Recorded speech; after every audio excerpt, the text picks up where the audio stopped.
certainly someone who's in the quarter-finals, the current world champion, Anders Vergang, will be playing up for that crowd, I can assure you. But look at that fantastic first round of action. Every game has something on the line. You win your first game, you qualify for the World Championship, and then you're into some huge cash games.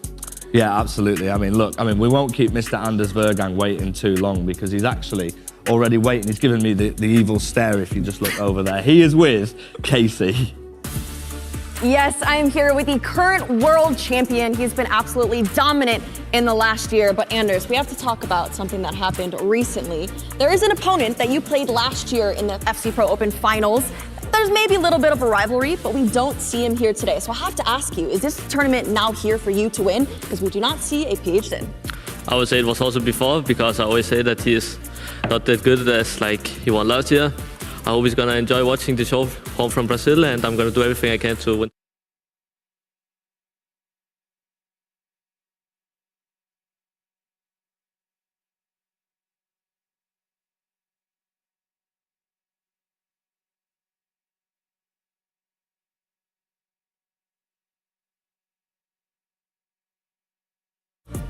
A lot of reasons, but after he choked the first place, you never know if like he's still mentally down, so Fabio Cohen can surprise 100%. Well, I appreciate the want to go against the best opponent. I think that brings a lot into the competition. But I have to ask, we see a lot from you, a lot of passion, a lot of celebrations. Will we see more fireworks today? I can't see in the future.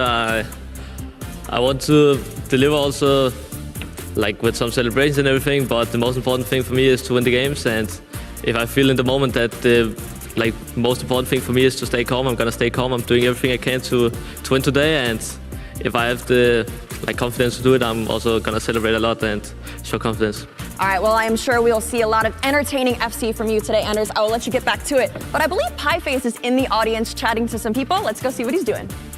Thank you, Casey. Yes, we are here with our wonderful studio audience, and we've got two younger gentlemen here. Boys, how are you doing? You having a good day? Yeah, good, thanks. Good, now, I got a question for you. Who do you think is going to take home the trophy today? Probably Anders. Yeah, Anders probably. You're both thinking Anders. Why is that? Because he won it last year. Hey, do you know what? That's smart play. But I tell you who is smart. We're going to throw over to Grav and Richard over on the desk there, boys. Yeah, smart. Sometimes. You also can't argue with logic. He did win last time. Current reigning FC Pro World Champion. We've got a little bit to get through before we get into our games. We're going to start with something very special. You might have seen it announced not too long ago, the FC Pro Open Champion SBC, and I want a little bit of audience participation, okay? Is everyone up for this? Yeah, so, for sure. There's a few icons that you can pick. If you won this tournament today, would you take Ashley Cole? Silence. Silence. Fernando Hierro?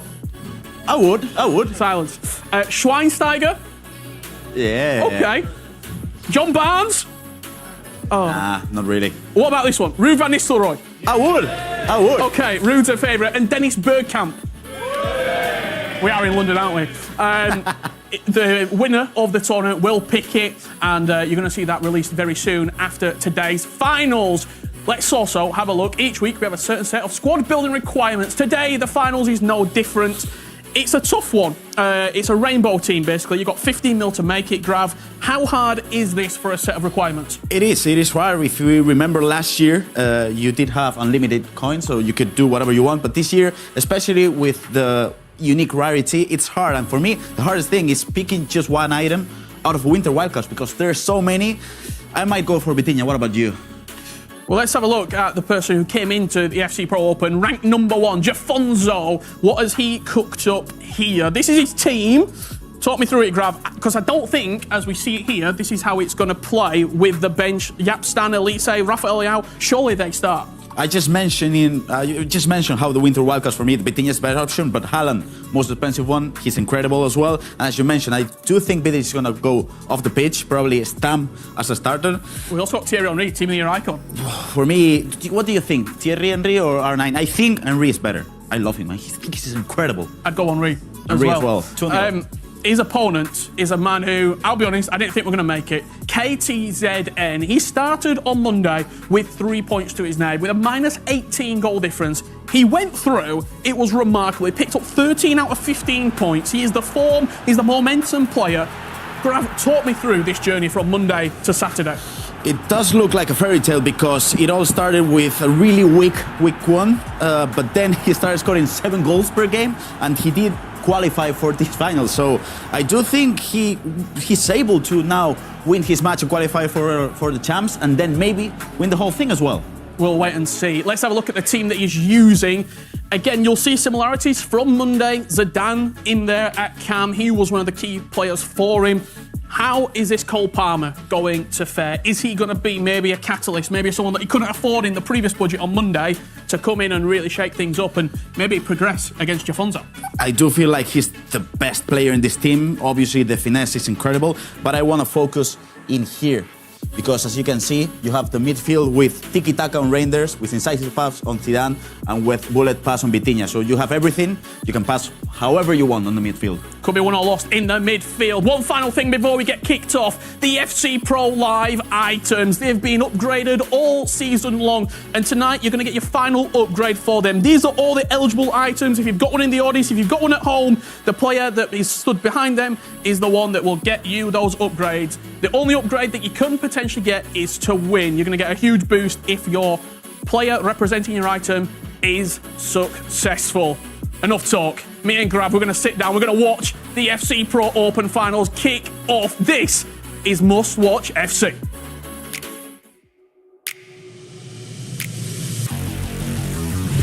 Well then, here we go. It is the big one. Are you ready for this? Is that a match winner? From bottom of the table, he was ran off. Asla pes etme bence. Never give up. Biraz klişe ama tam olarak o hikaye yazıldı yani. O yüzden bunu söylüyorum. It is non-stop Portuguese pressure. I'll do my best to win the tournament. To have the same mentality that made me be here today. Could be 4, it will be. You never count out the Iceman. We just want to win every tournament, but always is step by step. But I think we are in the right way. Well, back to you, Rafael Leao. My level was top like every game. Now I will grind every day. The job is not finished yet. Emre Yilmaz! How on earth? Another Pro Open knockout, so this is the game of the year. That is superb from LJR. Je sais que j'ai les capacités pour, ça va juste être à moi d'être au niveau du tournoi. Nosotros ya lo cumplí, pero ahora tengo otro que es clasificar al mundial, que es mi sueño de que juego competitivamente. Abu Maka is on a rampage right now. أحاول إني أثبت للعالم في البطولة الجاية، أثبت لنفسي أنا ما لي دخل في العالم، أثبت لنفسي أنا ما لي في العالم. Forget the world rankings, forget the trophies you've won. Nobody is safe in the FC Pro Open. Well then, it all starts here tonight live in London, the FC Pro Open Finals. A $500,000 tournament, and still so much to settle. We start here in our first knockout round to decide which 4 players will be going to the FC Pro World Championships. That might be months away, 5-6 months away. But how much of an easier ride your season could be, Ryan Pessoa, if you do win this opening matchup? Yep, absolutely. You could argue Jafonso's side of things. After week 1, you would have thought he would have secured that spot already. Didn't perform extremely well in week 2. And the opposite, KTZN, arguably again, Richard Buckley thought so anyway, wouldn't even reach this stage. So he performed extremely well, finishing 3rd in Group D, as you see with the stats. Incredibly well to even reach here. He only won 1 game. Yeah. 6 days ago. And then we saw him on Monday night, Ryan. As Richard Buckley said, he didn't drop. He didn't lose a game. He might have drawn 1, but he picked up 13 points, and he was fantastic in that. And it was literally a comeback story like no other, which was good enough for him to get into these finals here. Who he's up against, though, is the Esports World Cup champion in Jafonso. And we are not hanging around for too long here. We are jumping straight into the action in our first matchup here. Jafonso takes on KTZN in our opening game. Whoever wins this one will go through to play Obrun in the first quarter-final. Remember, 4 games in this round and so much on the line. You have to ask from the get-go, Ryan, for someone like KTZN, how on earth is he feeling? Has he come back down to the ground yet? Because 5 days ago, he couldn't quite believe what he was seeing in this stage, so we could have our first real chance of the game. Of course he will be on cloud 9, but I think he knows that the job isn't finished. He's in on goal already, 2 minutes in, first time through ball. Hello, Thierry Henry, team of the year, looks to open up the first goal in this game. And as we said, don't go anywhere, because we have got games coming thick and fast. Jafonzo takes on KTZN now, then Nicholas will take on Yuval. In just a couple of in-game minutes, that one should kick off. Then 2 more matches to come later today. Early chance! As expected, Michael Elise. It won't be the last finesse he scores tonight by any means, because he has been really one of the MVPs in the FC Pro Open. Yeah, an unsung hero amongst all of the squads. You can see the patience there, just trying to get the space into Elise. Green time finesse shot. We're going to see a lot of it, as you said, Elise being a key moment, or a key player, sorry, in those moments. Who do you think this favours more, a game like this? I know Jafonzo's leading by a goal to nil, but there's a long time left to be played as we jump across.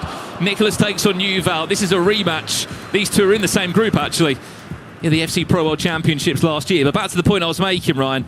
KTZN has just come off the back of a huge bit of momentum. For Jafonzo, what was it, 3-4 weeks ago he played his last FC in a stage and in an atmosphere like this? Yeah, and it was prior to the patch as well. I think for KTZN, that patch came at the perfect time. For Jafonzo, it remains to be seen how much of an impact that has on his gameplay. As we said, this is Nicholas taking on Yuval in our other featured matchup as well. There are 4 games taking place at the same time here in London. You win this, you go into the quarter-finals, and there'll just be 8 players left, all battling out for the FC Pro Open victory. Vitinha faked that one superbly well. Carvalho, his FC Pro live item, which does make tonight rather interesting for those that might not know. It is the most unique draft requirement we've seen across the FC Pro Open, Ryan. 50 million coin budget, but only 1 rarity of each player in the team. That means only 1 team of the year. 1 winter wildcard. As we look to have an update over here, Jafonzo 2-0, he leads. He might not be there for 4 weeks. What a start he's had. Yeah, absolutely. Just technical dribbling towards the byline, a pass across the goal here. Nicholas almost through there as well. But back to the draft requirements, Ryan. It's certainly a bit different, isn't it? Yeah, you're not going to see Gold Theo Hernandez in the team, but of course you're still going to find variations of him. Probably in a bit of a team of the week build by the looks of it. Speaking of Theo Hernandez, he's in possession now. This is Yuval, who was runner-up of the FC Pro World Championship last year. You may have remembered that game against Anders Vergang. He might not want to remember it. But many months on, he still remains in the conversation as one of the best players in the world. And although we're not live on a Monday night here, there is a Mystery Nation for you to guess here live with us in London, but also online. Remember, Mystery Nation, if you guess what the Mystery Nation is, you could achieve some objectives in the menus of Ultimate Team, which could then give you some XP and some rewards. Let's jump back to this one then, Ryan. What a start it's been for Jafonzo. 2-0 up in 12 minutes. Yeah, that'll give him the confidence. You mentioned how he would feel after the 1 goal. I think, as I said, especially after the patch, I have to keep referencing it. 1-0 isn't safe, 2-0 isn't safe, 3-0 isn't safe. You need to make sure that you keep on the front foot. Could be 3-0 by the looks of it. If there's a chance now. Rayton, his team of the year pick in the team is the Norwegian wingers. Could get a second chance at it. Time green finish. Pretty routine for the goalkeeper. I'm just going to have a look at the chat. Any predictions coming in for the Mystery Nation? We've had Ireland. It's not Ireland, we can confirm. Brazil. It isn't Brazil. We keep those guesses coming in. So far, so good for Jafonzo. That's his FC Pro Live item. You can see there, Fabio Carvalho. Could be on the way to a +1. The champion of tonight will get a +1 on their FC Pro Live item. A skill move and a weak foot upgrade, and a playstyle plus. He's having so much joy, Ryan, down that side of the pitch at the moment. It's the right-hand side of KTZN, but 3 or 4 times he's just been able to open him up, and very fortunate not to be 3-0 up. It's been so dominant from Jafonzo so far, but I think that's what you get when you play a 4-2-1-3, and for KTZN's perspective anyway. You sort of just soak up the pressure, hope to counter-attack. Let's see what happens here. Punched in, needs something to stick now. Does the Galatasaray FC Pro player, who had a -18 goal difference just on Monday night, had 3 points to his name, somehow ended the day on 13 points. Again, it's one of the most dramatic endings we've seen to a group stage in the FC Pro Open so far.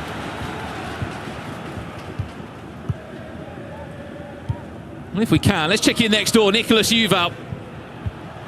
There hasn't been a goal there as far as we know yet. There hasn't been a goal so far in this one. 23 minutes in, remember. You win this game, you qualify for the World Championship. For Nicholas, that would be 8 World Championships in a row he's qualified for. I don't think you'll find consistency like that ever again in this esport. Yeah, he's a Hall of Famer to say at the least for Nicholas, and I'm sure that he'll want revenge. You spoke earlier about the World Championships last year, Yuval knocking him out of the competition, so I'm sure Nicholas hasn't forgotten that.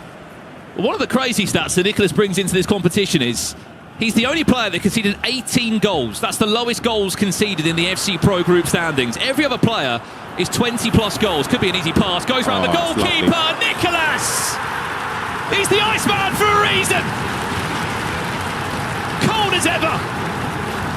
Miyaham makes it 1-0. I want to see if that's a shot cancel around the goalkeeper, but the dribbling's perfect. Miyaham, it wasn't. Just the dribbling, though, is incredible from Nicholas. He's played in atmospheres all around the world in his time.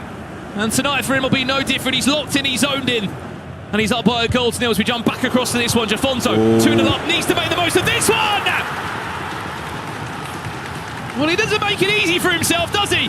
KTZN. It's like he has to get into a bit of a difficult position before he starts playing. Yeah, it's fortunate, but it's an unforced error. Tries to driven it out.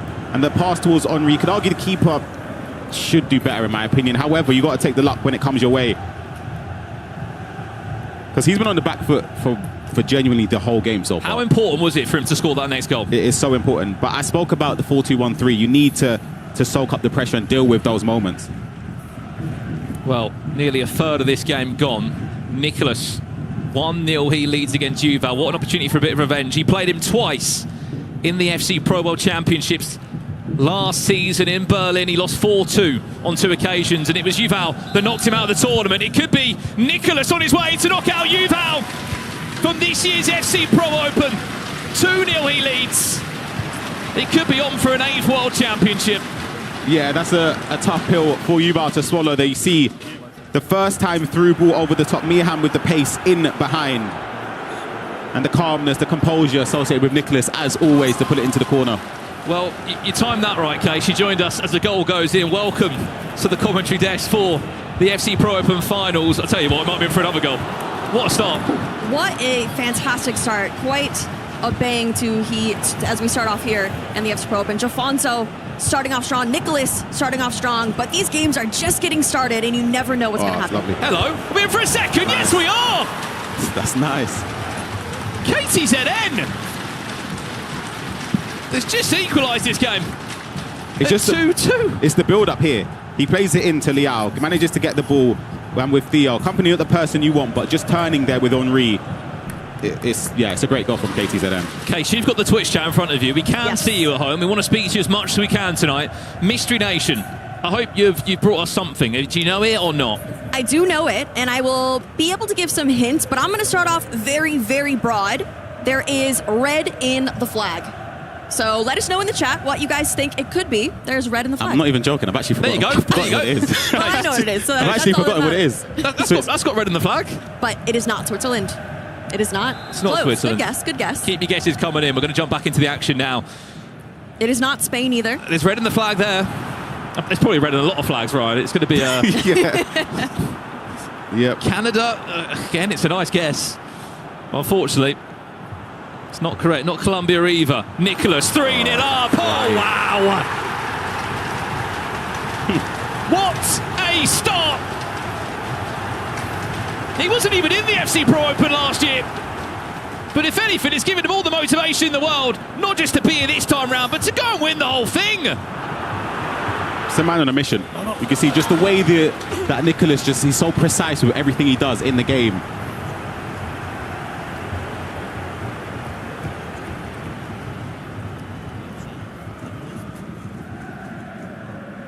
Now, this game to me is a bit interesting, Ryan, because we have 2 players that played at very different times for their qualification for this stage. We have KTZN as we speak. As I was about to speak about KTZN, we see Jafonso go up 3-2. But what I was saying, it's interesting because KTZN is coming off a massive motivator on Monday. We haven't seen Jafonso play in a while. That's why I find it so hard to answer or give a prediction on him. But, of course, he manages to restore his lead in this game. It's a great play. Finesse shot as well from Liao.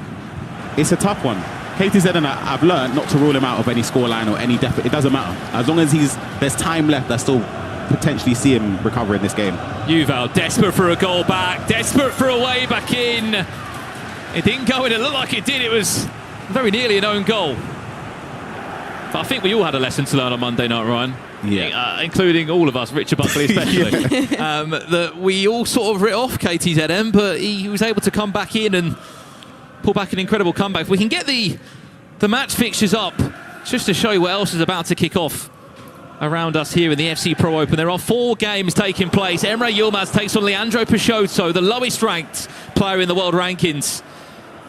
And Abu Maka, who was a quarter-finalist last year in this competition, looking to make himself there again. Nicholas, he could have put this game to bed in the first 45 minutes, Case. No, absolutely. He is coming out so strong. But honestly, I'm not surprised. Nicholas is one of the most consistent players in the entire scene. Yuval is one of those players that I think, you know, he is putting himself in these positions that we shouldn't be surprised anymore. But going up against such a strong player, the Iceman Nicholas, is always going to be a very, very difficult task. And that's what he needed. A little element of luck there. The build-up was great from Yuval, but... Aggressive goalkeeper movement from Nicholas. Absolutely. Predicted probably a finesse shot or a Trivela from... Oh my days. KTZN, it's not Monday night again, is it? You just can't rule him out, I'll be honest. You never can. This was the goal that we just saw as well. I wanted to... Just watch the goalkeeper movement there. Yeah, you can see it. It's double tap triangle. He's moved them completely out of the way. Thierry Henry near post. I was just about to say the most impressive thing from Nicholas is not actually scoring. It's the fact that Yuval, for me, is one of the best attackers in this tournament. And he's, I was going to say kept him up from scoring, but then, Yuval scores. Well, KTZN, believe it or not, you would have expected him to stay in London off the back of Monday night, but he flew back Tuesday morning to Istanbul, probably had a day at home. Apparently in that day he got a haircut, jumped back on the flight, and now he's here to try and win the whole thing in the FC Pro Open. Is he offside? It is Henry that's just offside there. And you're probably thinking, what variant of Henry is that? It is the Team of the Year Henry, who has got 12 play styles in total. One of the few players, Ryan, to have that many play styles. Do you think that's why he's such an important hit in these teams? Everything. This addition of Trickster with him, the finesse shot plus as well. For me, the best player I've used, Pat Paul. I know you are an Arsenal fan, so it's probably a bit biased. There's no bias. I promise you. I promise you, best player I've used. If you haven't seen Ryan Pessoa's pack luck in the last 2 weeks, I don't really want to talk about it, Case. Yeah, I can't talk about it. Didn't you get Pele? Yeah, that's getting... Must be nice. Quite a few. He finished a show here on Monday night 2 weeks ago. Jafonza looking to find Elise on that finesse shot. If he can find the angle, beautiful. Takes his time, recycles it well. That's lovely. And that is why he is one of the most feared players. Just take a look at this goal here. If you remember the first goal, once he gets the ball with Elise, KTZN does well. He predicts the finesse shot. The shot was cancelled there, turned back, composure. Henry saw the keeper move. You don't need to aim it into the corner there. The keeper's made your choice for you already. Just shooting it slightly to the other side will guarantee a goal. And Nicholas, just before half-time, Johan Cruyff in the box, technical sprint there. The ball was lovely. Mia Hamm, near post, 4-1. Nicholas against Yuval. We know that Nicholas is a huge Johan Cruyff fan. He was so successful for him last year in the La Liga FC Pro, where he went on and won the league and the cup. But that relationship, Case, that he's got with Mia Hamm, oh my days, that he is cooking. It's special. No, it's very special, because not everyone even has Mia Hamm. It's definitely a preference in your striker there, but it works very, very well for him. Well, Ryan, you've been in tournaments, you've been in World Championships before, you're 4-1 down nearly at half-time. How do you reframe that mindset? Because surely you're panicking, you're thinking, I'm so close to a World Championship, I'm going to throw away, I'm going to have to go back to a league, I'm going to have to find another way. I think the worst thing you can do is think ahead and sort of think about what's going to happen if you lose the game, etc. You have to sort of live in the moment. You can see how deflated Yuval and his coach looked as soon as the whistle blew. You kind of just need to just act and just sort of embrace the moment now. Realize you're down by 3. 9-minute half is a very long time, Case. You can get back into it. Absolutely, and they're also in the back of your mind, shouldn't be in the back of your mind, but there's a Levy waiting at the other end in the quarterfinals, and so you definitely have to keep your mind in the current match, in the half you're in, even in the second, because one goal can come and can shift the entire outcome of the game. I'm just taking a minute here, Case, to look at some of these suggestions we're getting for the Mystery Nation. Some people are way out here, aren't they? Yeah, I'm seeing Madagascar, nope. Greece, no. Wow, there are many, many suggestions, but honestly, I haven't seen it yet. We haven't. We're seeing lots of love for our players as well. Go Nicholas, go Jafonzo. You can only choose one. You can only have one champion. Who's it going to be? Let us know. I mean, the patch since it came in gave us one thing. Goals. Yep. So many goals.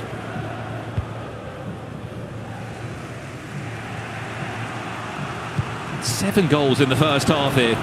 One thing about KTZN though, he will never give up. He was 2-0 down, he came back in the game at 2-2 and 3-2 down, Ryan, 3-3. He simply cannot count him out. Yeah, as I said, I'm not even...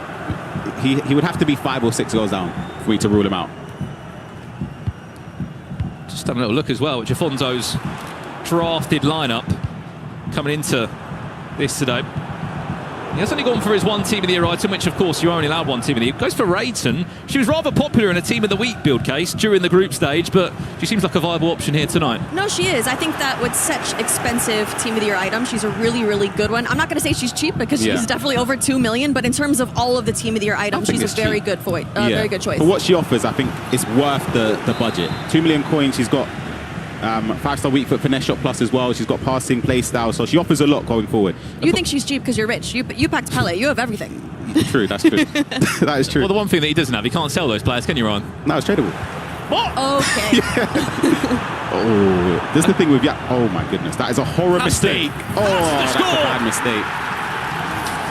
You make those mistakes, you will be punished, especially when you're up against an esports World Cup champion. He wins the ball here with Yap Stam. Oh, I don't know what. Does the player get in the way? I think he wants Gusto to move out wide, and because Gusto moves back, the pass doesn't really go anywhere.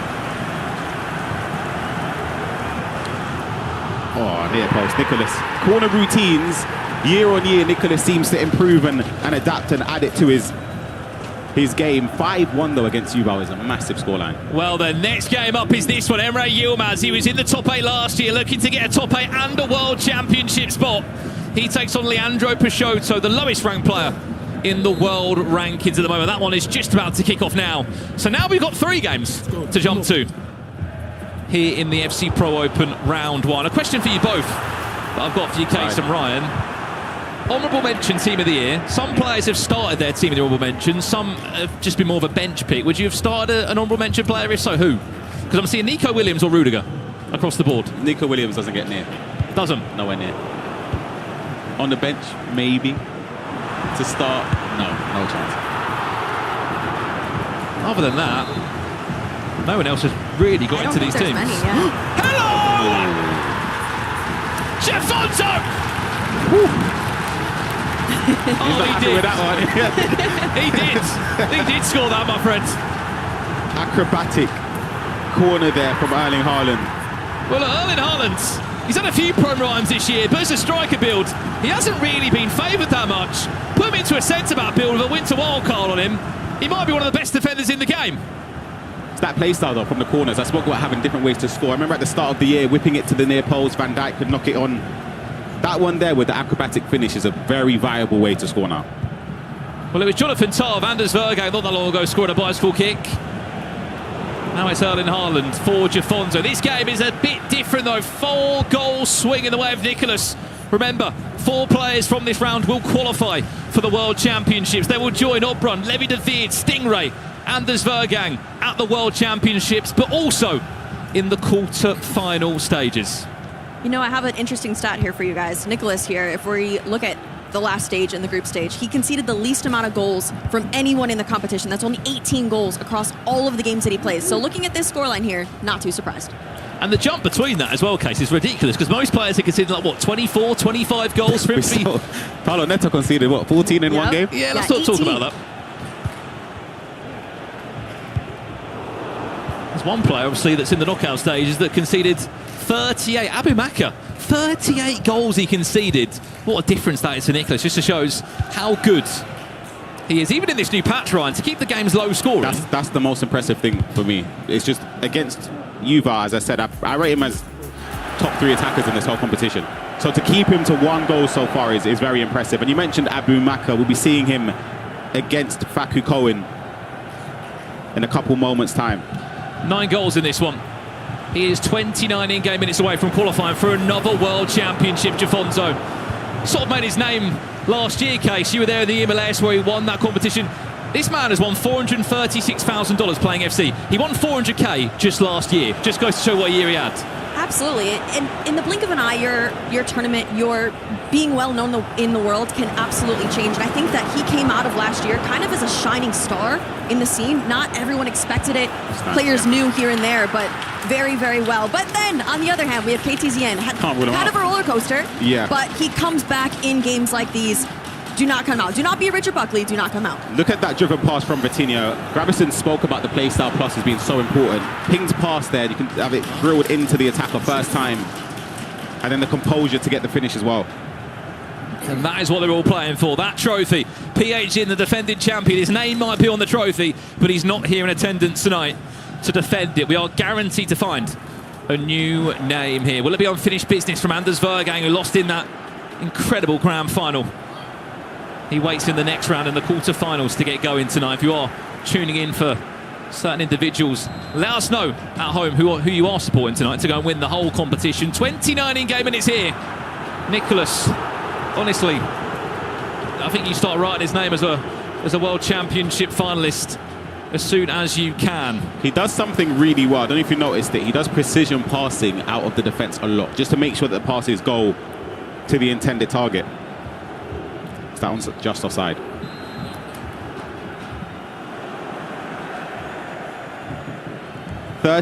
24 minutes left in this game. There's still time for KTZN to force a comeback.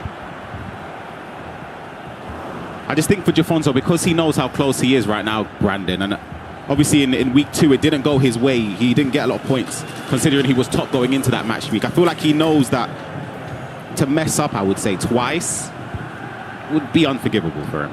Well, the one thing that everyone has in common here tonight, Ryan, is that no one went unbeaten. Nobody went unbeaten so far in the FC Pro Open, which just goes to show that results certainly can be shared. The difference in performances we saw back in December to January, don't get me wrong, there was a patch and there's been huge draft requirements and restrictions that change week by week. But nobody's been perfect by any means. There's not really been an outstanding sort of single player. Yes, there's been a handful of top performing players in the FC Pro Open, but not loads. The most interesting pick for me, Ryan, in this team for Jafonso, I was speaking to him earlier, Tonali. Yeah, I saw that straight from kickoff. I understand with the incisive pass plus, but yeah, it's an obscure one. You never really see him in a lot of the teams. 18 minutes away, Jafonso away, but KTZN is going to make this a thriller. I can feel it. No free kick there, that one waved away.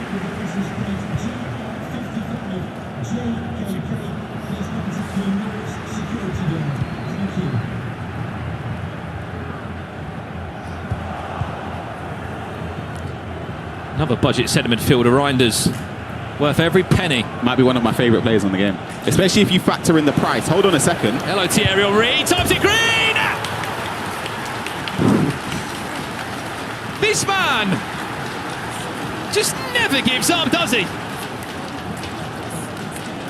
Gets the ball just in behind there, onside. Thierry Henry green timed. I think the goalkeeper was moved slightly, but with precision shooting and green timing it, you give yourself the best chance to score. Jafonso not happy. He was up by 3, now by 1, Brandon. Pressure will start to intensify for him in these last moments. Well, both of these games are going to finish at very similar times. The difference is, though, I think Nicholas might be crowned as a World Championship Grand Finalist slightly early with how things are currently looking. The one thing that Nicholas does have is he can just manage games so well. Only conceded 1 goal.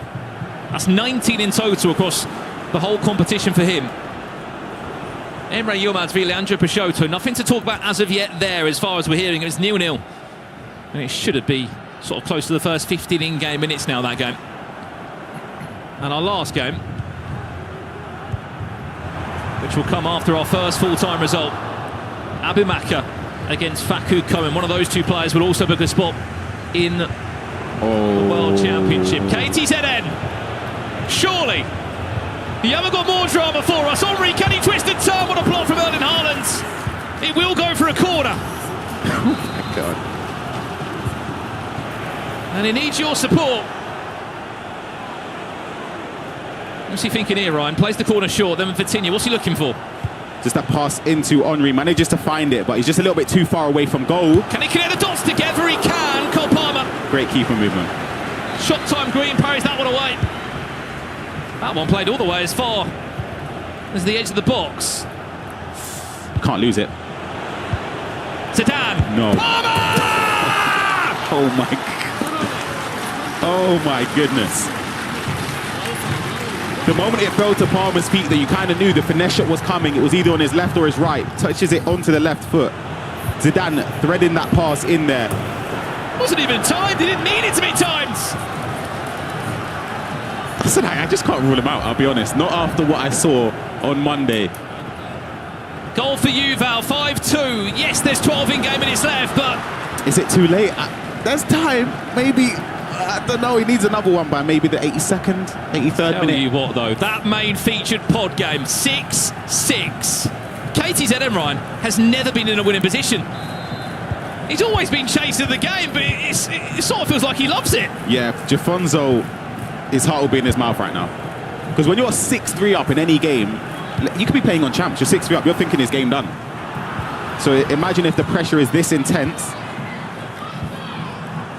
Cheeky chip. It's Beautiful. Can he finish? It's lovely, fair enough. Crowd chanting his name as well. This man's already seen enough. It's only the first round of the knockouts.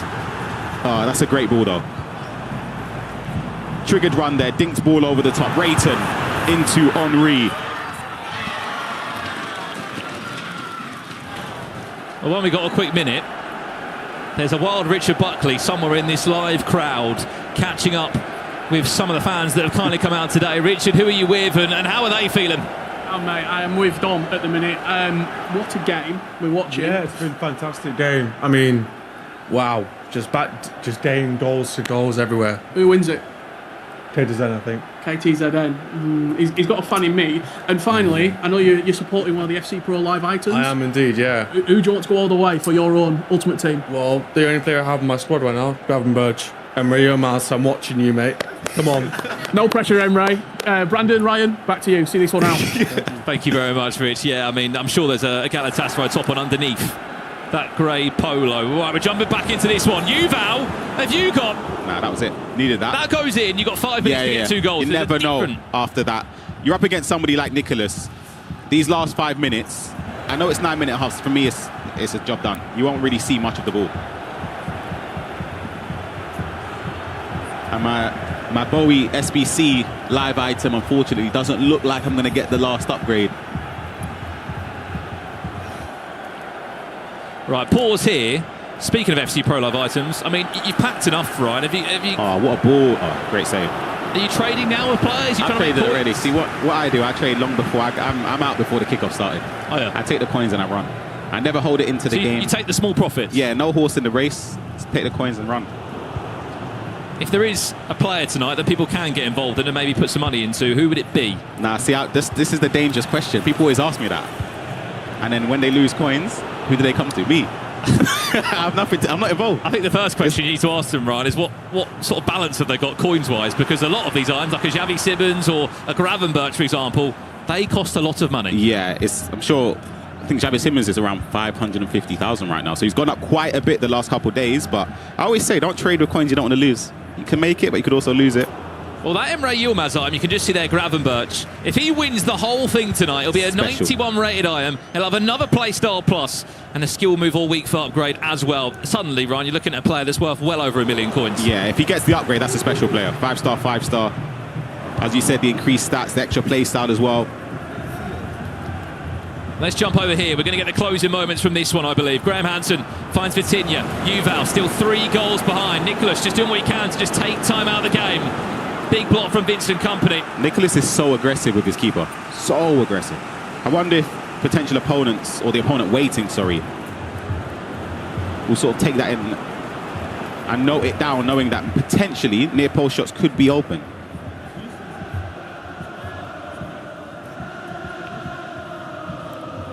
Well then, he's 2 minutes away, Nicholas, from an 8th World Championship in a row.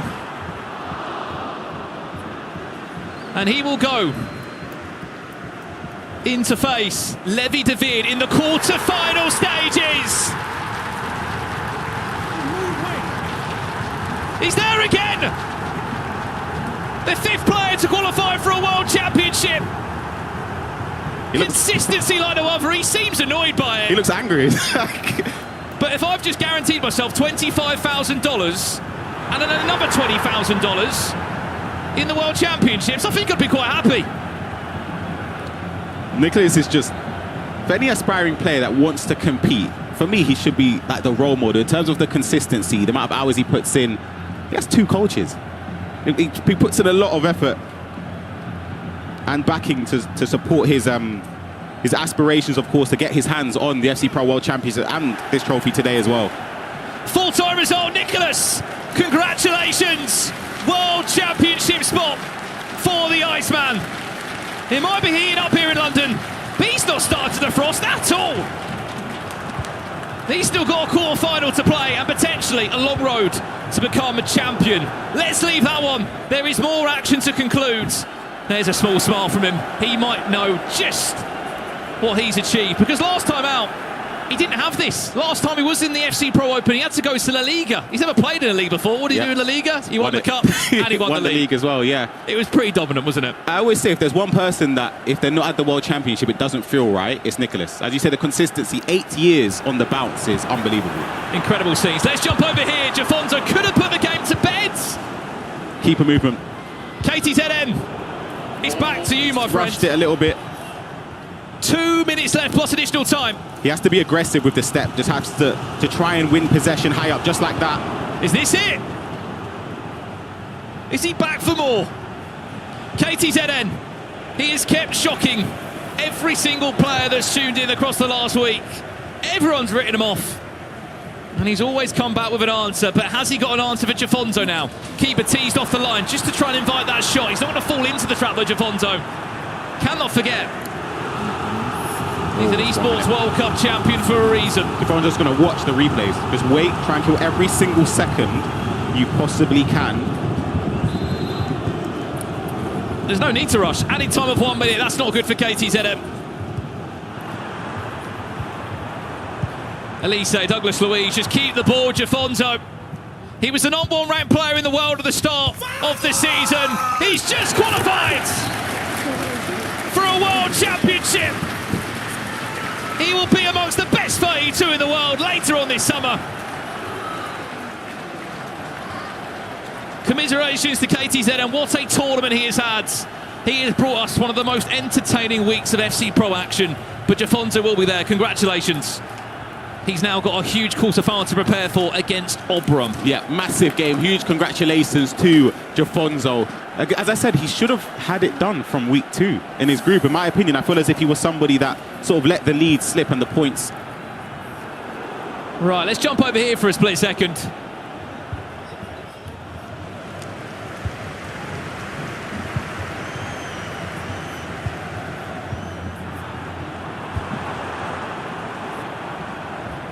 "12 minutes into this one, it's 0-0.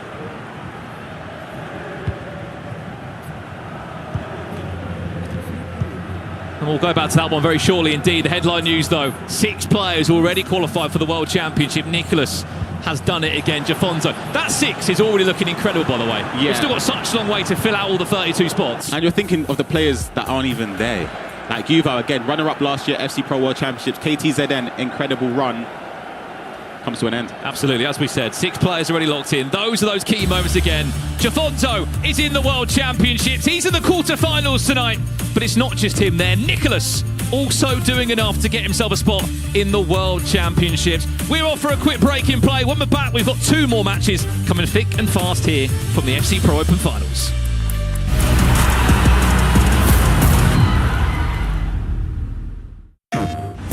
PlayStation tournaments are on PS5.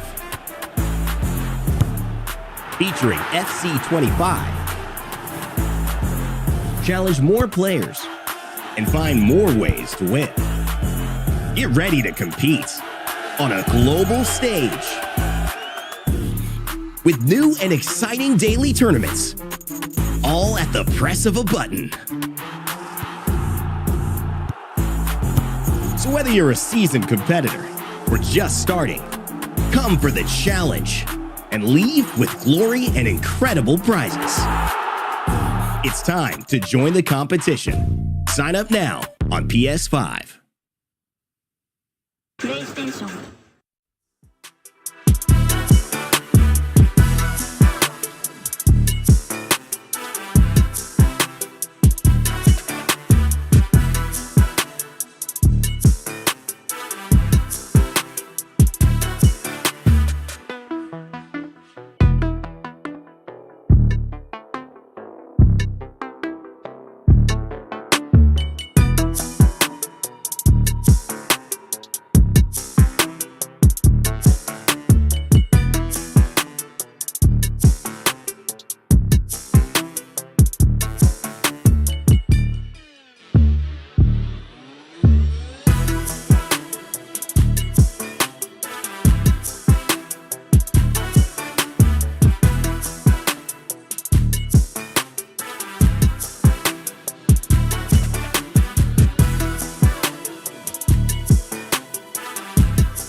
Well, welcome back to London for the FC Pro Open. You have just seen two of our players qualify for the FC Pro World Championships, and there is still so much more to come tonight. Ryan, that patch has done wonders because the games we've seen tonight have been incredible, but commiserations to KTZN. Yeah. He crashes out, but he never gave up, did he? No, absolutely. When it went 6-3, you thought maybe it could be enough for Jafonso to seal it out. But as you can see there visually, Jafonso qualifying. He'll be up against Oberon next in the quarterfinals. Nicholas up against Levy. And it remains to be seen who will be up against Stingray and Anders Vergang. I'm sorry, but look at those two first quarterfinals. Insane. Unbelievable games coming up here very shortly indeed. Oberon against Jafonso, Levy David against Nicholas, of course. Oberon and Levy haven't played yet. They've been waiting in the back room, warming up, ready to go. Before we get there, though, we still have quarterfinal 3 and quarterfinal 4 to finalise, as knockout 3 and 4 will come thick and fast. Emre Yilmaz against Leandro Peixoto was 0-0 last time we saw it, and we haven't had a kick-off yet in our bottom game between Abumaka and Faku Cohen. Let's check in with two of our good friends on the broadcast. FG and Gravison, what have you got for us from the action so far?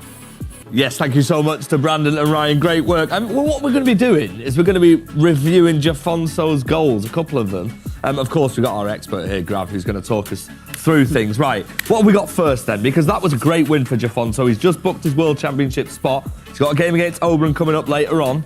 But what did you like so much about what he was just doing? For me, the main thing was the player locks, because we're going to break down the second goal. He went for a fake player lock, which people at home can learn from this clip. But then, in the third goal, he went for a normal player lock. So it's interesting. As you can see in this clip, he's running by the byline with Rafa Leao. And you can see as soon as he turns, if we just stop the clip now. Oh, could we? Yeah. As you can see, if we can roll it back just a little bit, just a few seconds, just roll it backwards, sorry, just a little bit, yeah, in this instance. As you can see now, obviously, Henry, at the moment, is offside, as you can see. Yeah. It's obviously, That. he's offside. So how can you be able to put Henry on the map? So obviously, you gotta go for the player lock. So if you just press L3, R3, and just go with Henry in this instance, obviously, if you are a defender, you're gonna try to cover that pass. So if you just play the clip, you can see how he goes for it, and obviously he goes to defend that. But what he does there, though, as well, if we can just roll the clip back ever so slightly, yeah, he thinks really, really quickly on this moment, because it's a player lot to simply bring him back onside. Whereas I feel like this is where I'm going wrong, mate, because once I'm controlling the player, that player needs to get the ball. Like, Yeah. I can't flick. I mean, you have to be so quick, because if we just stop in this instance, as you can see after the patch, what I really love on this patch, before this patch, Henry would just sit there. He won't move anywhere. But after the new patch, more attacking awareness, right? Move in that position. So as you can see, Jafonso knows this. So if we play the clip, he'll just go for a driven pass, and we will be put in the right position, and that's an easy goal. And that's because of the new patch, 100%. Well, let's take a look then, shall we, at the winning goal for Jafonso, that winning moment. We saw how much it meant to him. Our games are going to be ready in a minute or so, so let's talk through this one then. And again, the new patch. I feel like after the patch, when you pull the center back out of position, now the striker goes for the space. And I feel like that's the reason why I love the new patch, because before the patch, you couldn't punish this position. So if we play the clip, you can see how KTZ10 goes to player switch into Vincent Kompany. You can see how, look at Vincent Kompany in this instance. You can see the player switch, he goes to try to tackle, but now you're put in the right position for just a normal pass into Henry, and that's a finish. And again, those two goals happen because of the patch. So, in my Thierry opinion, Henry, mate, that item is absolutely have you tried at home? Have you packed him? Yeah, I packed him. Listen, we're going to throw it over to the casters because we've got a massive game coming up. It's Abu Makar against Facu Cohen, and we're also got Ryan Pessoa on there, who honestly has not stopped talking about Thierry Henry. Yeah, I mean, he needs to save a bit of padlock for the rest of us, mate. Best player in the game. I mean, deadly serious. I mean, who is the best player in the game? Because you've got so Henry. many icons you packed. Henry. Not Timothy Apello. No, Henry. Best player. Genuinely, best player I've used. If you have the coins, it's not that much, about 5 mil or so. Change your life. Enough about you for now, all right? We've got some games to jump into. Another massive game here live from London. It is the world #1 at the moment, Abu Makar, who takes on Facu Cohen. The winner of this game will qualify for the World Championship as well. It's mental to say that we're here and we're not even in the quarterfinals yet. And we're speaking about games of this magnitude. For me, what's mental is the fact that Abu Makar's not in the quarterfinals already. There was a point last week, or it was, on Monday, sorry. He was 7 points clear, huge goal difference in his favour, ended up finishing second. For me,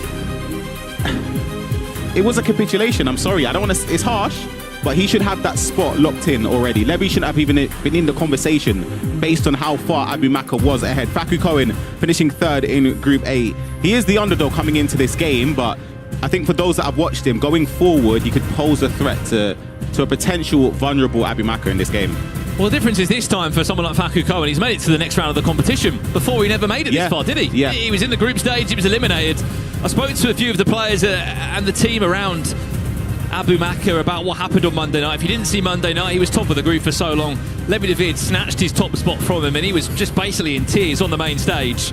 He said, I would describe what happened as a nightmare. All I remember was the end. He said, I don't remember any of the matches before or what happened. All I remember is that I've just somehow given away top spot on a World Championship ticket. He didn't know what happened. We didn't know how on earth he didn't qualify already for the World Championship. Now he puts himself in this situation, which, if anything, Ryan, could be a bit of a wake-up call of the level that he needs to show tonight. And he's almost starting off extremely well. But as you said, it's something that if he doesn't win this game, you remember those moments. Every single game, every little detail, moments in the game where he missed a chance potentially against the likes of Fuma, etc. in those important moments, he will look back and think, I had to have scored that, I didn't, and now look, I'm not even in the World Championship. So for him, for his sake, I hope he wins the game.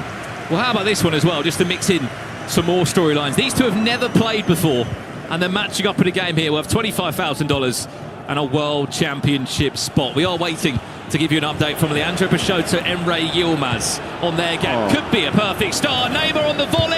Oh! Vamos! Facu Cohen. He wants to make sure it's not just one Argentine that's qualified for the World Championships. There's two of them there. The ball initially was a great find. Didn't fall the way in the box for R9. The bounce back, though, I'm expecting my defender. Are you surprised that shot's found a way through the body? Defender's got to do more there, but I don't think there's much you can do, because if you press tackle, there's a chance that you give away a penalty. So it's a tough one. You kind of just want to be in front of the attacker there. But for Abu Makar, I was about to say, for Facu Cohen, if it gives him, to give him, in my opinion, the best chance is to go ahead, because maybe Abu Makar starts to think again, oh my God, look what's happening again. I've missed out on a World Championship spot. Twice of asking in the same week. So taking the lead, I think, would do wonders for Faku Cohen. Abumaka. Great ball. Could be an into R9 on the angle.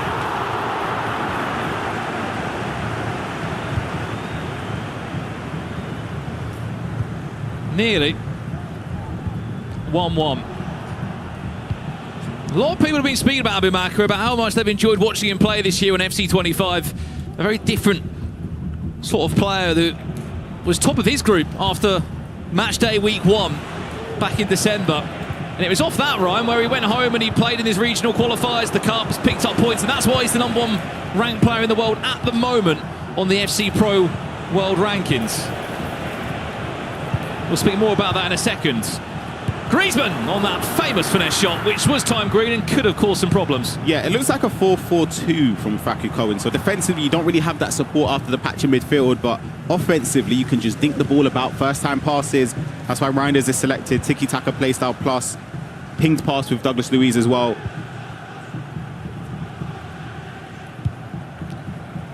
Mohamed Salah, also very dangerous with a finesse shot, wins a corner.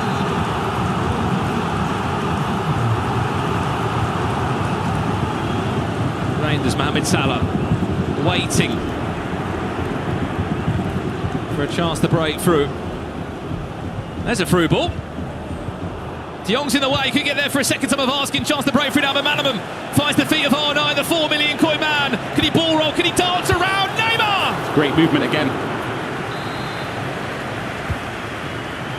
That one parried wide, quick corner to come in.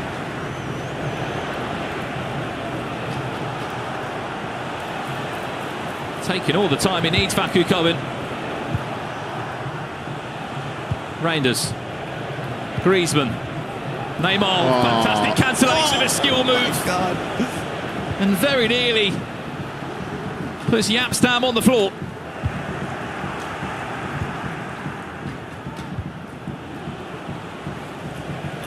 There's a break in play between Emre Yilmaz and Faku Cohen, hence why there's been no updates from that game.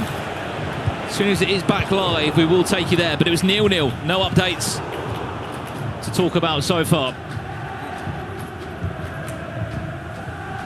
Very, very high press there from Abumaka.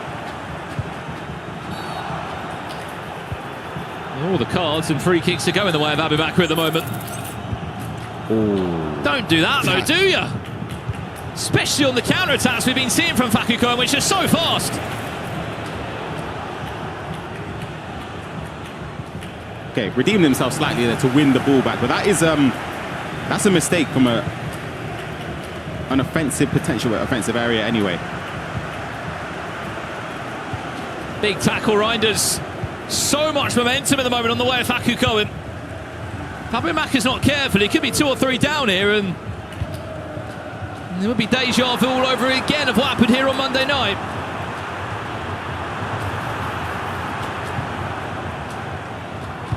Rayton into R9, that's what he needed. Just a goal to lift himself up. That's a big goal.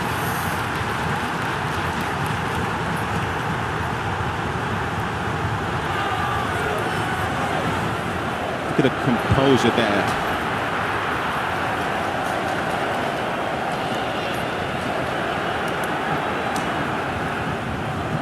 It's a very big goal, Brandon. As you spoke about, Faku Cohen's been dominant, creating a lot of chances, but Abumaka needed that.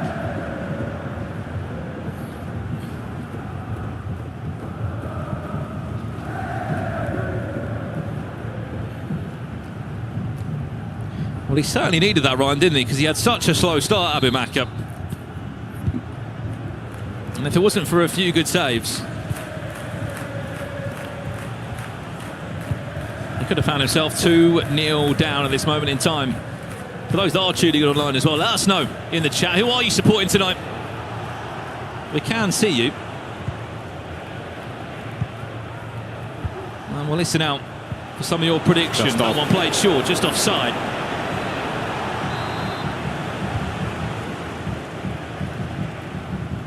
Those asking about Emre Yilmaz against Leandro Peixoto, they have not kicked off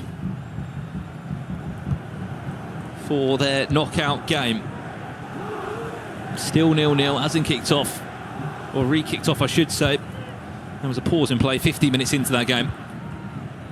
And it's our last one of the round. The winner of this game, by the way, will play Anders Vergang in a quarter-final. Yes, he's involved. He's played in the next round. Look at the support for Abimaki. He knows he's got a lot of people at home and in the crowd that are rooting for him to win. On the attack again. Well, we may have just seen that support. There's Rafael Leao nearly. Found a 2-1 there. Keep your support coming in for your favourite FC Pro tonight. Remember, one player will pick up $100,000 at the end of play and will be crowned our champion of this year's tournament. Seeing some love in the chat coming in for Levy Jafonso. Leaving some more Mystery Nation guesses in, Ryan. I know we said about red being on the flag. Poland is not the correct answer. No, not Poland.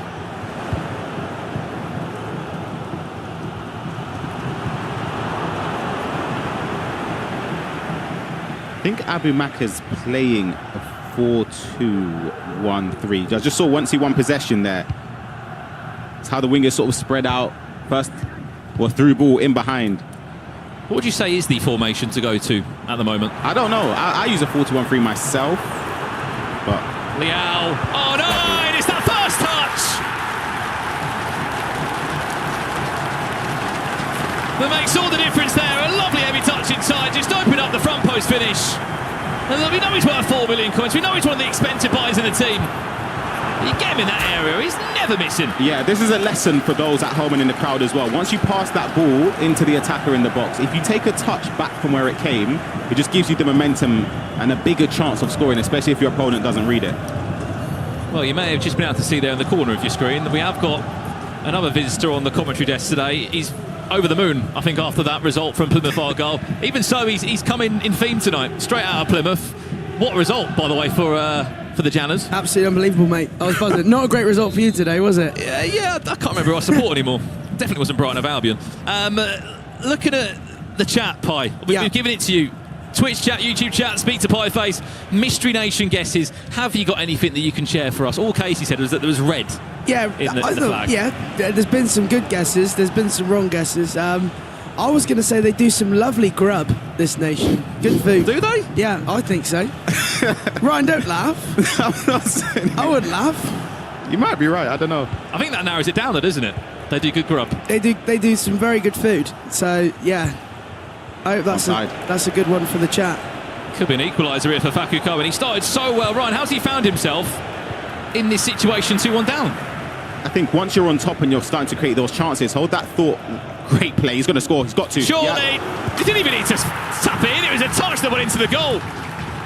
I need to see that get on the replay a second of how Abimaka lost possession. Yeah. The high press there, you can see Yapsam's not the person you want to try and play around with in your own half, near your own box. Great play. Obviously, doesn't really matter. Nick doesn't even need the shot there. You could just walk it into the net from Faku Cohen. I hate to point fingers, but that's 2 or 3 times Yapstam has made.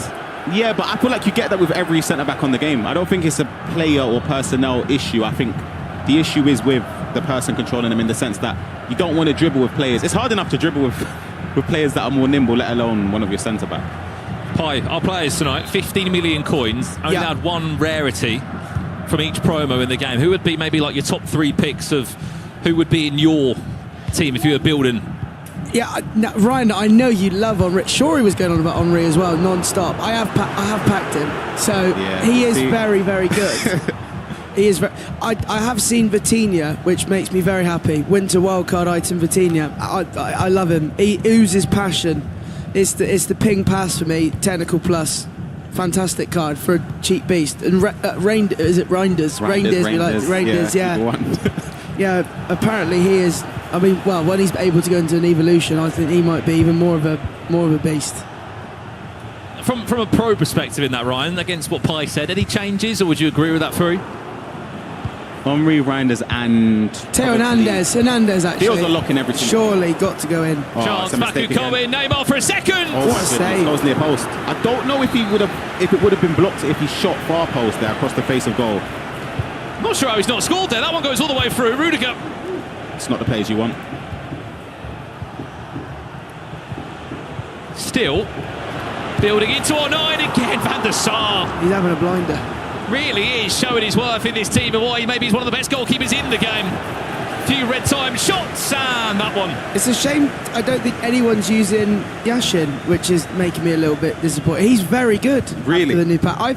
After the I new packed him patch. as well. He's not one of Before the patch, I wasn't a fan. Nah, stinker, man. After, no, you can't be.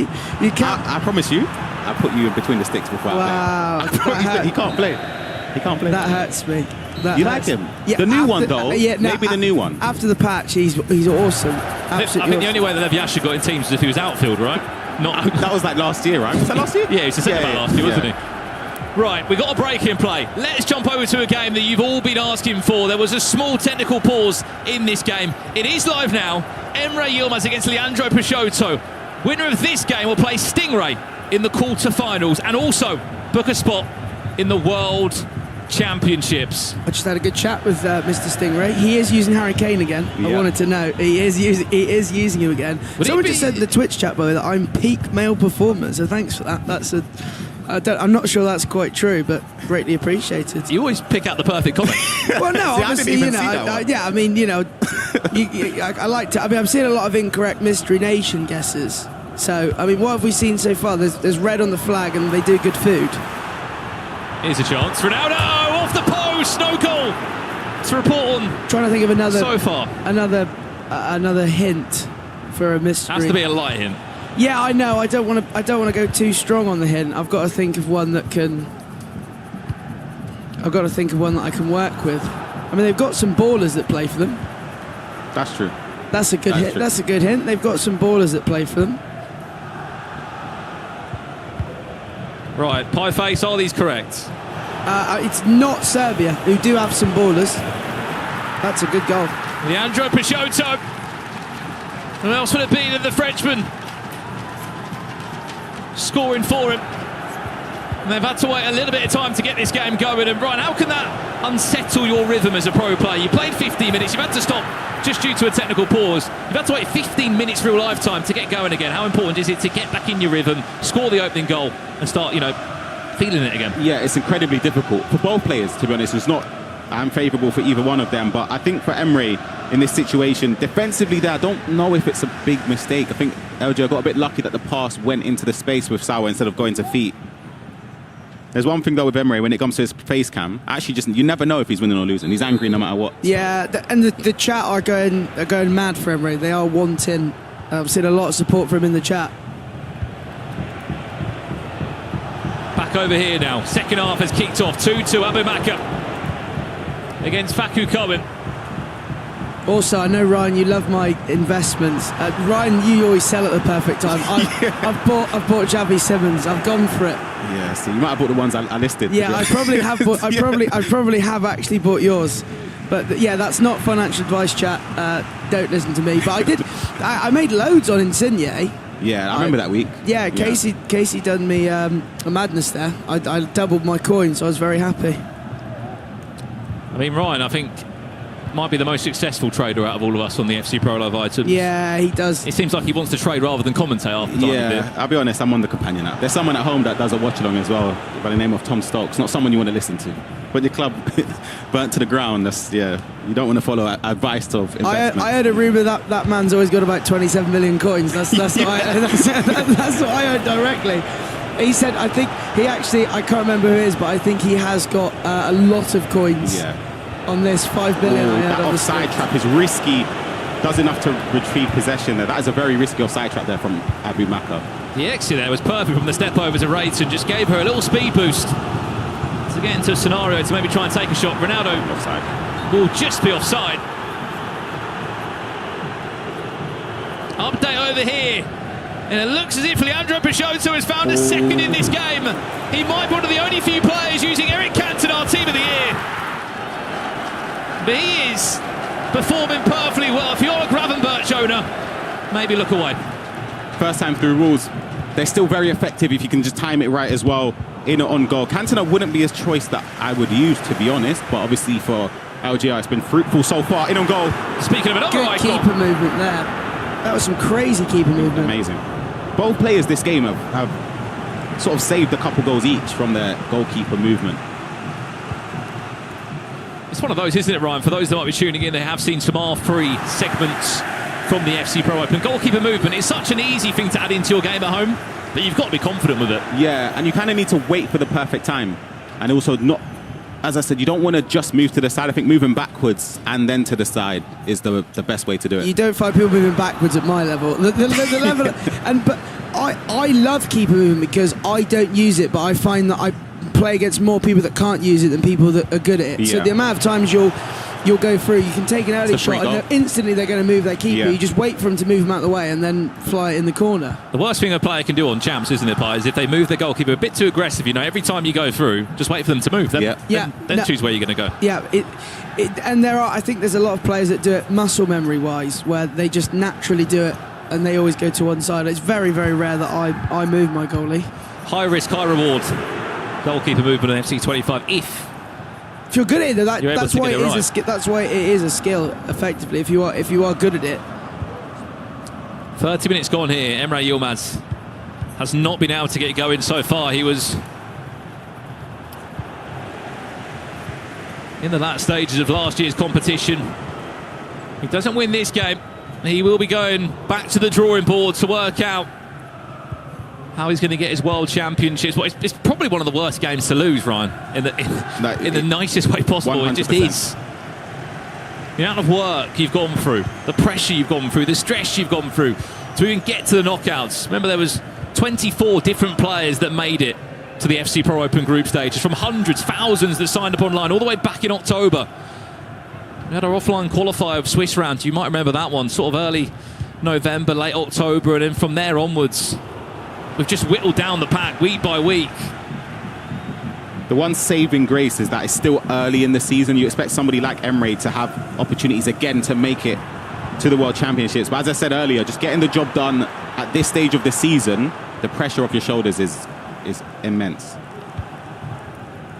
We've had some good Rogue Nation get... Oh, sorry, I didn't mean to interrupt you there, but I was going to say we've had some good Rogue Nation get... Kazakhstan was just a guest that I've seen in the chat for the Mystery Nation. Had some grub there before, or...? I haven't actually, no.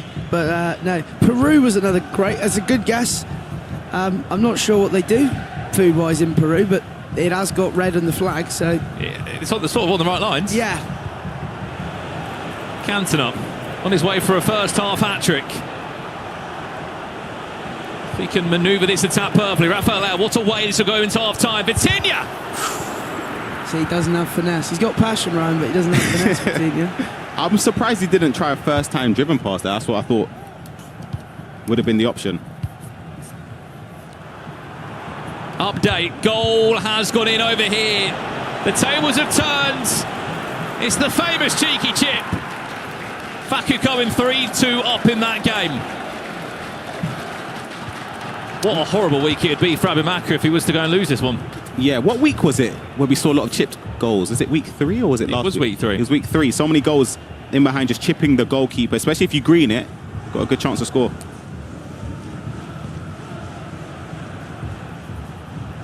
Well, there's a lot of chip shots. Quick question for you, Ryan. I'm seeing McManaman and obviously another item that isn't mad high in price, like Reinders, for example. Is there a reason specifically why a lot of the pros are using him? I just think for what he offers, the roles as well, he has all-round stats defensively, and especially with the rarity restriction for building the squad, a winter wildcard hero is kind of an easy choice for him to be put into the squads. Yeah, because I'm trying to look at... I think Hernandez is in every person's squad. Right back's just a position that's been up for discussion, I would say, the whole year. Left back for me cemented, no doubt, Theo. I don't think there's been a different left back. There's touch teams. We've seen Theo in every single team. Just a couple of different versions there are. Right back wise, are you going team of the year Cafu? Not for me, no. No? I'd go Dumfries. Would you? Yeah, but then that means you can't use Leao because numero for item rarity restriction of 1. I mean, what, Cafu has got a team of the year. I he's got like 12 different play styles, but you're not going to waste your team of the year exactly. pick. I'd want that to be Henry. So then, and the budget. I don't know. I personally Are you spending $5 million on Henry? I would. Genuinely, I would. Yeah. For me, he would be one of the first names on the team sheet. Same with Reinders. Genuinely, 40,000 coins. The only, again, drawback is if you want to use Elise, you can't because he takes up that rarity restriction. Right. So it's difficult. Yeah, you got to think about it a little bit more. Someone did ask in the chat, we had the budget. It says 15 million coins the pros have got to spend on their team. And they can only use one different type of item throughout the campaigns. Well, which does make it interesting, doesn't it? Yeah. Updates are coming in, Pi, as well. I mean, if you can't have one guest from Mission Nation, why not have 3? Mr. Bean is a bean, that's a great name. Iceland, Latvia, or Netherlands. Mr. Bean is wrong. Yeah, I'm sorry to tell you they're all correct. This would take a big Germany from Halhag. If I told you it wasn't Germany. I mean, I'd say they've got great food. Do you like a bit of bratwurst, Brandon? Yeah. Sausage man? So many different variations of them, isn't there? Christmas market. Yeah, that is true. Denmark, that's a good... all I'll tell you is Denmark's a good guess. Denmark's been... If you remember a few weeks ago in the FC Pro Open, we had Denmark. It's not Denmark, we can confirm, but it's not a bad guess. Denmark's the closest guess we've had. Yeah, that is a very good guess. We did have a bit of a meltdown the other week when I told everybody after last week's FC Pro Open that I was the one picking the Mystery Nations. I told people what it was going to be, but it wasn't that. So. Did you get a lot of messages? Yeah, I got a few people. Yeah, I said it was going to be Kosovo. They didn't make it Kosovo. It's not Kosovo today, by the way, just to make that clear. Right, there's a free kick in play in that one. Let's jump over here for a split second. Remember, we are in the second half. We're getting closer to finding out spots 7 and 8 in the FC Pro World Championships. And then after this competition today, the remaining 24 FC Pro World Championship spots will be given out via FC Pro partnered leagues. Oh, I've got another good little slight hint for the bit of football knowledge. How about they've played? It's kind of want your attacker to bring it down a little bit there, but so they've played in like 5 or more World Cups. This nation, it's not a bad little, just to narrow the pool a little bit. Keep your guesses coming in.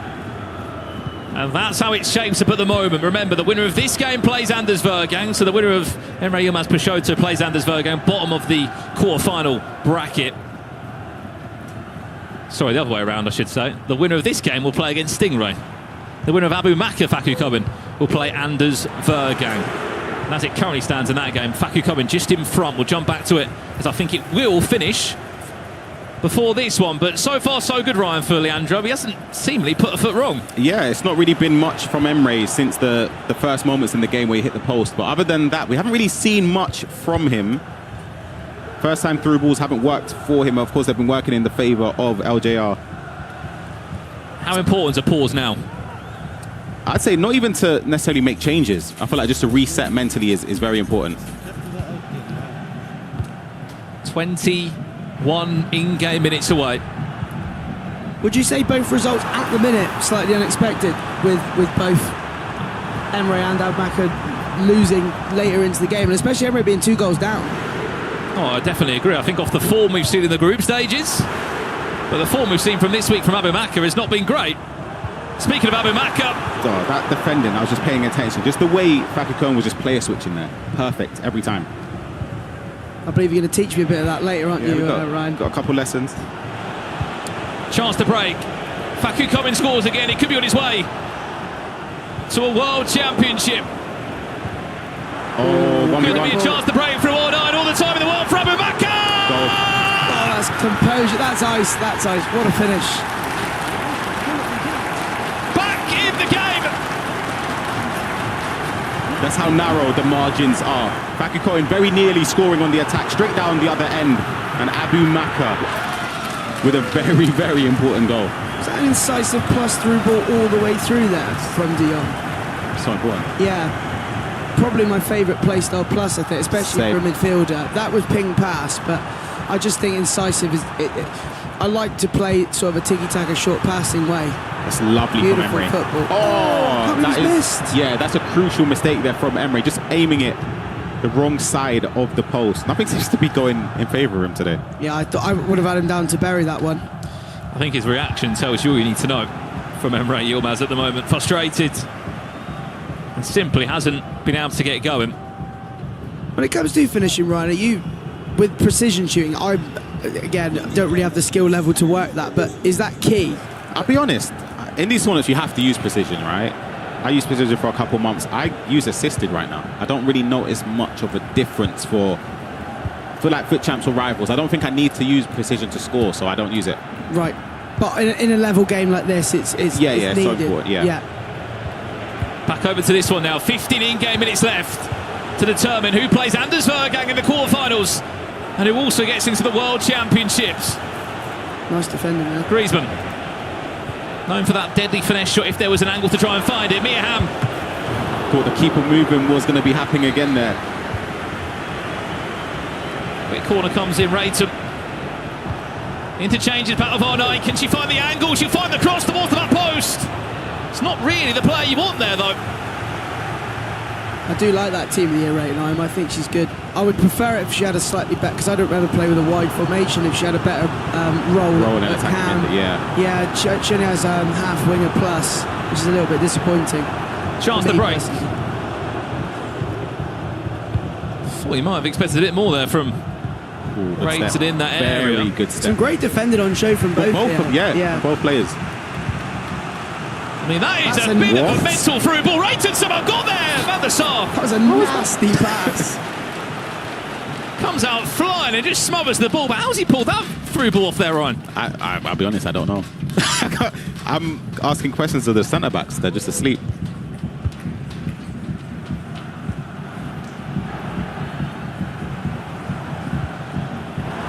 Oh, she's got ping plus as well. She had incisive. Oh, she had incisive. That's why that flashback KDB for me. I know it was a lot of squads, but incisive and pinged. Well, the right back's gone missing it. It's a massive job to do. Into our nine. What a tackle! Oh my goodness! Wow. Ferdinand, that's unbelievable. That tackle might have just kept your tournament alive. Chance to break down the other end. Can R9 get round? Yes, he can. Massive chance for Abu Bakr. What? No, that is absolutely mental. What have I just seen? Twice. End-to-end action in the FC Pro Open Finals. With the counter-attack of dreams that might have just clinched you a spot. Look at this. Look at the tackle. Are you crazy? That is an unbelievable slide tackle. How many passes is it? 1, 2, ball in behind, 3, 4 passes. Arnhem Ronaldo, muscles of stand right here as well. And the composure to go near post. Waited for the keeper movement, as you said yourself. That is a massive goal from Abu Bakr. Well, he's one of the quietest guys in the scene, Abu Bakr. But when it matters, a huge outpour of emotion from the Saudi Arabian. Well, that tackle from Ferdinand, that's the goal. That's the goal. That's absolutely unbelievable. Especially if it goes wrong. Absolutely. So it'd be a penalty and backs against the wall in time for Abu Bakr, but he's just flips it on his head. As I said, twice he's done that, where it looked as if he was going to concede, and then a couple passes later he's one-on-one. Well, if you have just joined us, you tuning into the FC Pro Open Finals. We're in round 1 of the knockout stages. The winner of this game will play Anders Vergang in our next round tonight in the quarter-finals. You may have just seen the best counter-attack from Abu Bakr, who is 4.5 in-game minutes away from qualifying for the World Championships and also setting up that tantalising quarter-final matchup.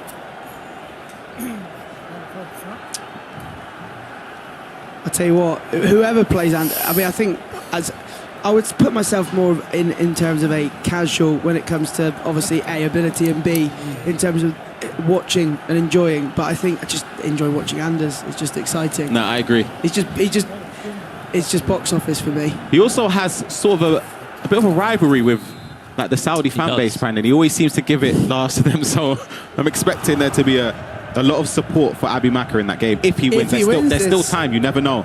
And what do you do here, Ryan? Do you just go for one attack, or are you just full sending? Go for it. You go for it. Just full sending. Yeah, because there's time to win the ball back afterwards with 9-minute halves. Yeah, but here's a chance. Maybe we're not done yet. Oh my lord! I don't know if it was even timed or not. I'm not sure. It didn't. I didn't see the indicator pop up. This is a massive goal though. The game between Emre Yilmaz and LJR, Erling Haaland leaping to give Emre a chance back into the game. I'm sure there'll be a few Gravenberch owners that are watching here live with us. It's one in the crowd, yeah. We've got a question in the chat from Luke as well. We're going to see the final today. Yeah, we will crown the FC Pro champion tonight. So we've got the last 2 games here in the sort of effectively the round 1, and then the quarterfinals will start after this. And whoever wins as well will get a +1 A playstyle plus. Look, he's out of position. A few more upgrades on their FC Pro Live item. It has to stick now for Facu Cohen. Fabio Carvalho just left in no man's land. Has to try. Oh. Chance. That's good defending. Really good defending. Corners are tough. Do you try and whip it in, and then if the keeper smothers it, it's game done? Or do you play short? We've seen him try and build up an attack like that. I honestly don't know what he would do. Well, this is going to be a nerve-wracking last 5 in-game minutes here. Has that goal just brought Emre Yilmaz to life after what's been a really slow first 80 minutes for him in this first knockout round? Mohamed Salah does so well to bring the keeper there as well. So well.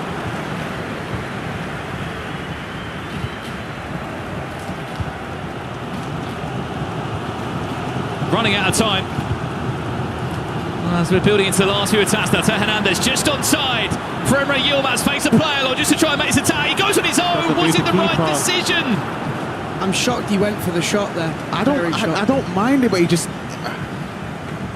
I don't know. It's a tricky one. You can't begin to imagine the pressure that Leandro Peixoto might be feeling in this one.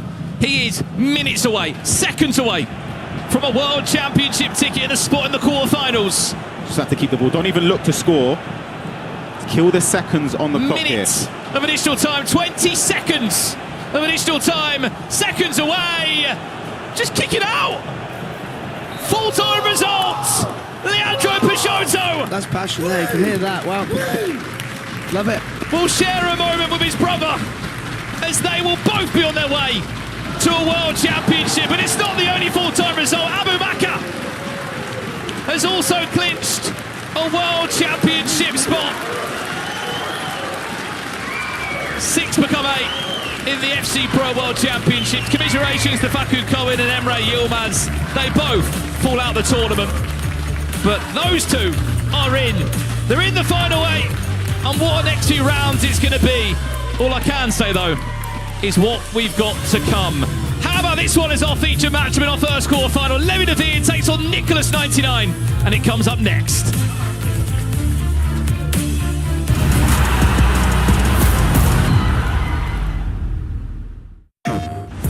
PlayStation tournaments are on PS5. Featuring FC25. Challenge more players and find more ways to win. Get ready to compete on a global stage with new and exciting daily tournaments, all at the press of a button.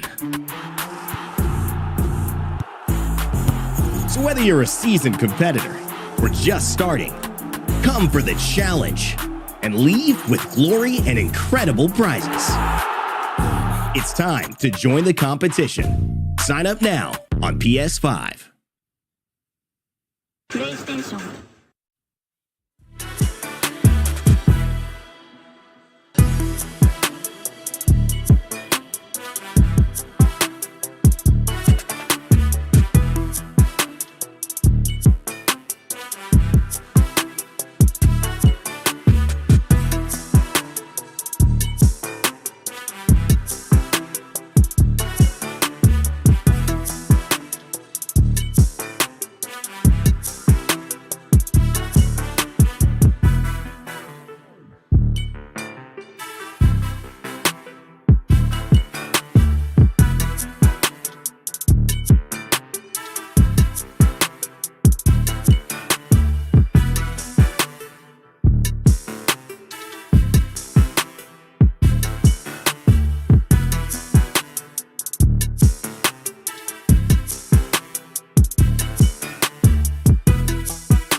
right, play FC25 and win prizes on PlayStation tournaments.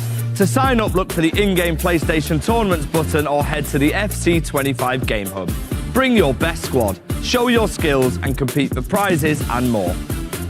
If you want more rewards, join in on the action of the FC Pro Open Final on Twitch/EA Sports FC or YouTube/EA Sports FC Pro to complete FC Pro Season 6. By watching 15 minutes of the FC Pro Open Final, you're eligible to receive FC Pro Live's Xavi Simons on loan. Watch for 30 minutes and you can claim an 81x11 pack. And watch for an hour to claim your 84x3 pack. For more information, go to www.fcpro.com. Yes, I am here in the audience, and they have been so fantastic. But I'm here with Ivy. Ivy, how have you found the first couple games here today? Yeah, I think it's been so amazing. I think the energy and the level of every player here, I think anyone can beat anyone. That's what makes it so exciting. Now, I know that you have a favorite here in the competition. Who is that? That'll be Levy. And why is he your favorite? Yeah, I think I enjoy the way he plays, and that's similar to how I play as well. I think it's really patient, and then he finds a chance and really close, tight-knit dribbling, and yeah, go. All right, well, I know you play a lot of Weekend League. How many wins do you get in the Weekend League? Yeah, I think I'm an average player. I get 8 wins, and yeah, I'm casual, and I'm happy. Well, that is more wins than FG, so that is fantastic. Thank you so much, Ivy. You guys have been fantastic. Gonna send it back to you guys. Yeah, thank you very much to Ivy, who gets 4 times the amount of wins Casey does in the Weekend League. And we've just seen the first round of fixtures. Myself and Mr. Brandon Smith are here at the host desk. Now let's take a look, shall we, at the bracket straight away, Brandon. That first round of fixtures had pretty much everything. It did. For one split second in that, I thought maybe we were going to be going to extra time for the first time tonight. I'm sure we will at some point be going to extra time. Hopefully a sprinkle of penalties in there. But look, 4 already eliminated, 4 players already qualified for the World Championship. Just look at that quarterfinals bracket. It's unbelievable. Yeah, it is absolutely incredible. And then matches are to come very soon as we look at the highlights. And what a way to start with Jafonso. You see what it means. That World Championship spot for a player in February means everything. Absolutely. Very different matches, those two as well. Nicholas, a lot more in control. Jafonso, he had his... safe to say his hands full with KTZ in that game, but it didn't stop there. What a counter-attack this was, FG. Rio Ferdinand winning the ball and then R9 going down the other end and winning 4-3. Well, that's what we love to see from Abu Makar as well. We saw so much passion, just like we did from this man for Shotto and his brother at the end as well. Look, I mean, these players have made it to a World Championship now, and now their eyes are solely on the FC Pro title. Every win now, more money as well. We have to talk about it. $25,000 to get into this stage. You win, it goes up to 35k. Win again, 60k. Win the whole thing tonight, $100,000. Now, there's a lot of people who have not played so far this evening, and you're going to go and speak to one of them right now, Mr. Levy David, and also Oberon, 2 qualified players. So I'll let you head off and have a word. Let's go and catch up with them. They were in the quarterfinal stages last year in this tournament. They haven't played yet tonight. They've been waiting patiently. I'll speak to them both now. Levy, how are we doing? Oberon, how are we doing? I'll come to you first, Levy. What have you made of the first round of action? What have you been up to? To be honest, I didn't watch. Just chilling? Yeah, I was just focused on my own game because obviously my teammate Emre was playing. I'm sad to see him going out, but I didn't watch the games as I don't care. I just want to win my own game, whatever happened. I didn't even watch the game of Nico versus Yuval because, yeah, whoever was going to be my opponent is going to be my opponent, innit? That's the attitude to have, I'll tell you that right now. Oberon, for you, you're up next, obviously, against Jafonso, Esports World Cup champion, but you've been here before, you've been in the top 8. How are you feeling? I'm just focusing on this game because I watched a little bit of Jafonso against KTZN. It was a really good game. I'm just thinking about that game and how I can beat him. And how were the nerves? A little bit, but I think it's normal. Absolutely. Well, look, good luck to both of these two. They're up in the quarterfinals next. Of course, he takes on Jafonso, he takes on Nicholas. But before we jump into the action, let's go to R3 with the guys. Thank you very much, Brandon. So, Ryan, I'm going to need a little bit of help because even the pros are conceding a lot of goals. They can't defend. I can't defend. Yeah. So I need you to help me out a little bit. I've been watching some of the streams. Bambi are nice, to say the least. Can't defend. I'm with you though. I can't defend, and you can see the pros are struggling. So we're going to jump into a clip. It was actually Levy who, of course, just spoke to Brandon. His game against P8 Zin last week. You would have seen he's got a red card at this moment, right? And I'm just going to show you something basic. I feel as if I'm going to ask you a question first. Do you switch with the left the L1 or the right stick to switch player? No, I use the L1 to switch. I don't switch Mind-blowing. stick. I don't know. For those at home, one thing I can say to improve, you need to be switching player with the right analog stick. So I should be using the analog stick Absolutely. in defense? 100%. You can direct it to who you want to. And in this clip right here, you can see it's a dangerous area, right? Levy selected his R1, so the second man press is selected right there. The player in control is the midfielder right there. It's Vitinha. So if you can see this clip unfold, the way he's defending, he's holding R1 to select the second man press there. He's currently selected on Vitinha. So in this position, it's a threatening area. As the clip will unfold, we'll let it play out slowly here. It's just flicking the right stick to the right players. If we can pause it just here, perfect. Currently in an offside position, but the danger man here is R9 Ronaldo. You want to get the ball to your strikers in those offensive areas. Defensively, you'll be aware of that as well. So, as I said, second man press right here to target the man in possession. Currently selected on the defender, Ronald Koeman. That's from the right stick, so he's flicking, but the danger is R9. You want to try and get to Theo Hernandez here. If you press L1, there's not a guarantee that it goes to him, so you need to flick the stick by face. It's very simple. It's a very simple thing to do for those at home. And it makes sense. The transition, I guess, for me, is what's difficult. I've got another question here. Would you highly recommend using that second man press in these scenarios? Right here, yes. Because it's a midfielder, they want the person in possession to be under pressure. You don't want to just leave them to have all of the danger area to themselves where you're not controlling anyone. So he switches to Theo, fantastic defending. However, there's a mistake again after here. He gets the ball with Reinders here, tries to play a driven pass, but he redeems himself, switches cursor to Fernando Hierro and jumps ahead. So just to remind people at home, it's nothing extraordinary. It's very simple. It's a flick of the right analog stick. And by doing that, it's easy to select the specific player I want to use as opposed... You have to be ahead of the game and understand where the threatening areas are, and the right stick can help you defend in those moments. But I'm hearing word that the quarterfinals are ready to get underway, so let's get into it. Stingray, unstoppable! I can score 6 past anyone. Nobody's going to beat me. Simple as that. Anders Vergang will be there! When I'm in my prime, I battle my opponent fully, and that's why I'm the best in the world. Obron, that is magnificent! I go through the group of death, so I am not scared of everyone. Levy de Veer, take a bow. The top players in the world, guys, I have the capabilities to beat everyone. This is absolutely box office. Here we go. It's the quarter-final stages of your FC Pro Open 2025. The featured match, it's a big one. Levy de Veer and Nicholas, 99 FC. Richard Buckley and Gravison to guide you through this one. It is going to be electric in this arena, Gravison. I want all the people to sit down because you know I like my bold predictions, and I'm going to tell you, this Levy-Nico match for me is the biggest match we're going to see tonight. I'm looking forward to it because I got to tell you, Levy was incredible last week, just on Monday, but I do feel like Nico was the best player we've seen in the week too, so I look forward to it, and to be honest, I don't know what to expect. That's how Levy de Veer qualified into this stage. He's not played today. He won his group by 1 goal. It was a 1-goal difference swing in the final moments of Monday night's action. On the other side of the stage, Nicholas, the most comprehensive victory in the qualifying round, beating Yuval 6-2. You see a few stats for him there. These two matched previously twice in competitions. Nicholas picking up 2 victories against Team Hully's Levy de Veer. Quite cold words from Levy when he was just talking to Brandon as well, talking about how he doesn't care. He's focusing on his game. And you've got to be selfish in these times. I do, I understand that. I feel like, I don't know if he watched the game. Probably his coach has watched the game because you gotta break down your opponent. Reto watched everything. He's probably watching everything. But I like the confidence. Like, I really don't mind how Nico was playing. I only care about me and the way I play. Let's take you around to the other quarter-final that's kicking off very shortly indeed. It's going to be the Italian Obron and the man representing Al Nassr and makers Jafonso. He squeaked by KTZN, 6-5. Obron, as we know, hasn't played yet today. I don't know how you feel about this, Rich, but I feel like Jafonso last year when he did big things, I mean, EMLS, he didn't concede that many goals. In the final, he just conceded 1 goal.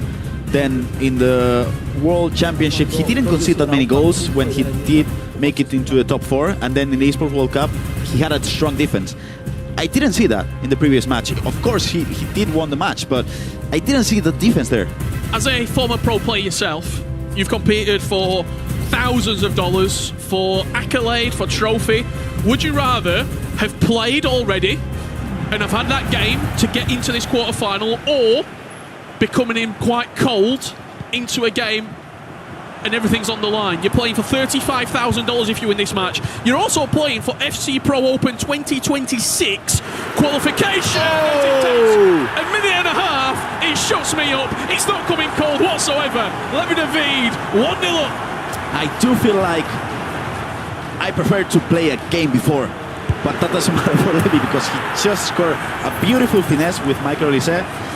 And I feel like this is interesting because we have a 15 million coin budget. Michael Olise, 150,000 coins. And he's probably going to be the MVP in this match. Take tips if you're watching right now. Get Olise in that squad off the right-hand side. His finesse is like gold dust. I want to look at the crowd. Has anyone tried Olise in here? Because you can see all the hands. There's a lot of hands. There's a lot of I also see some very sweaty players in the crowd as well, who Olise is in the team no matter what. Nicholas 1-0 down. He cruised through his first qualifying match. Let's see how he's able to now come back from this, because I do feel like Nico is not a player who concedes early goals. Talk to me about Johan Cruyff. And I know you were wax lyrical about his influence in this setup for Nicholas.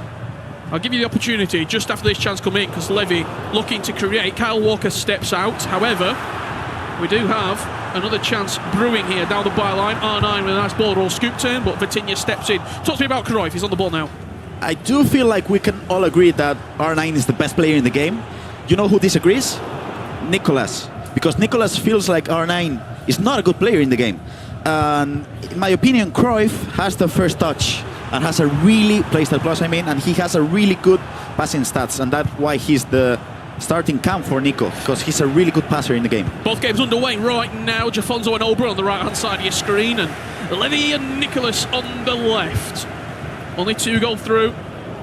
This is your quarter-final stages for the FC Pro Open 2025. What a pass! As Nico could be in, Miyaham teasing the defender, dancing around. Great defense. But Yapstan steps in for Levy.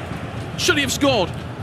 It could have been a good goal. You can see the fixtures coming up. Stinger against Leandro Peixoto in just a few minutes. And obviously, box office Anders Bergen against Abu Maka for a chance to qualify for the semi-finals. Miyaham, as I was mentioning, that was a really good recover, both centre-backs. He went for the second-man press with Haaland.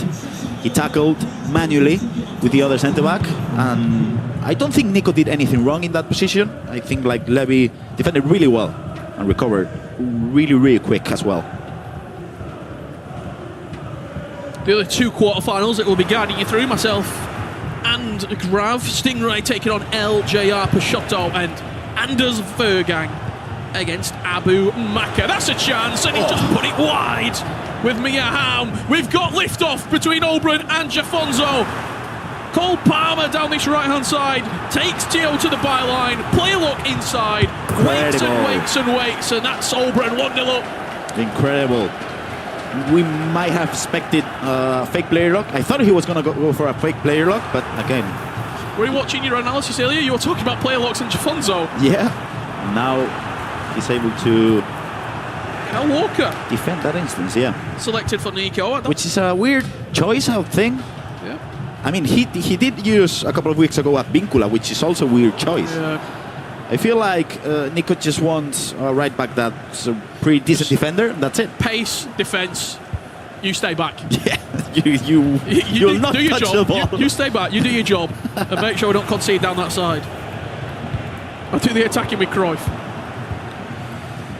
Douglas Luiz triggering the run there from Rafa Leao. Come on, Levy win.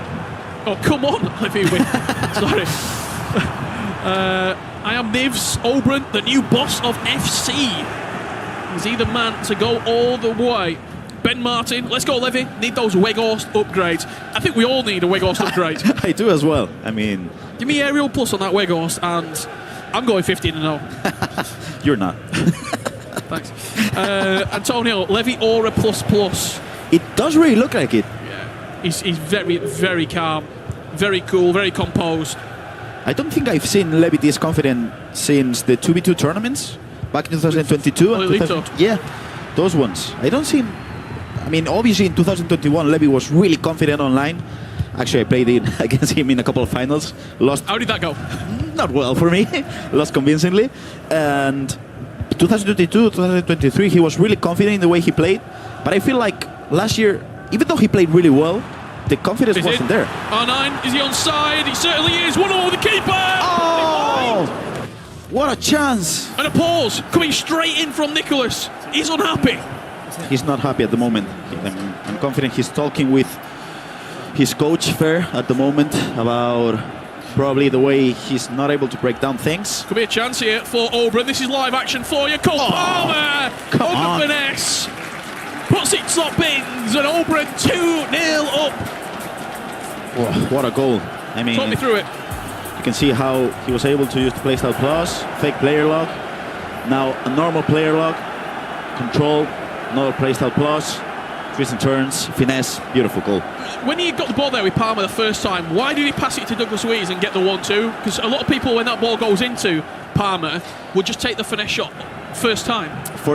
That's the thing for the people at home. When you're playing against 70 depth, you're expecting an offside trap automatically. Okay. So if you go for the driven pass, you know you're going to have this great chance with Cole Palmer. So it's just a thing of, you know, moving the defense back and forth. Jafonso trailing 2-0, but he does come forward on the kickoff here and trying to half that deficit that he finds himself in. Just offside is Thierry Henry. Oh, what is this? I mean, I think he tried to go for, again, to try to punish the offside trap. Because I'm confident, we'll see when the tournament ends, but I'm confident Jafonso uses 70 depth. Here's Oberon coming forward. You can find all those tactics codes at the end of the day as well. Keep your eyes on social media. Nice pass. Rafael Leao, just offside. One thing we did see last week was Rafa Leao, not the number of foot version you see, and obviously because now we have 15 million coins, he's in every single team. Back to our featured match. Levy David leading 1-0 here against the Iceman and Nicholas. Quarterfinals of your FC Pro Open 2025. That's just a hair too long on it. And just as we leave it, you talked about that kickoff. Again. We got the ball underway. Finesse. He goes long, and Oberon makes it 3-0. Does Jafonso need to change those? I think it's the depth. I think it's the depth, yeah. He won. First thing, that's not an easy thing to do because it's manual, the pass. But then I think he's punishing the depth, yeah. Levy, big chance. Fires the Dutchman. 2-0 up into a lead. And Nicholas, I don't know if you can just see him there, looks a little bit exasperated. Yeah, he is. You can see if we break down this, it was just a normal driven pass. He went for I think he slipped a little bit with Vincent Kompany. Where's Van Dijk going there? I don't know. I really hate Van Dijk in the game, in my opinion. Wow, that's strong. Yeah. Well, let's change the word. I don't like Van Dijk as much because I feel like he's a bit slow, you know? If it's not the Team of the Year version. Yeah, he's a bit slow, in my opinion. Obviously, we don't. You could have maybe got Van Dijk in, but I'm not sure how that team would have looked with the budget and restrictions. 15 million coins, and you're allowed one max rarity of item. One Thunderstruck, one Winter Wildcard Hero, one Team of the Year player is all you're allocated. As Nicholas finds himself in a bit of a hole, trailing 2-0. Johan Cruyff with the Trivela, but Jaap Stan and Edwin van der Sar just do enough to scoop up at the back. It's a direct corner. Going for the acrobatic kick. But again, we've seen Nicholas score many corners, so let's see about his routine, because he went for the short one into a player lock, scored a beautiful goal. Now he went for a direct one. Kyle Walker is getting run ragged on this right-hand side here, up against Rafael Leao. Douglas Luiz looked for that driven pass into the area. Van Dijk a little bit slow and cumbersome on it. Elise on the finesse, and that's going to be 3-0. Levy is locked in right now. And again, another Virgil van Dijk mistake. I do think he had all the time in the world to just go for a normal pass, but again, you can see Virgil van Dijk, he was slow when he was sprint jockeying as well, and that's an easy goal by Michael Olise. 3-0. If you're a Jafonso fan, look away, because Oberon leads 4-0, and he's playing superb FC right now, is the Italian. He's happy with it, yeah. You can see the driven passes. I mean, he's using at least 2 players with the playstyle plus, Douglas Luiz, and I feel like at the moment he's just controlling the match, and I don't think we're going to see Oberon concede a lot of goals in the way he defends. So now Jafonso is against the ropes. Here is Jafonso. Offside. Again, just offside. Does he go for the long one? He has Haaland. You play that short offside sort of free kick, and then he's just full power manual. I mean, it's an hour square up the field. It's literally nothing pretty at all. Nice cross. But Cole Palmer has bundled it into the back of the net. Jafonso looks to the coach. What on earth is happening here? I mean, it's really an unfortunate goal to concede because I think he scored it with the chest in a way. But I do feel like the build-up was really good. You can see how he went for through pass, triggered the run of Cole Palmer. Every single time Oberon's come forward, he scored. And he's triggering runs. So for the people at home, if you want to play like Oberon, he's passing forward, but he's triggering runs as well. And to, you know, I always like to say that FC is all about angles and spaces, you know? And in this instance, how he created the angle, just with a normal ball roll. So. Did you like? Ooh, what a pass. Rafael out. It'll go. Levy's 4-0. Jafonso 5-0 down. This feels strange. These should be tied games. This should be a tight game in my opinion. Obviously the Levy against Nico, you can see the pass by Aitana Bonmati, Team of the Year version. It's incredible. He had all the time in the world for to just control, look for the finesse. The only player to use the Team of the Year Bonmati as what well a pass. in these squad building restrictions. Thierry Henry with, oh come on! You seen the trickster fake shot into a finesse, green time, and Oberon is simply unstoppable at the moment. Incredible. It feels quite ominous, really. It does. Let's see the replay. You can see the player lock, which was incredible. Teo Hernandez out of position. Now the trickster. Oh come on! He opens up an angle. 6-0. Is that a manual pass that he's gone back in field with, where you saw the arrow come up? Why would someone do that? And if you wonder if people at home, how do you do that? You actually have to go for a player lock, and I feel like when you go for a player lock, the pass is more precise in a way. So you know where you can put the player perfectly, and then you just go for a pass like this. Nicholas, one back. This game's not over yet. We're not even in half time. Don't write the Iceman off yet. It all started triggering the run by Vitinha. You can see how Vitinha was always the player he wanted to pass the ball to.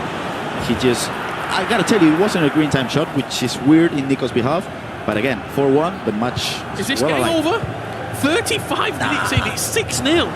I mean, we gotta remind people at home, it's a 9-minute half, you know? So he can come back from this.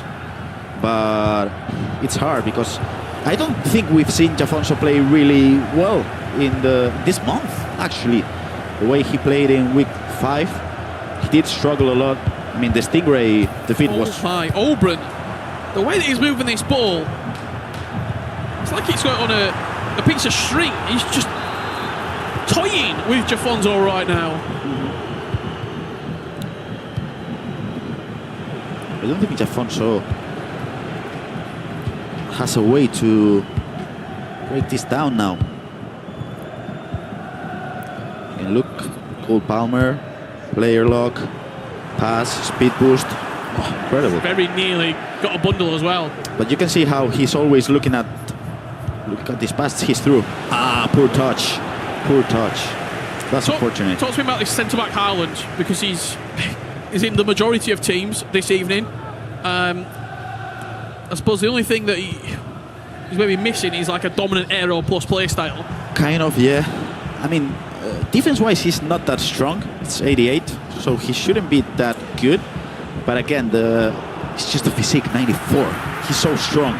And he's big. What is he, 6'4", 6'5"? Easily. So I do think like in those physical battles against, I don't know, Henry, against R9, he won't be losing any of those because he's just too strong.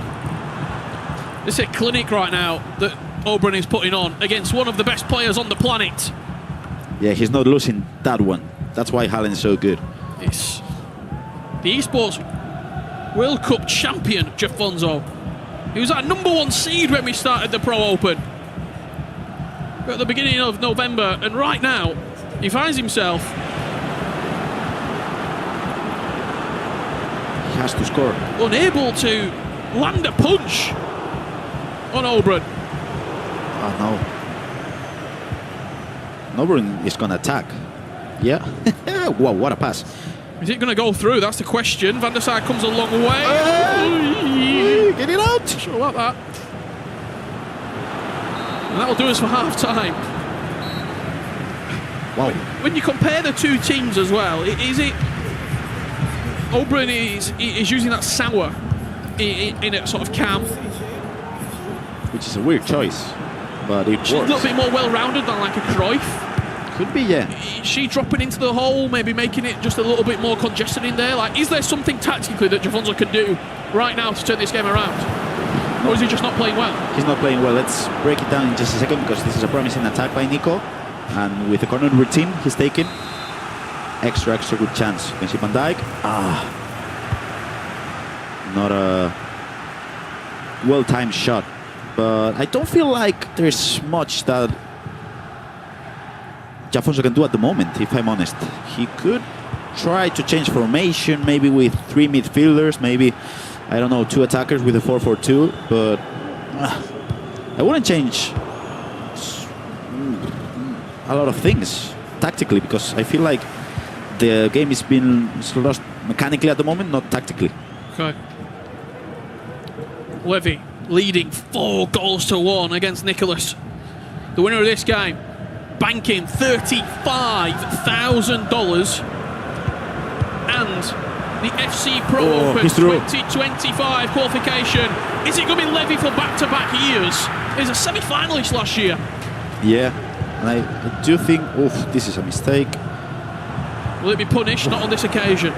And if you remember the semi-final, he lost fairly convincingly, and I do feel like he has a chip on his shoulder. Jafonso, is that a cross? No. 6-1. Are you telling me there's a chance? I mean, the comeback is on, if we're honest. It's just a goal, but it's all about momentum in a way. If you're able to score 1 goal now, 1 goal in 5 minutes, you're much alive. 1 goal at a time. Levy's probably thinking, if I can get a couple more, this game could be out of reach from Nicholas. I don't know if you feel this way when you're playing champs, but when I was competing, and let's just say you're losing a game by 2, 3, 4 goals and you have 30 minutes left, I break it down. So for example, I score a goal in 10 minutes and I go on and on, you know? We've got a couple of convincing scorelines at the moment, so let's head on over to FG, who's in the audience. What's happening, FG? Listen, mate, I'm having the time of my life here. That's what's happening. We're in the audience right now. We've got Anders to come, Stingray to come. Who are you most looking forward to seeing? Probably Anders. The way he's been playing, he's just a brilliant player. His playing style, the way he builds up his play, he's just brilliant. I think he's in for the win today and to take the whole tournament home. You're really, really confident he might take my job in the future, right? I'm going to come across to you as well. And what have you enjoyed so much about this evening? It's been nice seeing how all the players have just played really. They've done some amazing passes, shots, and amazing build-up play. And it's nice seeing this amazing competition. And it's just great. Yeah, it's amazing to have you here. Last thing, quick one. Who's the worst caster at FC? I don't think I'm going to answer that. Richard, I'm sorry, but... We'll head over to Richard, shall we? Sorry, what's his name? Get him out! I don't know if he caught that. Levy just hit the post as well, 5-1. The scoreline could have been. But small margins, keeping the flame alive at the moment for Nicholas. And as I was just mentioning, if I'm Nicholas, I have 3 goals to score, 25 more minutes left. if I were in Nico's shoes, I would be thinking about scoring every single 70 minutes, approximately. Well, you see what's happening in the bottom right. Let's allude you to a goal alert. Obrén, 7-1. Lmzied, 5-1. We've got our semi-finalists edging ever closer. Wow, that's a tough goal to concede. The player lock again. I think, I wouldn't say every single goal, but approximately every single time he goes for an attack, he goes for the player lock over I mean. And this was really an easy goal, and the assist as well. Michael Olise, 150,000 coins. You gotta buy him. But we do have another quarter-final that's just kicked off. It's Stingray, the Englishman, taking on LJR Peixoto. Big game, big moments, and once again, it's a clean start for Stingray. He's not played today. LJR just beating one of the favourites, Emre Yilmaz, 2-1 if you are joining us here. The quarterfinals of the FC Pro Open Finals. And that's a huge chance squandered in the opening 3 minutes. So first things first, you can see how Stingray is playing the 4-4-2 at the moment. If you look at the mini-map, and you can see Leandro Peixoto rocking the 4-2-1-3. So first things first, tactically this is going to be a really interesting match. And this guy, Harry Kane. He loves him. He loves him and he's through. Rafael Leao, first chance of the game for Stingray. Will he make it count? You can just see the box is loaded. R9. Oh, hello! Stingray is here to play! Electric from the Englishman. A superb way to get this game started. Incredible goal. I'm going to ask Ryan if you can break this down in all three, because I certainly can't. You can see the Makiri fake into just perfect, normal, elastical. You can see how Zach Moore was celebrating that you one. See that little wink to the camera? Yeah, Stingray was happy with that one. Incredible goal. Wow. I saw Stingray about 12:15 today. Yep. Granted, what time is it now? 6 o'clock. Yep. Just in the practice room, grinding, playing, getting warmed up, getting some reps in. Truly believe that this tournament is there to be won. Does Stingray? He's not just come to make up numbers. He's not just come to make up a quarter-finalist. He wants the FC Pro Open title. And you know what's interesting? Obrén was sitting at the players' lounge at, I think it was 3. He wasn't playing because he doesn't need that much practice. Right, I'm going to go out on the limb. Yep. The players, Nicholas, qualified for the World Championship, now losing heavily.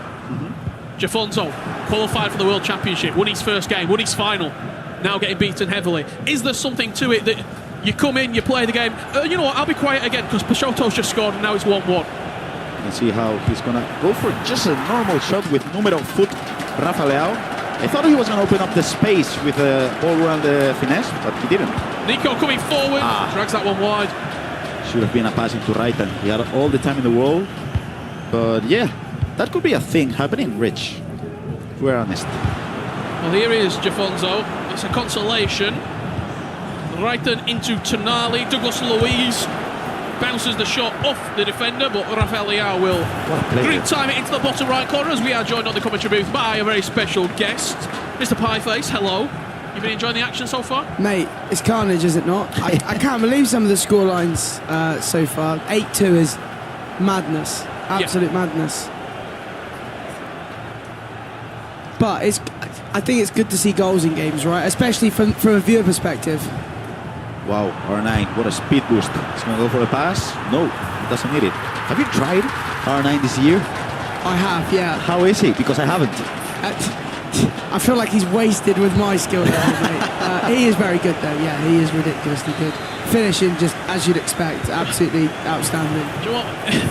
Hi, having R9 is similar to like me having a Ferrari in the garage. Yeah. I can't drive. You can't use R9 to what you can get out of him. User issue, I think, might be a fair comment when it comes to those sort of like numbers of cards. I always say this. I think for me, when it comes to items in the game, I like a good mid-price one with passion. Like, as I said earlier, I'm a Vitinha. Are you liking Harry Kane up top for Sting? Yeah, I was chatting to Sting earlier. We had a good chat. He said he was gutted he couldn't use his new SBC. item. Yeah, can't use that 94. Good value, I think, on that card. I think it's a must-do. actually, that SBC. You're a fan, are you? Yeah, I'm a big fan because of the playstyles. Yeah, Finesse Plus is massive. Absolutely massive. Here is Stingray coming forward with Harry Kane into Hullick round the corner to R9. Reversal elastico opens up his face. And Stingray leads 2 goals to 1. It's electric in the final third. Gravers held me there. That was wow. There's not much I can help you with. Fake player lock, normal player lock, pass, reverse elastico, win time shot. And the main thing, he went for a normal elastico first time, second goal, reverse elastico. Just incredible. That goal is quite simply ridiculous. It is. It really is. You can see how Jafonso is attacking with Nico Williams, Douglas Luiz, triggers a run with Tonali, and that's going to be fake, and a goal by Reiten. 8-3, which I think is not enough because I think that game is done and dusted, same as this one. Richard, Davey, 7-1. And you called it, you had your big call, Grav, for this game to be a close game. I actually thought Nicolas was going to win the tournament, if I'm honest. He said the best game today, Big Grav, for this game. Yeah. I gotta tell you, I throw those bold predictions. Sometimes you maybe good. Is that when you're right? Was it when you're right 52% of the time, you're wrong 48% of the time? Yeah, you know how Gattuso says, eh? Sometimes good, sometimes another thing. Yeah. I like it that you're putting yourself on the line. I mean, I'm not biased on these. I say I'm not biased. I like everyone to do well, but obviously he is still the only English competitor left. I would like to see, Stingray do well. We had a good chat after the last event. We had a good chat today, so hopefully. I was gonna now, and I know Richard, you like a bit of investment. I chatted to Ryan. I was gonna invest in the Bino Gittins item, but I didn't. Well, it's a good job you didn't, as well, because I think he went down. It's a brand new Future Stars. That's why I did it. Yeah, that's why I did it. So I've hammered coins into Xavi Simmons. So we're that game, Anders Vergang and Abu Makar is coming up very shortly indeed, and we'll be giving you the full featured match experience for that one. It is going to be an absolute cracker. Wow, really strong. Very close to a couple of full times here. I mean, Oberon and Jafonso simply just waiting for the final whistle here. 10 minutes left to go. Oberon dancing through him like he's not even there, into a 9th goal. And I tell you what, that semi-final, Levi David, unbelievable victory against Nicholas. Oberon, unbelievable victory against Jafonso. They're going head-to-head in a semi-final. I don't think how good a game that is going to be, or could be. I'm very, very much looking forward to that. Now, we would take opinions from the Twitch chat, but Brandon Smith, ever the professional, has left the pad here with locked. So, unfortunately, chat, I miss you, but I can't talk to you one-on-one. Eljar Peixoto with the chance, looks to be an equaliser. Eric Cantona with it. This game is very, very tightly contested, and we'll be featuring it very shortly indeed. But there you have it, Levi David, no reaction, business as usual. Big win, and what that does, qualifies into next season's FC Pro Open. Nicholas clearly upset on the stage. Yeah, he is. You can see how Nicholas isn't happy at all. I'm sure the main goal was to qualify for World Championships, but Nico wanted to win the whole thing. So obviously upset about the result, the way the match turned. But he will have a chance in La Liga FC Pro to redeem himself, and obviously in the World Championships later on the year. It's tough. It's always tough to see go, because this is their livelihoods, isn't it? It's everything to them. So 7-1. I'm shocked. I'm honestly shocked. I really didn't expect 4-3-5-4, something along those lines. Grab is what I was thinking. Just to ask you, what I've got you as well. Are you shocked to see Cantona being used as an item? I actually backed him this year, and I haven't tried him. But I think Rich did try him. I packed him as well. He's very, very good. Jafonso with a consolation. That's winning 9 goals to 4 as we look to wrap up the 2 first quarter finals. Stingray and Eljar Peixoto live, still underway. Let's have a look at this goal for Jafonso. It's too late. Tonali has been really good assisting and scoring as well. But again, 9-4. Game is done and dusted. But yeah, I actually want to go back to Spain to try Cantona first. But you know who else I want to try? That Cole Palmer 2 of the year. 2 million coins. It's not that much, actually. Packed him. backed him. Did you? How is he? Really good. His winner wildcard item is actually FBC. solid. Yeah, he was good passing. But now he's only got 1 playstyle plus compared to the 3. I do think that's a massive difference. I like the fact, I know a lot of people get angry with the Dead Ball Plus, but I think it's quite nice to have someone in the team with that as a... I think if you've got 2 or 3 playstyles, I think it's quite underrated, personally. I mean, I've got an Evolution Colin Moani where he's only got 1 playstyle plus, so I'd rather it wasn't just Dead Ball, but his free kicks are outstanding. Well, here you go. Anders Vergan getting ready. Who's ready to watch Anders in this audience right now? He's going to be kicking off. 3 or 4 minutes time, the world champion looking to win the FC Pro Open for the first ever time. He walked out with his hood up and it just gave me Star Wars. I just want to dun, dun, dun, dun, dun, dun, dun, dun. That's kind of the situation I had there. It's going to be... What a goal. Oberon. He'd be gutted, I think, to have scored 5 and lost. What a goal. 9-5. 14 goals. Split between these two. Second half much better for Jafonso, but the damage was already done at the halfway point. I think Oberon's probably just switched off as well as we've got into the last 15-20 minutes. He knows that it's not going to happen for him. A game that's well and truly even. What a pass. He's Peixoto from FC Lorient going 3-2 up here.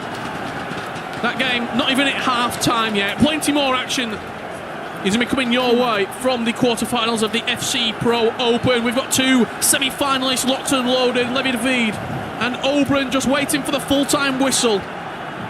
Safe to say, by the way, Peixoto doing very, very well today. I would almost say kind of under the radar, a little bit unexpected, especially beating Emre in the first round. Now he's 3-2 up. I know the game's not done against Stingray. Unexpected, potentially, Richard, at the start of the day. Yeah, and there's also plenty of time left. There's no time left in this one.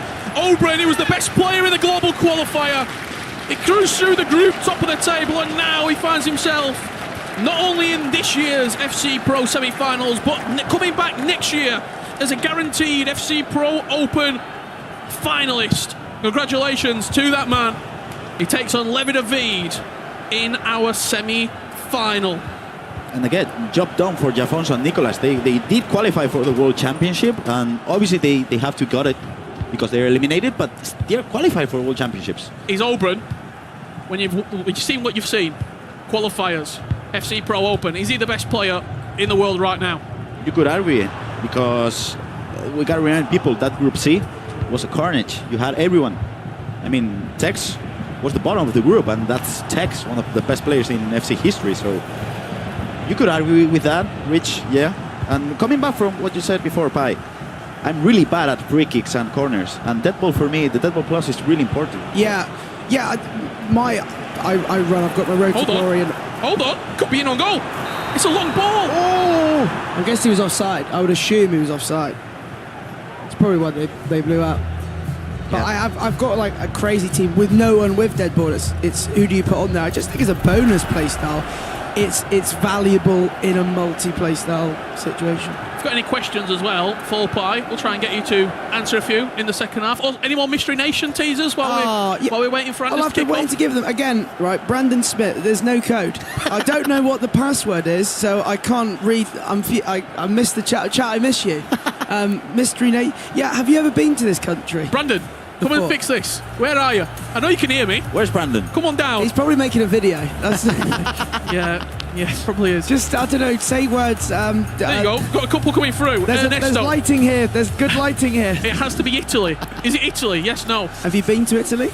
I have, actually. No, it could be then. No, it's not. It's actually not. It's actually not Italy. Turkey, bro, easy. There's been a lot of guesses, and it has got... I'm trying to think what was the hint we gave earlier? Red on the flag. It has got red on the flag. Can we give another small clue? Yeah. Okay. Yeah, I'm gonna. I've got one. I've seen the nation in a team. I've seen the nation in a team or two today. Were we on the same wavelength? Yeah, there? we were. Yeah, this nation does definitely appear in a few of the teams today. Wow, what a pass! Oh, lovely. See Eric Cantona. Oh, the goalkeeper movement! Incredible! Incredible. Oh, we're in. There we go. I've unlocked it. Chat, we're back. Oh, I feel so happy. I can see you again. Peixoto leading 3-2 here up against Stingray. Peixoto's journey to doubt. He beat Emre Yilmaz 2-1 and now taking on Group A winner, Stingray. That's what's coming up, that's what's guaranteed. A semi-final between Oberon and Levy. But who is going to be rounding out that top 4? We need to find player 3 and 4. We've got Stingray and Eljab Peixoto right now, and Abu Maka and Anders Vergang getting themselves comfy in the booth. They're going to be kicking off very, very shortly. And you have a little small peek at the chat, Pi. Who's there? Talking to us? Oh, shout out to the Twitch chat. They're I've seen a lot of people disappointed with Emre earlier, getting knocked out. I know you, Val, getting knocked out. The boy SBC. Unfortunately, that dream is over. So if any of you have got items that you're waiting on that these players are representing, good luck. Hopefully you can make some coins, or you can lose them like me. That's what normally happens. Actually, saying that, Oberon, he made me loads on Insigne. So yeah, I made quite a few, and I've got a soft box. He did say he's from Naples. And that's where my granddad was from. So you know, the soft spots continue. I actually lost 1 million coins on I think it was, on Nake, on Tex. Oh yeah, I was tempted. I was tempted because I did want to see him do well, but yeah, no, I like it. It adds to the. It does add to the. It does add to the element, especially with the Mystery Nation involved. And just to the viewers, well, if you haven't linked your account, hold on, Stingray, he's probing. Great block from Virgil van Dijk. That was a period of maybe 10-15 passes on the edge of the box, trying to unpick this Peixoto defence. He stood up well to it on that occasion. But I guess of Algeria, I can tell you. Do you know, is it bad if I eliminate a continent? No, you know what? What time is it? Eliminate a continent. Right, so I'll tell you, it's not a country in Africa. So there you go. I'll try to help you out a little bit there, chat. Okay, it's not a country in Africa. Theo Hernandez. He's got pace. He's direct. Driving towards Stingray's goal. Eric Cantona, extra pass. Mohamed Salah. Oh. Would you have shot a bit earlier there, Grab? I feel like it was on. Yeah, and you can see Ruud Hullit's run at the moment. This with the 4-4-2 is really a good counter-attack. Look at Harry Kane, the way he's moving, the way he's looking for the space. This could be good. What a poor patch by Ruud Hullit. In the group stages, Kane was so good for Stingray, so good. I think we were saying, weren't we, Richard? We were shocked at, obviously, the choice. Eric Cantona, 1-1. Travella into the far corner. Daylight between Peixoto and Stingray. That man's not happy. He wants a Stingray win. What a pass by Sawa. Wow, that's a really tight as well, that run. You see how that's a beautiful, beautiful goal by Leandro Peixoto.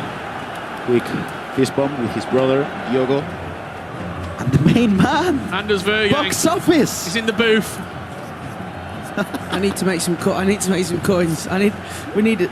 For anyone in the chat, we're seeing some guesses come in. So the clues we've had so far, there's red in the flag. We've had that Denmark was a good guess but wasn't right. They do good food and it's not in Africa. So there you go. There's some clues to go on. I don't know if you could hear that at home. I'm pretty sure Anders were looking towards us and saying, yes, I am box office. Oh, good man. Hey, make me some coins, please, mate. I'll tell you what, I'm going to be billing Anders if he goes out here. So anyone want to buy a Xavi Simons? On the other side of the stage, Abu Maka. He left it late against Fakou Cohen.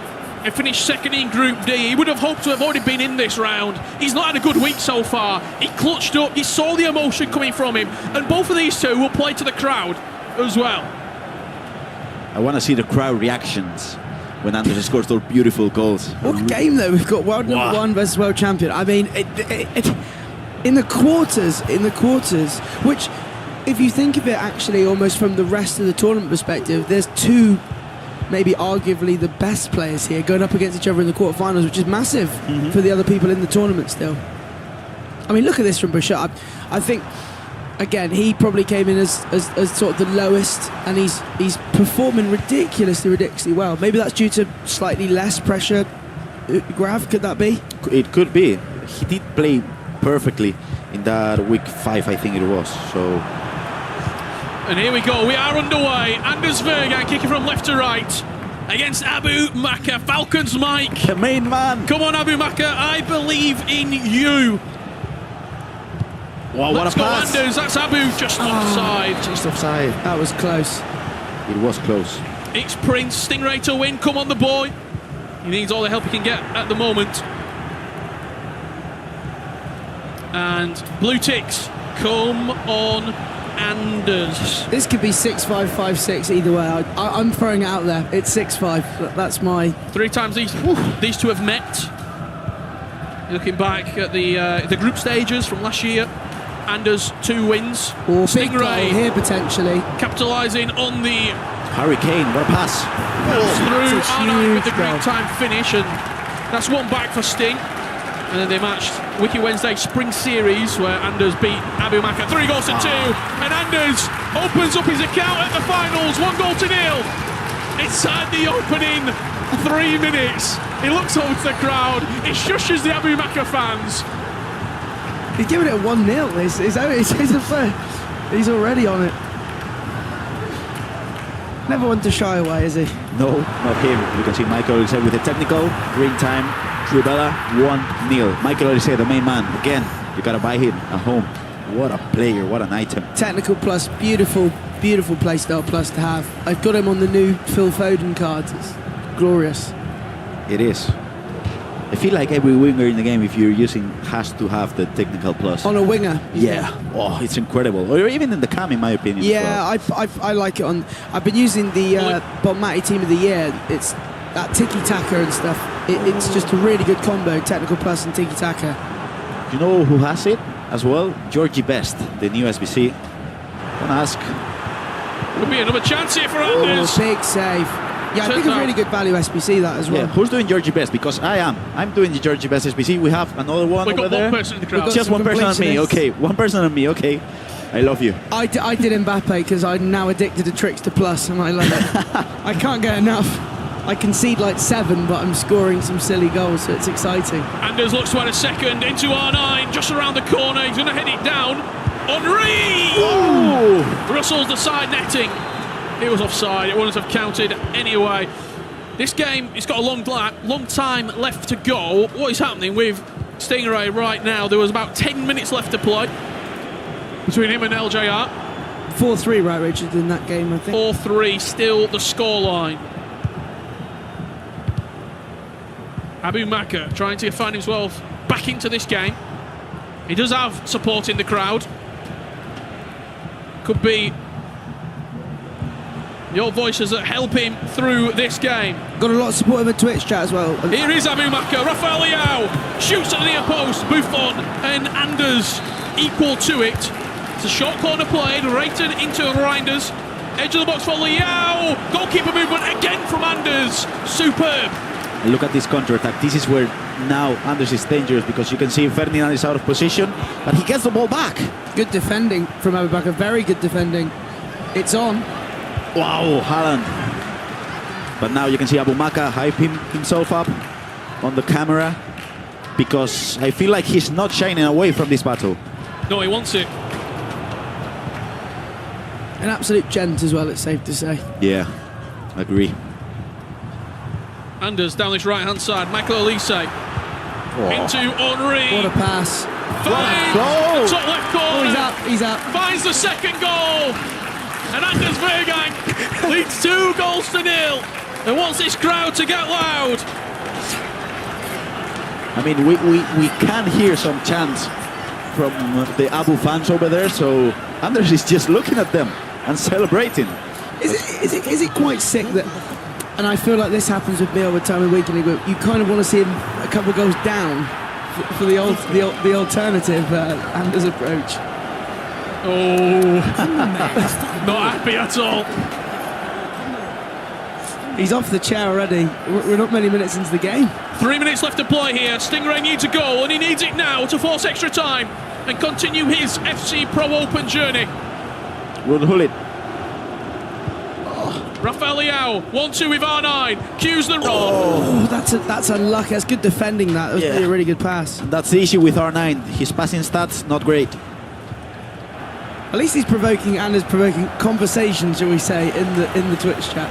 Peixoto, the only player who won that first qualifying match, who is leading right now. The other two games earlier, Jafonso won earlier, now out. Nicholas won earlier, now out. And Peixoto just seeing this game out. He's happy just holding the ball with Sawa. 1 minute left. Let's see how Stingray is able to just go for the constant press, but no. Some very good game management. Yeah, it is. Now just 20 seconds left. 10 seconds left. He's done enough, has Eljar Peixoto. He will be at next season's FC Pro Open. He will be one of your 2025 semi-finalists. He knocks out Stingray. 4-3. What a tough, close match. And 1 game left in the quarterfinals. It's the Great Dane, Anders Vergang, representing RB Leipzig, and Team Falcons, the best esports organisation in the world, for Abu Maka. Both of these two, huge fan bases behind them. As you can hear an Abu chant rain out in London. He needs the support. Trailing 2-0 at the moment. This could be a chance. Wins himself a corner. We've had a couple of people asking in the Twitch chat as well regarding sort of like what the mystery nation is for. So just I wait for this attack here. Just to let you guys know. So if you have a look in the objective section, there's a objective where if you score, I believe it's 3 finesse goals with a mystery nation, which we keep giving you some hints for, you'll get a coin boost for future games, I think the next 5 matches. But don't forget as well, if you do link your account to whether that's the Twitch or YouTube, you can gain some in-game rewards, some packs and stuff. I believe you can get a mega pack and a draft token just for linking there you go. Your account. And it's not Africa, right? Not in Africa. No, so it's not in Africa. There's red on the flag. They do good food. That's what we've got so far. And it's a nation that has appeared in more than 1 team at today's event. So Abu Maka, brilliant feat with R9. Haaland again. Great defending. What a centre back, and he moved the keeper as well. Have you used that? I haven't had a chance to use him. Do you like him? I think he's the best centre back in the game. I did have a chance to use him.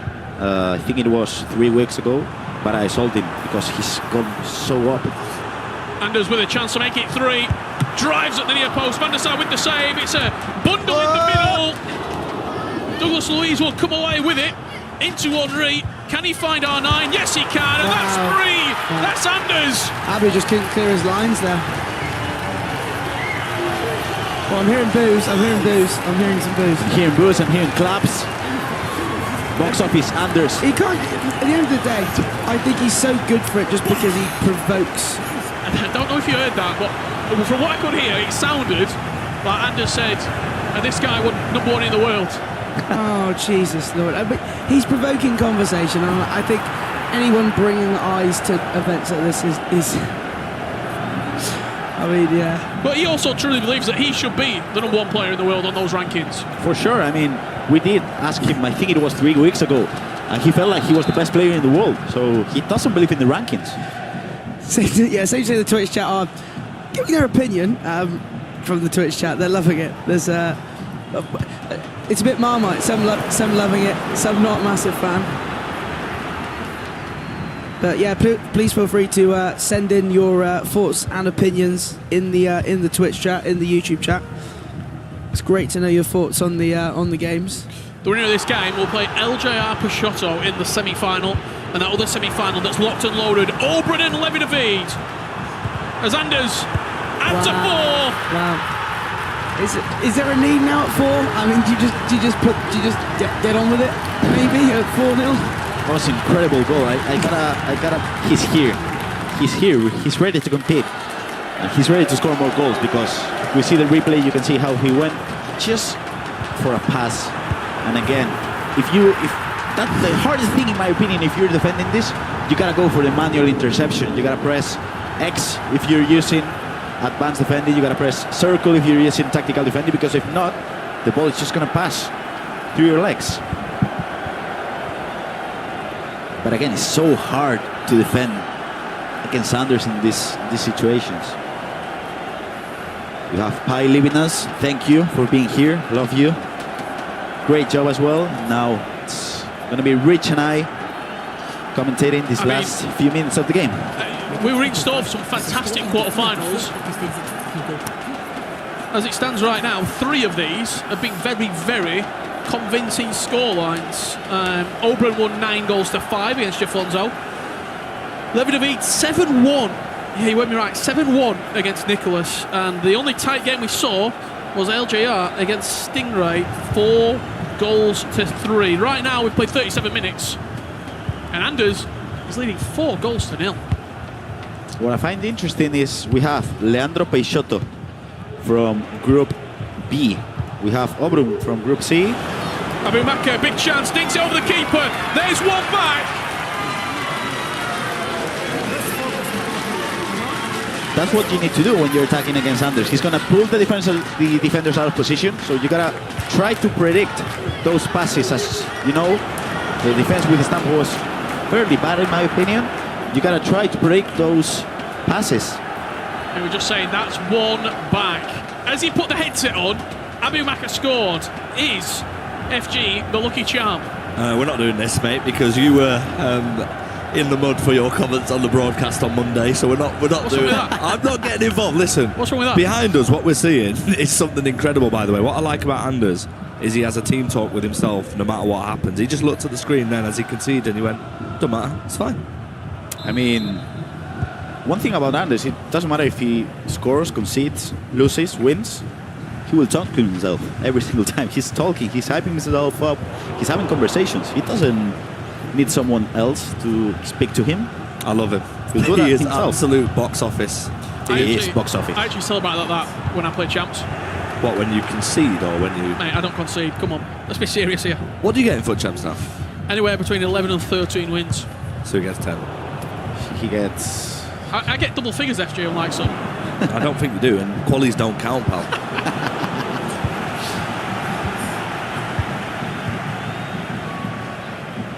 I'm trying to think. Could be another chance here for Abumaka. The Buffon's been really, really good so far for Anders as well. There's been 2 or 3 chances that have bailed him out. Since the patch, how important is like the goals in this game? Because I mean, we're seeing so many comebacks, aren't we? Yes, we have. There's a 3-goal lead right now, but in reality, we're seeing a lot more goals from both players. I feel like you gotta punish the way your opponent pulls out the centre backs, but it's so hard to do with the way Anders plays because he look at the player switches he's doing. He player switching to Talot. You know how hard it is to player switch from the left center midfielder into the right back, and he did. That through ball just getting on the toe there of Yapstan, and that will do us for half-time. 4-1, the scoreline at the moment. Abumaka ended the half on top, Gravison. He's got... The game's not over yet. It's only 3 goals. He's got a lot of time to build into this matchup. Some of the other games, it was 6-7. Yeah, that's the thing. If we look back at the Nico Levy match, half-time 4-1 as well, I do feel like when you're in that position, you at least gotta score 1 goal. I mean, Abumaka, because once you concede that goal, mentally it's so tough. So when we're going into that second half, then how important is it to get a goal super quick? Because I mean, look, he's 3 goals behind against Anders, and Anders being ahead is... I mean, playing against Anders is bad enough, but him being 3 goals ahead is even worse. So in case of Abumaka, do you go all out attack in this position? I mean, you have to, right? Not yet, I don't think. I don't think you have to go all attack, Where but I go wrong. but I feel like you gotta not even listen to your coach. The main thing you gotta look for is just scoring a goal. Just while we're at half-time here, show of hands in the audience. Who thinks Abumaka can turn this game around? Oh, few hands. Okay, and who thinks Anders Vergang is going to win this game? Okay. Well, hang on a minute. That guy over there voted for both. He did. So, you know what? I like that. yeah, I rate it. You can't get an answer wrong, right? If you choose both. And if Anders scores here, it could get changed ever slightly. On the finesse, just bounces off the post. Is the momentum, is the tide starting to swing Abumaka's favour? Let's see if it is. Wow. Aggressive defending from Anders, steps in with Stam and walks away with the ball. I mean, that aggressive defending is so risky and so abnormal as well, right? Because if I'm playing Weekend League and I'm aggressively defending, I'm 4-0 down, I've quit. That's what I'm thinking. If I'm Abu Maka, I might change in formation. He's using 4-2-1-3. I might change in some roles, maybe, to look for a shadow, a striker or something. I don't know. I don't know how you... Oh, what's happening here then? Corner. Acrobatic kick from Haaland. Oh! He has another chance. It's whipped in early, but on this time, Abu Maka brings the goalkeeper. Van der Sar clinches hold of the ball. At what point in this game is it all-out attack mode then? Because you're 4-1 down, Grav, and you said, I mean, Buckley, you said not yet when I asked you at half-time. At what point in this game should myself and the viewers and the people who find themselves in this position every week in the Weekend League start all-out attacking? I would say 70. This is good. Oh, Haaland again. What a centre-back. I would say 70 minute, kind of. But I don't know. Rich, do you agree? 70, 75. Obviously, the difference between what you're doing at home and what we're doing here with the pros is the 9-minute to 6-minute halves. It's a big difference, yeah. It's 3 minutes. Long time. It is a long time. 4-1. Anders Vergang still leading in this matchup. Abu Maka starting to create, starting to find his groove ever so slightly in this game. Needs to get that Mo Salah higher up the pitch as well. Does Abu Maka. R9 with a good turn, but just played straight into Anders' hands once again. He did try to predict a tackle, but this time Anders decided to just cover the pass. Oh, he's through. Chance. Anders, good save from Van der Sar. Wow! No, he's alive. He has to score a goal at least in the next 5 minutes, in my opinion, if he wants to have a chance. Wow, what a tackle. Gravenberch is able to hold the ball, and now this could be dangerous. You just see that technical dribbling there. He only sprints when he feels as though there's a chance to exit into space, does Anders. Douglas Luiz edges it onto R9. That's rushed. I mean, that's rushed. It's rushed, but it's It's a half intelligent. chance.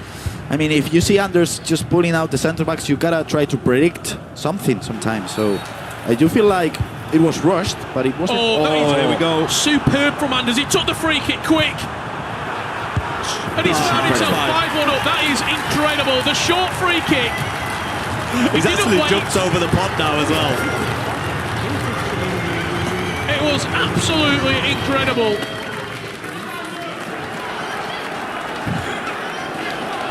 He's jumped over the pod, Anders, just to make his point to our live audience who were singing Abu Maka's name in the corner We've got to of see that the again. studio.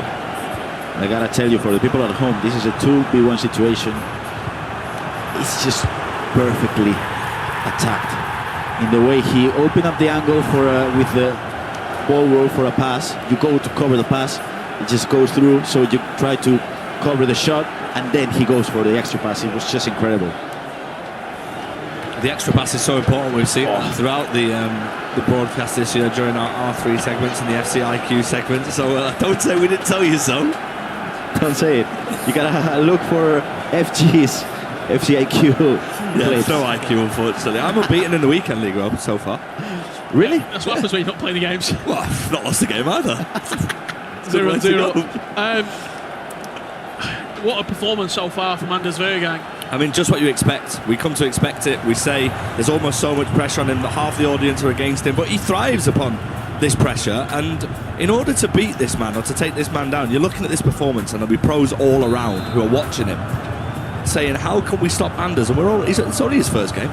What can you do? Because if you try to predict some passes, he's not pulling the players out of position, so you'll get the ball back to him easily. But then, if you just try to play it safe, he will pressure you. He'll take the ball off you. So what can you do, really? Good chance here for Abu Maka, but again, It wasn't green timed. not green time. It wasn't all the way in the corner either. You know what's interesting about Anders? He spends all his coins on the attack, but then he defends so well with the rest of the team. Because Enria and R9 are so expensive. Well, he's got a chance. Green time, that's a good chance. He has not got an outfield Team of the Year item. He has Team of the Year icon, of course, but he doesn't have an actual Team of the Year item in his team. But when you look at his attack, like you said, R9, Thierry Henry.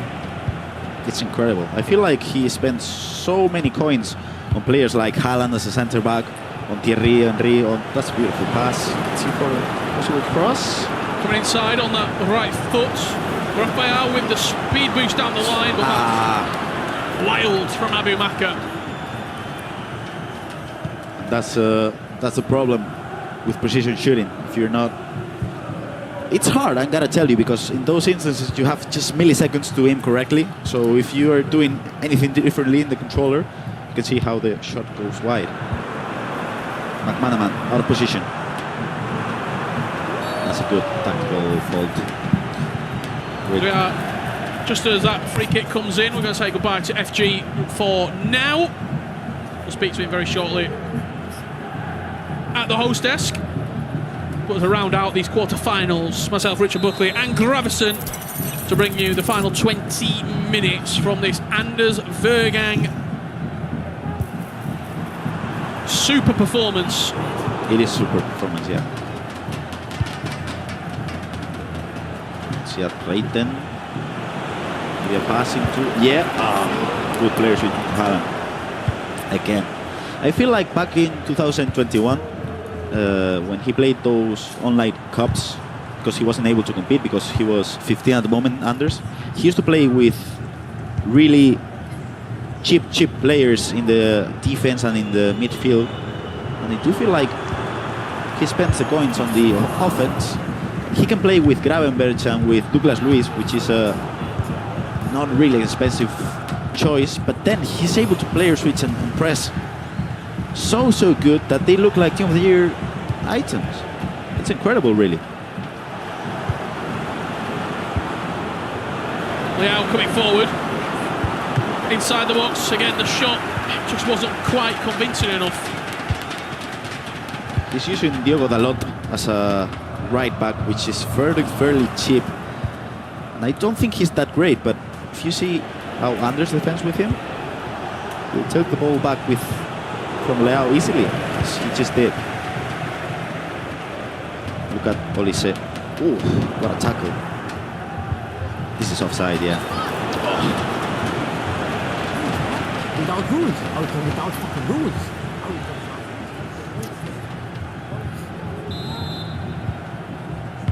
5-1, 10 minutes left, and it feels like Anders is through to the semi-finals. Apologies if they hear any unsavoury language there coming from Anders Vergang.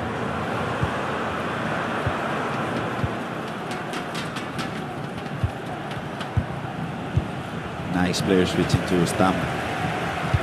Great tackle as well. He's through. This could be it. Rafael Leao shoots at the near post. 10 minutes left to play. 5 goals to 2. 3 goals needed. That's a goal each 4 minutes, approximately, without a time. So I feel like 1 goal each 4 minutes. You gotta score every single chance you have, and you gotta defend perfectly, and you gotta take the ball back from your opponent. It's doable, but I mean, Anders clearly doesn't think it's anything to worry about.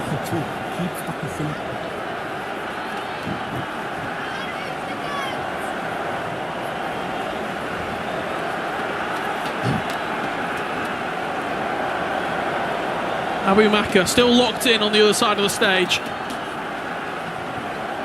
Knows what he's got to do. He knows what's in front of him.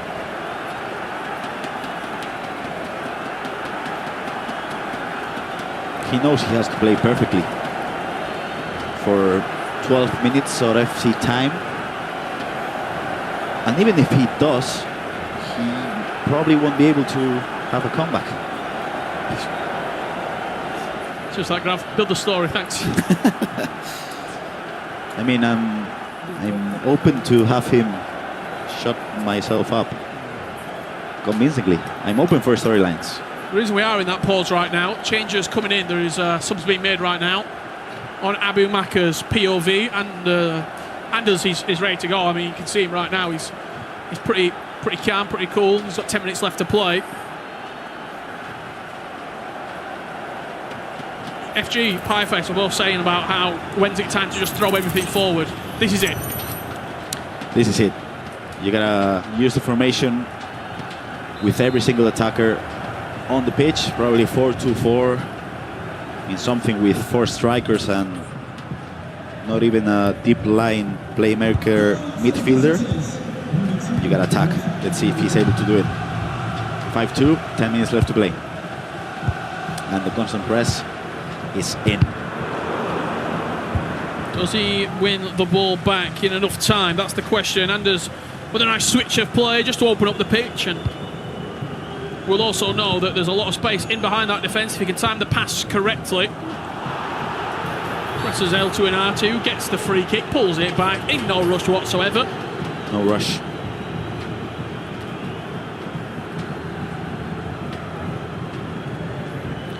The clock is ticking. As you can see, he's not in a rush. He's not even looking at the monitor, he's looking at the camera talking into it. You can see how the clock is ticking, so Anders is just chilling in there, taking seconds off the clock. He's not in a rush.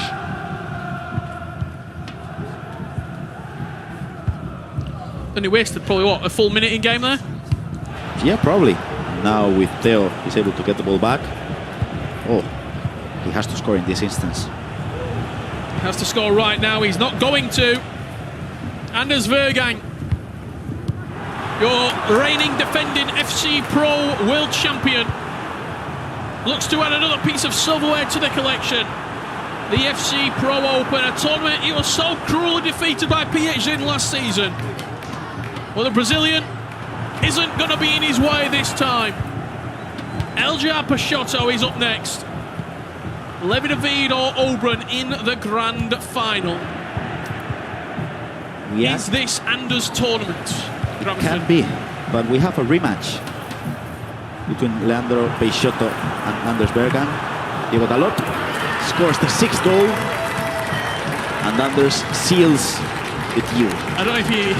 I'm pretty sure the salute is the celebration that Abu Maka was doing quite a lot at the Esports World Cup, and what he's done quite a lot in his career. So just hitting the reverse card and doing his opponent's signature celebration, as that will conclude as 6 goals to 2 with only a few minutes left to play. Back to the question. Is it his tournament to lose now when he sees what's in front of him? No Nicholas. No Emre Yilmaz. No PHZ.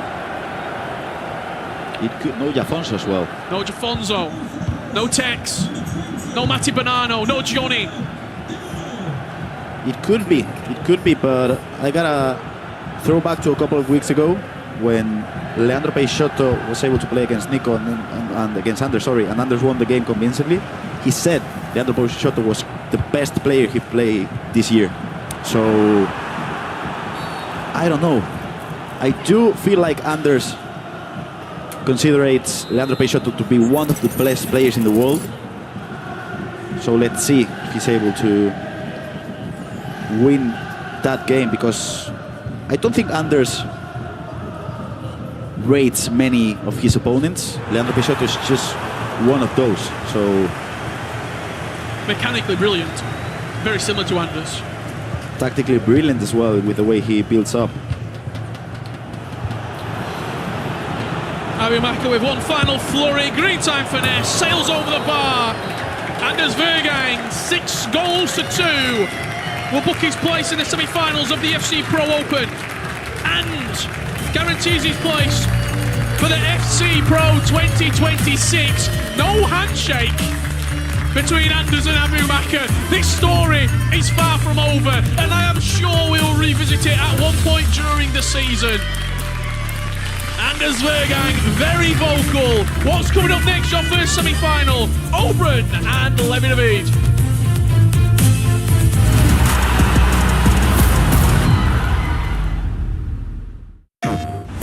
PlayStation tournaments are on PS5. featuring FC25. Challenge more players and find more ways to win. Get ready to compete on a global stage with new and exciting daily tournaments, all at the press of a button.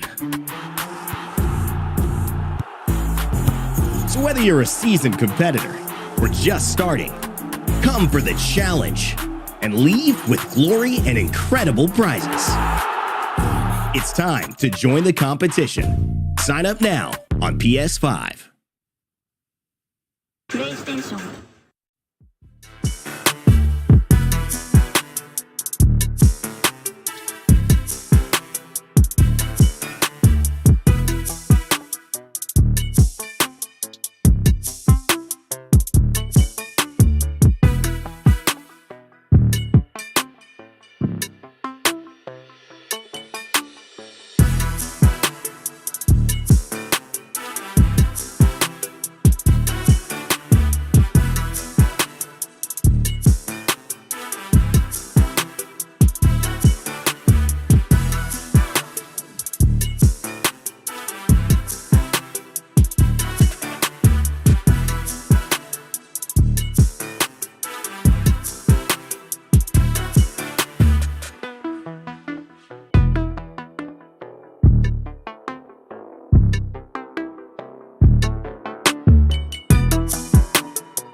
It is now time for FC Pro Leagues to take center stage.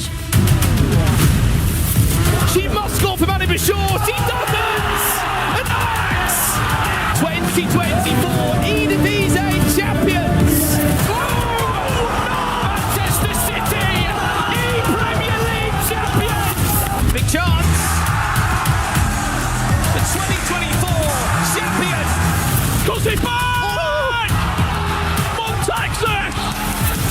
The ball, Libertadores champion, Nathan S.R.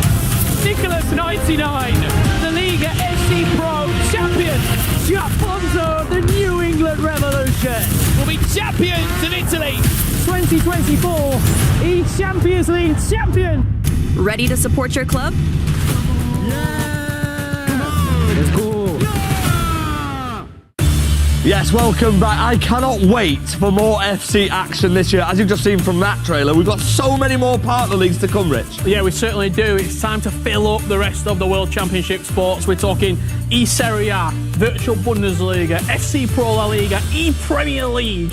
It's all left to come in this season. Now, that means there's going to be a lot of tears, there's going to be a lot of elation, maybe some more non-handshakes. But also, what's coming soon in FC 25? We've got a brand new patch, and this one is actually very, very good. Let's take a look then at the pitch notes, Mr. Pieface, and we will start. And this is one that I'm sure that the audience here will be very happy about, and I'm definitely very happy about. You can now do 2 players at the same time in the evolution slot. Yeah, huge fan of that. Fantastic update. The thing is, there's so much Evo customization available now, especially with these new future star items and the amount of evolutions available. I mean, you're going to save yourself I mean, time. It's fantastic. Yeah, thank you for listening to us on that one. And then there's a new overall seat search filter in Football Ultimate. If you're an SBC king, a little bit like you, it makes it a lot easier, doesn't it? Yeah, I mean, it's a fantastic addition. I think this year they've made sure that completing SBCs has been as easy as it's ever been, especially when you can set ratings and stuff. So now you can specifically search for an item of, say you wanted an 86 rated, you can now filter through those to make your life easier. And now I've got a personal message to every single person who matches against me and can't beat me, sees my username and quits when we're drawing. You can't do that anymore because I'll get the win. If you're quitting a game against your opponent when you're drawing, they are getting the win in the new patch. I have prayed for times like this. I'm getting 15-0 next weekend, Rich. That's not going to happen, but that is a massive update when you... it's one of the most common annoyances, I think, that the community's had for a very, very long time. That getting addressed, I think it's a real big positive update. Mate, it absolutely is. I've had people in penalty shootouts. Oh, the worst, yeah. I mean, but to be honest, it's not going to happen anymore. What we have got in FC25 right now is the Future Stars promo. And what a promo this is. Pi, you were streaming till late last night. Did you manage to get any? Yeah, Lavia, I've used him, enjoyed him. Ping Pass Plus, really, really nice playstyle plus for him. I haven't had a chance to try out any of the other items. No Spurs, I'm a little bit disappointed in. There is a Team 2 coming soon as well. I mean, one thing about Lavia, Mr. Richard Buckley, he is unbelievable at FC25. He actually got 15-0 once this year. Did he? He did indeed. We lost to him on Rush earlier this year. Him, Cole Palmer, Joao Felix, at least and Jadon Sancho. Can't compete when he's playing Rush against people like that, can we? Let's take a look at the bracket as it stands so far. We are getting towards the business end of the FC Pro Finals. We're going to be crowning a brand new winner today. Pieter never made it. Mr. Rich, what are you looking forward to? Look at our 2 matches that have got to come. Well, we've already found our World Championships. We've already found our re-qualifying players for next season's Pro Open. One thing left to find out, who is going to be lifting that trophy? $100,000. It is going to be a real big moment. We've seen some extremely convincing performances so far. Yeah, I mean, just a reminder to you guys at home, I mean, Levi David was in exceptional form earlier on. Yeah, insanity. I've called 6-5 a couple of times. This might be the one where I call 6-5, and it is maybe 6-5. But no, some of the performances we've seen from these players today has been insane. Yeah, perhaps another shot with Stingray going out. He is no longer with us in the competition. He was hotly tipped to do really, really well here today. The only player, LJR, who played that opening game and then won. The other 3 were automatically quarter-finalists and only had to win 1 game. He takes on Anders Vergang. I mean, we've seen how box office Anders is already. We have got 2 of the biggest matches to come so far. I can't wait for these semi-finals. Let's get into it. I am the one to beat. I will get the crown. No one can beat me. The trophy is mine.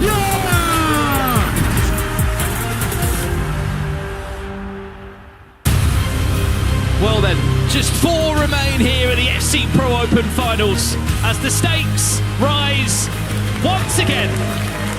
The winner of this game will guarantee themselves $60,000 and a spot in the grand final here. These 2 have very different quarter-final matchups, but one thing we can both agree on is that they scored a lot of goals. They started their quarter-final matches so well. Opron beating Jafonso 9 goals to 5, and Levi David putting past 7 against the Iceman Nicholas 99. Myself, Brandon Smith, Jaime Alvarez, and Casey guiding you through this incredible semi-final. Just off the bat there, Gravison to score 7 goals against Nicholas, who only conceded 18 in the group standings. Just goes to show how well Levi played that. For sure. Last year in the quarterfinals, he did win against Umut 4-1, convincing result. But then he went on to lose the semifinals against Anders Bergan by 4 goals to 3. So I do feel like top 4 last year wasn't enough for him. This year he's looking for not only that title you can see on the screen, but the revenge against Anders as well. And on the other side, Case, Both of these players had a great start. Obrun was 5-0 up, I believe, in 45 minutes. How do you describe what on earth happened there? Yeah, I mean, what a great start for Obrun against Afonso. Between the two of them, they actually scored 16 total goals. Obrun has already done better than he did last year. Last year, he got knocked out in the quarterfinals. He's already locked in that World Championship spot. And so I think his eyes are on that prize. He's trying to make it all the way to that final, but first, he's going to have to get through Levy. Well, interestingly, both these two were actually in the same group last year in the FC Pro Open, the first of its existence. They both made it through to the knockout stages. It was a quarter-final exit for Obrun. But for Levi David, he did get to a semi-final. He lost to the hands of Anders Vergan. The positive, you could argue this time, is that Anders is on the opposite side of the bracket. But unfortunately, you've still got Obrun on the opposite side of the stage.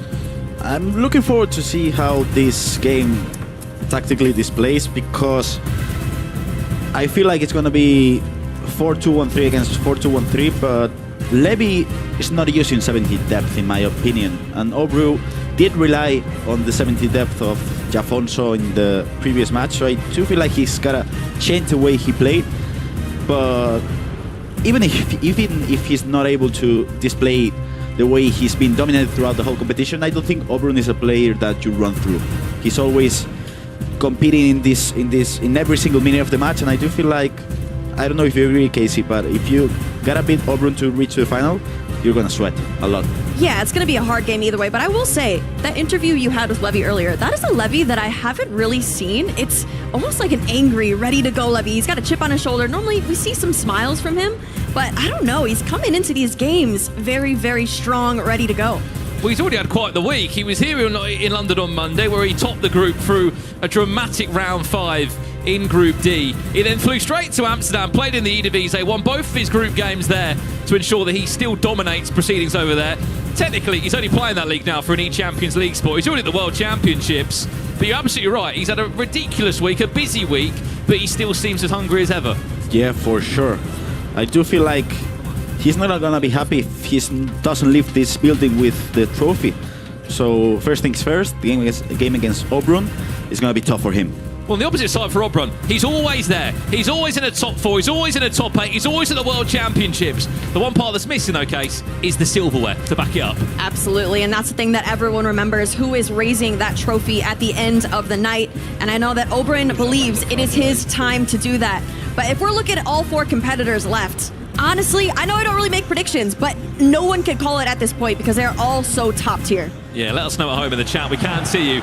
This is it then, FC Pro Open Final, semi-final number 1. Obrun takes on Levi David for a spot in this year's Grand Final, as the first shot of the game comes in from Hernandez. It's a red time finish, but why not, Gravison? Why not? I mean, I think he went for a Trivela, and if it's green time, I do think that should have gone in, because Hernandez is a beast in that angle and in that space as well. Well, the way that both the first 2 quarterfinals went was whoever scored first and scored a few first went on to win the game. Are we going to see it here? It's that near post finish, which was a lot more successful before the patch, Gravison.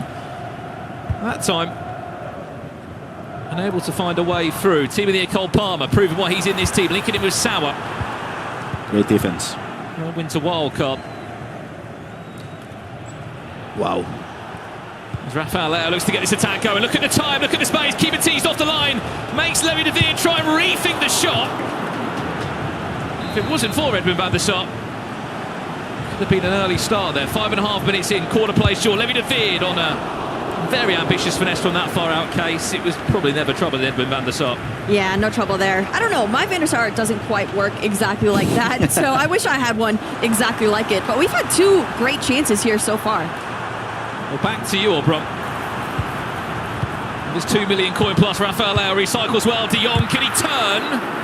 Cole Palmer hasn't featured in everyone's team tonight, but those that he has popped up and been rather impressive.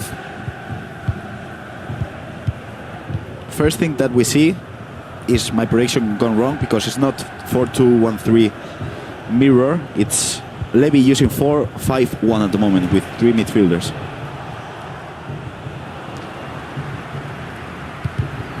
Press is ridiculous there. I'm able to pick up the ball. I mean, let us know at home in the chat. Who are you back in this game? Who do you think is going to make it through to this year's grand final? We already are guaranteed to see a brand new winner this year. BHGN did not make it through the group stages. Just on Monday, gone. And there is the love coming through. Come on, Levy from Guna Double. Especially, there'll be a few people. Days, no way. Wow. That might have Wout Weghorst in their club case that are hoping that Levy can go the full way today just to get the extra upgrade. Yeah, I don't blame them. I have a couple in there that I was hoping to get. I have an Insigne waiting for an upgrade potentially from Oberyn. I've been holding on to that one for quite a while. Elise, I haven't seen maybe as much of his involvement tonight as we have on the weekly Mondays. Here he is now. Speaking of Elise, is he on for a little cheeky chip off the line? Oh, no, it goes in! For a split second there, I thought Oberon would have just been able to clear that away. Unfortunately for Erling Haaland, he runs into his own goal. And Levy de Veer opens up the account. He did have a couple of chances with Ronaldo. He went, the first one, he tried to go for an extra pass. The other one with a finesse. This one, a chip shot, it goes in, 1-0. And again, you can see how Levy's not celebrating. Yeah, Casey. no, he is focused. Stone cold, ready to go. Focus is 100% there. But we have enough energy in the crowd to supply Levy. You actually hear some chants for Levy as well, so he's got a lot of fans here in London. I think what we're seeing there, though, as well, just on that conversation of sort of no reaction, no emotion, these players have been around this scene for so long that they've had championships in their grasp, snatched away from, you know, a mistake or a late goal. Yeah, Levy's fairly young, to be honest, but this is his 5th year competing at the highest level. So, obviously, back in the days online, he was one of the players to watch, but we didn't know how he was going to be able to convert in these LAN events, and truthfully, he's been amazing. Well, here's one for you, Grav. He's only 20 years of age, Levy de Veer. He's already won $355,000. It's 100k, near enough more than what Obrun's won, and Obrun's 2 years older than him. Which just goes to show how impressive he has been. I think the one thing about Levy, though, he's had a lot of success in that 2v2 world. Yes, he's been amongst the conversation, the 1v1, but could this be his big trophy, that big title, to back up his dominance that we saw, back in 2021 online? I think you were still competing there, Grav, weren't you? You had a few of those online cups. Yeah, don't remind me. I mean, you did qualify for a World Championship. I know it didn't go ahead, but you still were there amongst the best 32 in the world. I did play in a couple of online qualifiers against Levy. No, don't ask me the result. I'm not happy with that. He was a beast. I mean, he was 16 years old and he was so good. The way he, not only he was mechanically gifted, but the way he competed, he was a beast.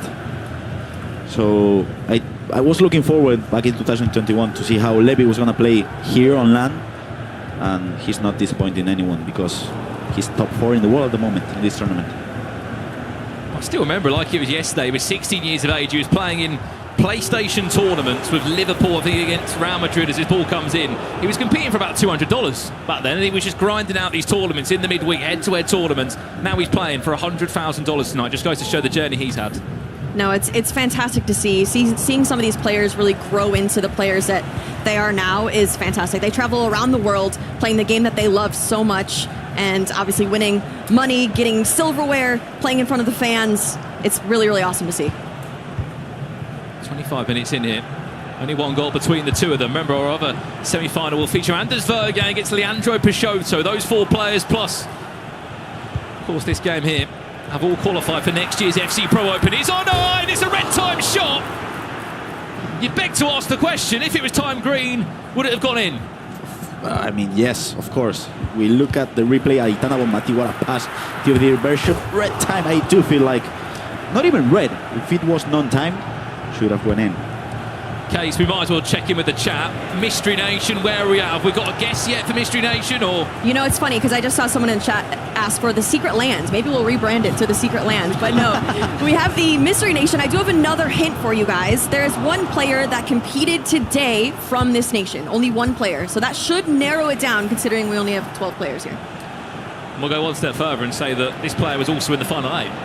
So we're not 4 off the potentials of who it could be. He's on 9 for 2, Van der Sar. Pause coming in. Massive pause there, Gravison coming in, because it's clearly not going to plan so far. That's a good. If you can have a sneak peek of the monitor right there, you could see how Levy was playing with a 4-5-1, which is interesting. I do feel like Aitana is the left midfielder, and Douglas Luiz probably is more in a deep line playmaker kind of position as a central midfielder. But as I mentioned before, is Obrun gonna change the way he played, because it's fairly different to play against 70 depth than 50 depth.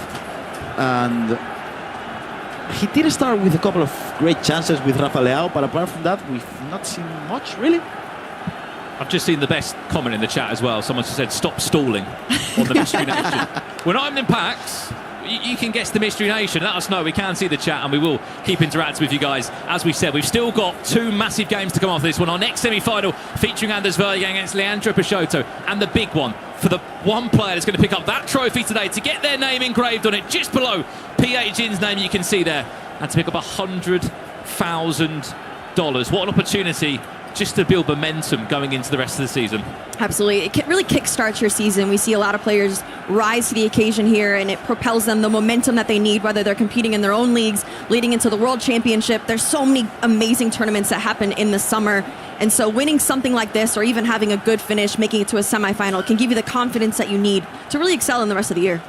For sure. I mean, if we look at last year's top 4, let's see how this is played. Ooh, that was close. We see players last year that were able to make it to the top 4. They did have a great season, all of them.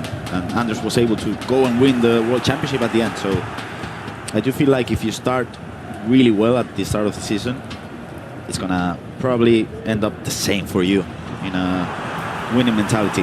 Let's see this chance come in now for Obrun. Looking for a way back into this tie. Cole Palmer looking for an option. Sauer, Douglas DeWeese, finesse! We'll go for a corner. Is it going to cause any danger? Haaland is there at the back post. Is it going to be dealt with? Haaland there, able just to give possession back. Obrun still. What a pass. Looking for the dink. Is he onside? No, he's not. And while we have an opportunity to do so, FG, I believe you are in the audience somewhere. Who are you with? Hello, my friends. Thank you very much. Yeah, I'm back in the audience, so we're having a catch-up with some of the guys. How are you finding the evening so far? Yeah, it's been going good. I mean, there's been lots of great players on display and stuff like that. I think Anders boxed office, as you know. I was a bit disappointed with Stingray losing because he's English, of course, but I think it's been really good. Now, I have to ask you as well, were you singing Anders or Abu Maka? I was singing, well, I wasn't supporting either, but I wanted Anders to win. I was in the stream the other day and I said, I'm going to be here to watch him, so yeah. Right, okay, before we head back to our casters, listen, I'm going to give you an open space here. You can send any message to any person in the broadcast, both of you can, all right? So we'll go with you first.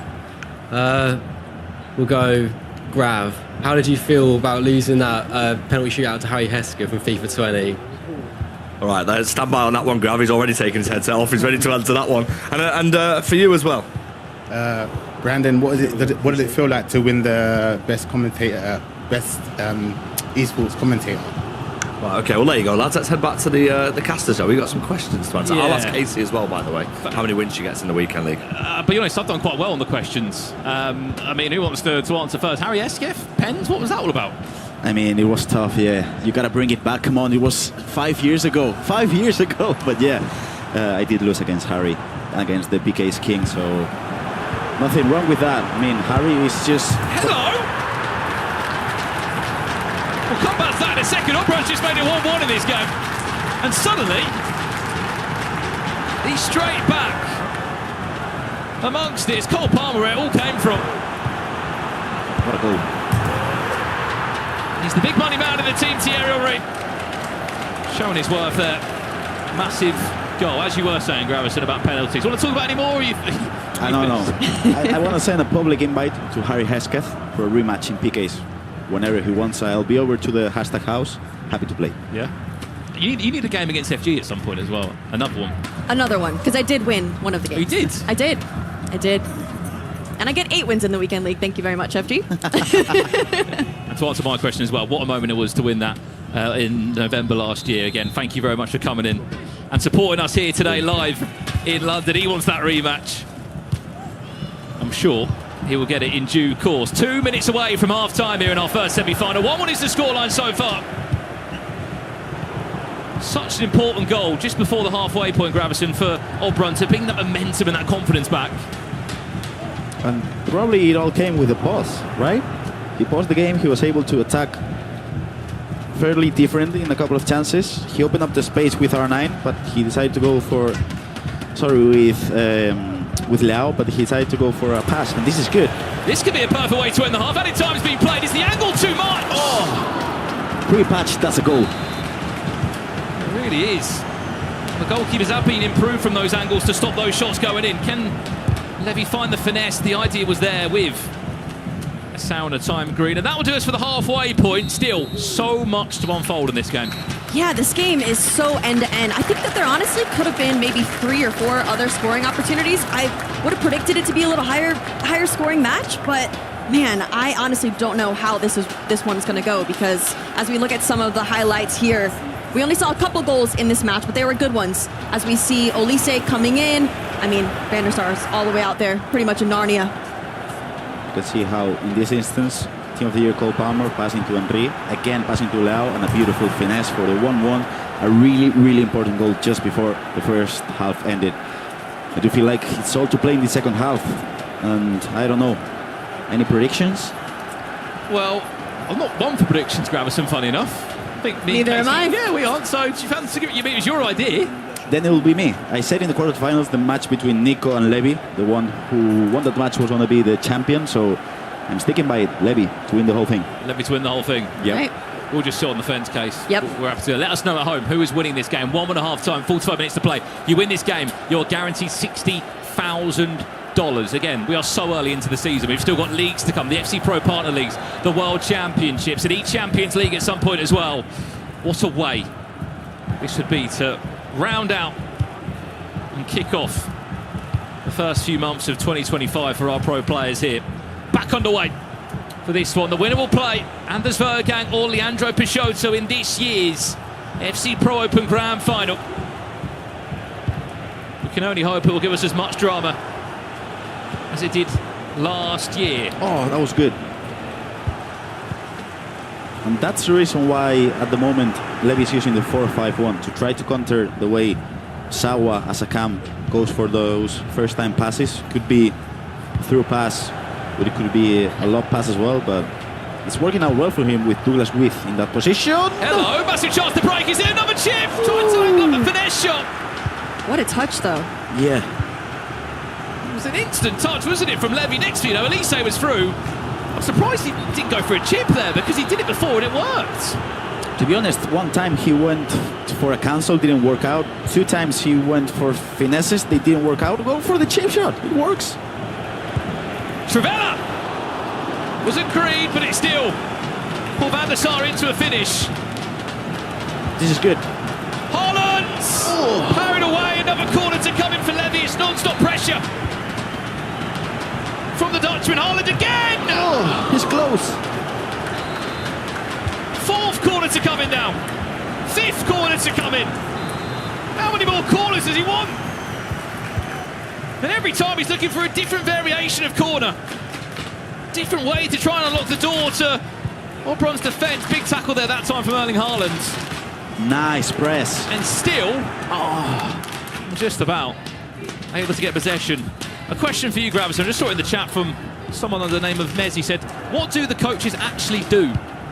They help a lot, because when you're playing, you're in a tunnel vision. You have to focus on so many things mechanically that sometimes you don't see the big picture. And that's why the coach is so important, because he sees the whole match in general. So, for example, if your opponent is attacking one certain way, you're defending it. You're not noticing how the pattern works. That's why a coach is so important, because he will be able to break it down in just 90 seconds. And that's super, super helpful. Follow-up question for you there, Grav. So when you were playing, what kind of coach did you prefer? Was it one that is constantly giving you feedback, or did you prefer maybe just halftime, end of the match? What did you prefer? I'm similar to Nico, for example. I just want halftime, maybe a pause, and that's it. I don't want someone talking in my ear, because I feel like my concentration wasn't as good. So if I have to be concentrated on the game and then someone speaking in my ear, right, I'm just yelling at you back. Fair. Keep your questions coming in the chat as well. We can see you. We will get into conversation with you as much as possible. If you missed in the headline news, we have our 4 guaranteed players in next year's FC Pro Open already. Elise bundled off the ball. Get rid of it. That could have been a terrible, terrible ending. What a pass. Massive switch of play. Oberon has not got going yet in his first 15 minutes. Could this be his chance now to try and make something happen in Levy's final third? Oh, what a tackle by Frankie de Jong.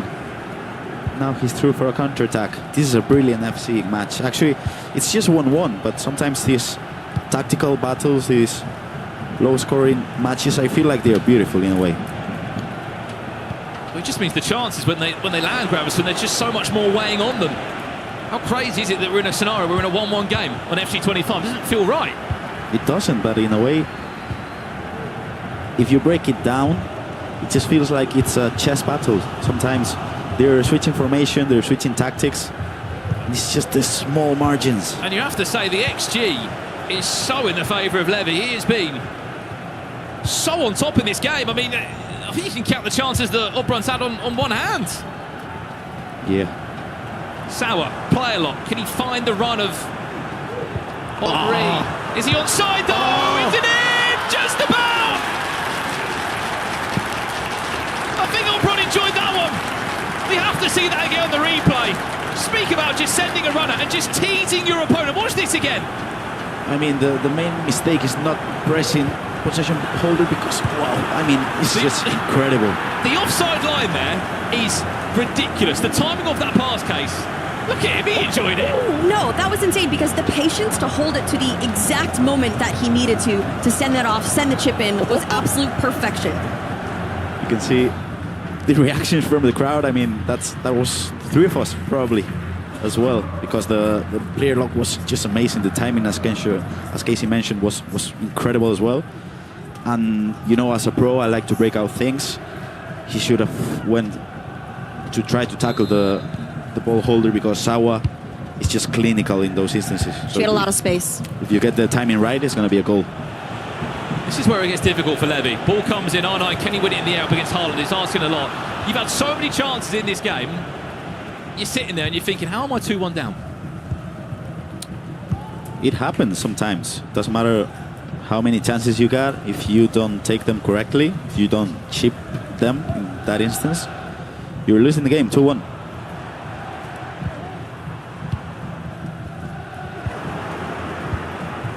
And now it's still 20 minutes left. The game is not over yet, Casey. No, it's not even close to being over. And I feel like earlier, Levy was knocking on the door, almost banging on the door with all those corners that he had and all those opportunities. And so I'm sure we'll find ourselves in another position for Levy to potentially get one back, because it does feel like momentum was shifting his way for part of this game. It's interesting to see if Levy's going to be able to change formation, because 4-5-1 is fairly defensive. Just under 20 minutes left here. Remember, 9-minute halves. There is a lot of time. It'll be a slow last 20 in-game minutes. Levy's just got to back himself that he keeps getting into these areas. He keeps unlocking the door to Oberon's defence. It's just that final piece of the puzzle that's lacking. The press is good. And Issa, there's that finesse. Goalkeeper movement, no point. And as you say, perfect goalkeeper movement. This is where Oberon could now look to control the game.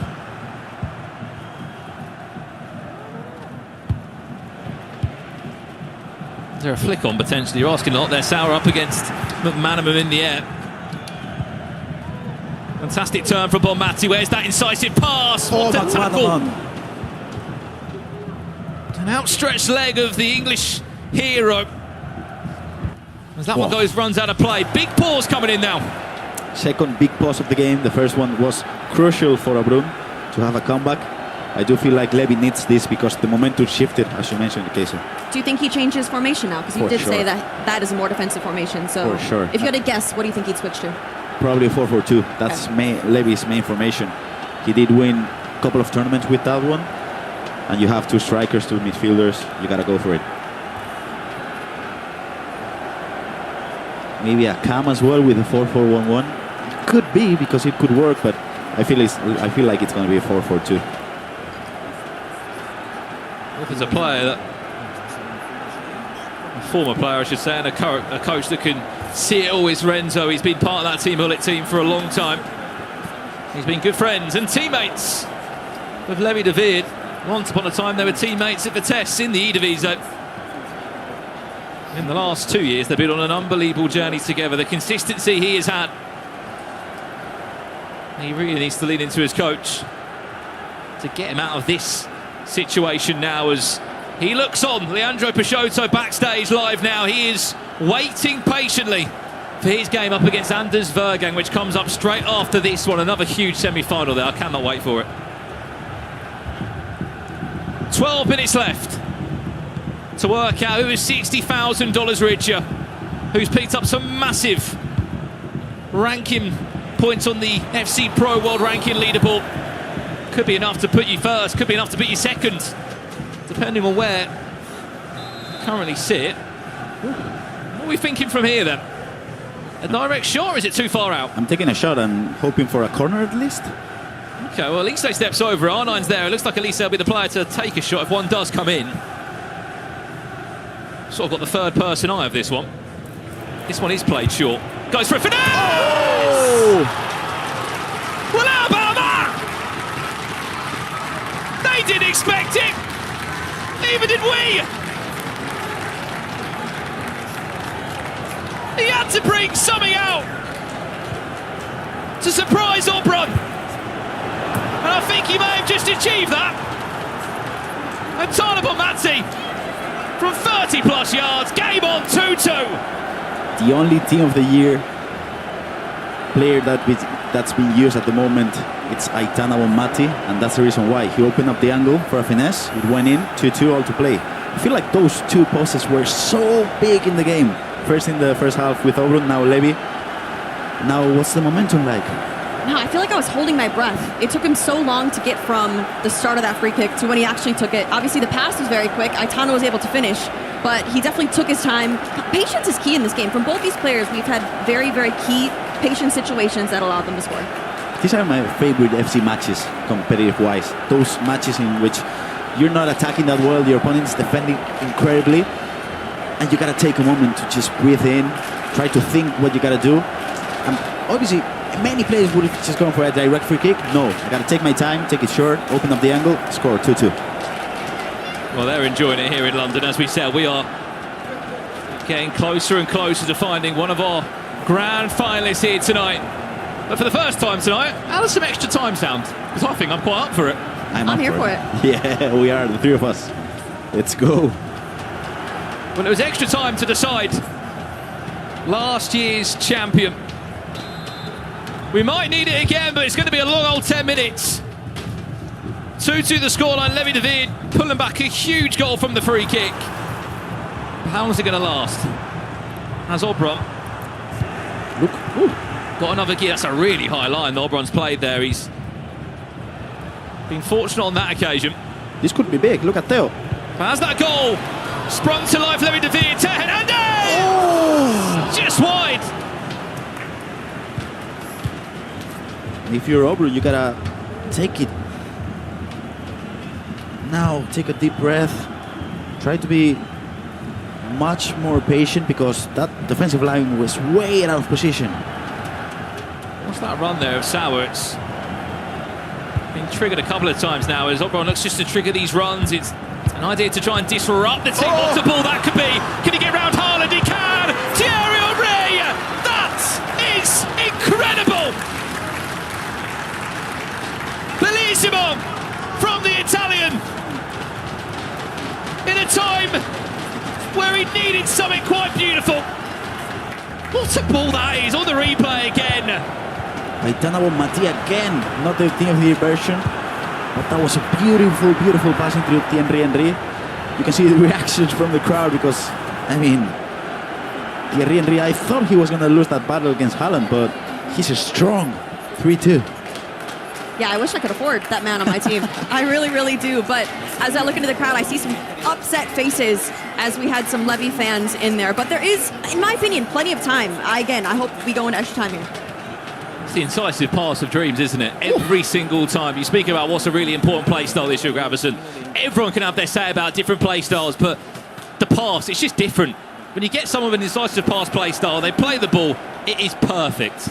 For me, you can change play styles in different situations and positions, but the cam has to be the incisive pass because as you see the replay, look at the cam, look at Bonmati, that's a beautiful, beautiful incisive pass, and it's not even the plus because this version of Aitana has the finesse, but it doesn't matter if it's the wide one, it will go through. 3-2. Sort of reminds you of Bruno Fernandes back in the qualifier when he was just those long balls every single time, the first time through ball. 3.5 in-game minutes left. Back to Levy now to try and take us into an extra time scenario. Has he got more left in the tank? Maybe he does here. Needs to be magical. R9, he's looking for a free kick. It's not been given. He's just waiting for Obron to maybe just dive into a tackle there. It didn't happen. It's a long ball that goes all the way across. Thiago Hernandez is going to win it back.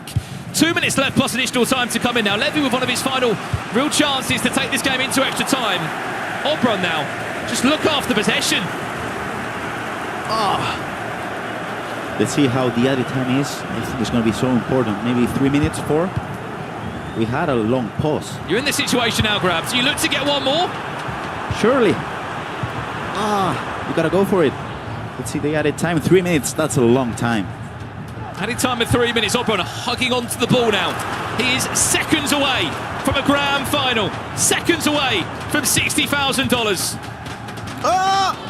Very, very fortunate there to not get the ball stolen off his toes. You just saw Giovi there, his coach, not sure what he was doing, but he backed him. Is there a cutback across? No, the young misses him all the way through. 55 seconds of in-game time to get that ball down the other end. And to try and have one more chance to break down Obron. This is the last chance for him. What a tackle. Great tackle. I'm not sure where that's gone. Is it a throw in the way of Levy? I don't know. We've played the 3 minutes. That's it. It's Obron's throw and it should be game, set and match. Full time, not yet. Full time result now. Obron is in this year's FC Pro Open Grand Final. And maybe, just maybe, he'll be playing against Anders Vergang. But who stands in his way? Leandro Peixoto. It's heartbreak for Levy. But that's only one half of the tale. We still have another semi-final to come. Oh my goodness, I cannot wait for this next matchup. LJR and Anders will be facing off, but congratulations to Obron going into that final. It's up next, it's the second semi-final. Leandro Peixoto takes on Anders Vergang.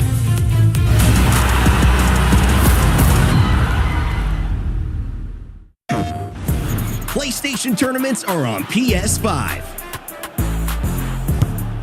Featuring FC25. Challenge more players and find more ways to win. Get ready to compete on a global stage with new and exciting daily tournaments, all at the press of a button. So whether you're a seasoned competitor or just starting, come for the challenge and leave with glory and incredible prizes. It's time to join the competition. Sign up now on PS5. PlayStation.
and welcome back to the FC Pro Open, the finals actually. I mean, as you can see, I'm in the pod. I'm not interviewing a player.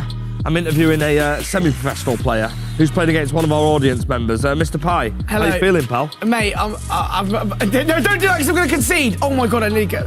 FG, I've nearly conceded. I can't deal with the pressure of the microphone being right there. Don't. Right, I better leave before we get demonetised on absolutely everything. I'm going to go across here to my boy Avi, who's also locked in. He's got a better posture at the minute than Pie. He's not as stressed. Right, first things first, you're playing Pie Face. You think you're going to win this? Hopefully. Pie's a good player, but I think I'm better. Oh, through on goal. Yeah, it's offside that. Right, okay, so they are currently in a game, so... I mean, what we're going to do is we're going to keep you updated on how this one goes. I hope you guys are all right. Pie, give me a wave if you're all right, mate. Yeah, and you're all right here as well? Yes, I'm good. Okay, well, I'm going to leave him to it, and I'm going to go and speak to the man who's just booked his place in a final. I'll leave this back here and just follow me. Sorry to keep you waiting, Oberon. We wanted you to play, but you've just done your hard work. And congratulations. Thank you. For making it to a final. First things first, how do you feel? Now good. I think a little bit stressed. It was a really hard game. I think Levy pressed me a lot, but the result, of course, it's more important. I mean, let's talk about that game and your opponent Levy. He's been in amazing form, just like you have. Yeah. To beat a player of his caliber, someone who a lot of people have fancied, he's very good defensively and he's had a great tournament overall, and then to potentially go into the final, it must give you so much confidence. Yeah, of course, but I think, of course, like just on the single game, I was thinking only about Jafonso, then only about Levy, because, of course, like I think in every tournament you can have a game that is more stressed than others. So I think now it's another game. Maybe I will start better, like I start with Jafonso, or maybe I will start not at my best, but I think I will fight. Yeah. A word on the crowd here as well. How much did they impact your performance? Making a lot of noise. You're a fan favourite here. Yeah, of course. Like it's always wonderful to play with the viewers here. So yeah, but in the last game they were supporting Levy. So I don't know if in the final they will support me. Okay, so it's going to be Anders or it's going to be Peixoto in the final. Who do you fancy? I don't know. I think, of course, maybe Anders, but I think that Peixoto is really a good player, maybe one of the best. So I think also Peixoto can win. I think it's in the single game, everyone can beat everyone. So I don't know. I will watch. Okay, well, listen, you enjoy watching that, and we'll see you in the final very, very soon. And for now, it's time for some FC Pro IQ. The thing is, I've got no idea why Casey's there, but, I mean, we'll just head over there anyway. Hey, you know what? I do know a bit about this game, and I do enjoy watching the pro gameplay. How about you, Grav? I do, and I gotta tell you, FG, she bet you last year, so what are you talking about? It's true. We need a rematch. We'll get that going one of these days. But we are going to be talking about a much better player than myself. That is Oberon. He's already done way better than he did last year. He got out in the quarterfinals. Now he's through to the final. But Grav, why is he such a great player? Talk to me about that. I guess we'll get to know how Oberon is that good with this clip. As you can see at the start of the clip, 5-0, 30 minutes played, which is incredible. So if we have a look at this clip, you can see the way he goes from defense to offense in just a few passes. As you can see, Palmer gets it to Henry, a player lock which was incredible into Palmer, another easy pass into Thierry Henry, trickster, and a beautiful goal. So we're gonna break it down in this second view of the clip, because if we start the clip now, I'm gonna ask you to just stop this clip in this instance, okay? The main thing, and what I like about Oberon, is the way Levy changed the way he played. So the main thing, you can see how it all went with a few passes, but what I found really interesting is, you know, it's two midfielders. So the main thing, as you can see, this player in here is out of the defense. So what Levy did in the next match was use another midfielder, because as you can see, there's so much space for a possible pass. So Oberon is such a good player that he makes you change the formation, because if there's not a midfielder, well, he can go for an easy pass. So yep. First thing, if we play the clip, you can see how Sawa goes for an incisive pass, and again, stop it here.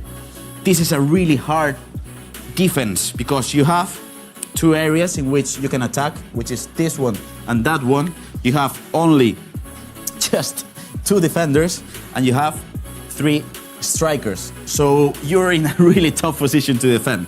If we play the clip, you can see how he goes for a player lock into Cole Palmer, which is fairly incredible, to be honest. If we have a chance to play the clip, you can see how he goes for that beautiful, beautiful player lock. And it's really hard to defend this because now you have, obviously, the right back is in the position, the center back is in the position as well. But what does he do? A beautiful trickster. He opens up the angles, he goes for a green time, and the ball goes in. So for the main thing now for me, if you're in Anders or Leandro Peixoto's mind, obviously you gotta win the match you're playing. But then, do you change formation? Do you change the way they play? Because Levy didn't work out well for him. I feel like most of the time you do need to stick with what you know best, and that is Oberon. He is doing absolutely fantastic, flying through to the finals. But I don't know about you, Grab. I want to get this second semi-final underway. Let's see it. Ce trophée est à moi. Laissez-moi vous montrer qui je suis. You think you can beat me? I'm the real #1.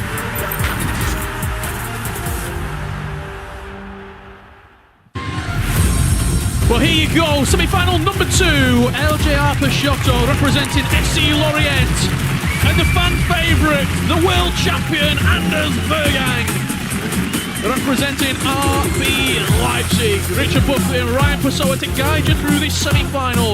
Oberon's waiting in the wings. Who will join him in our grand final, Ryan?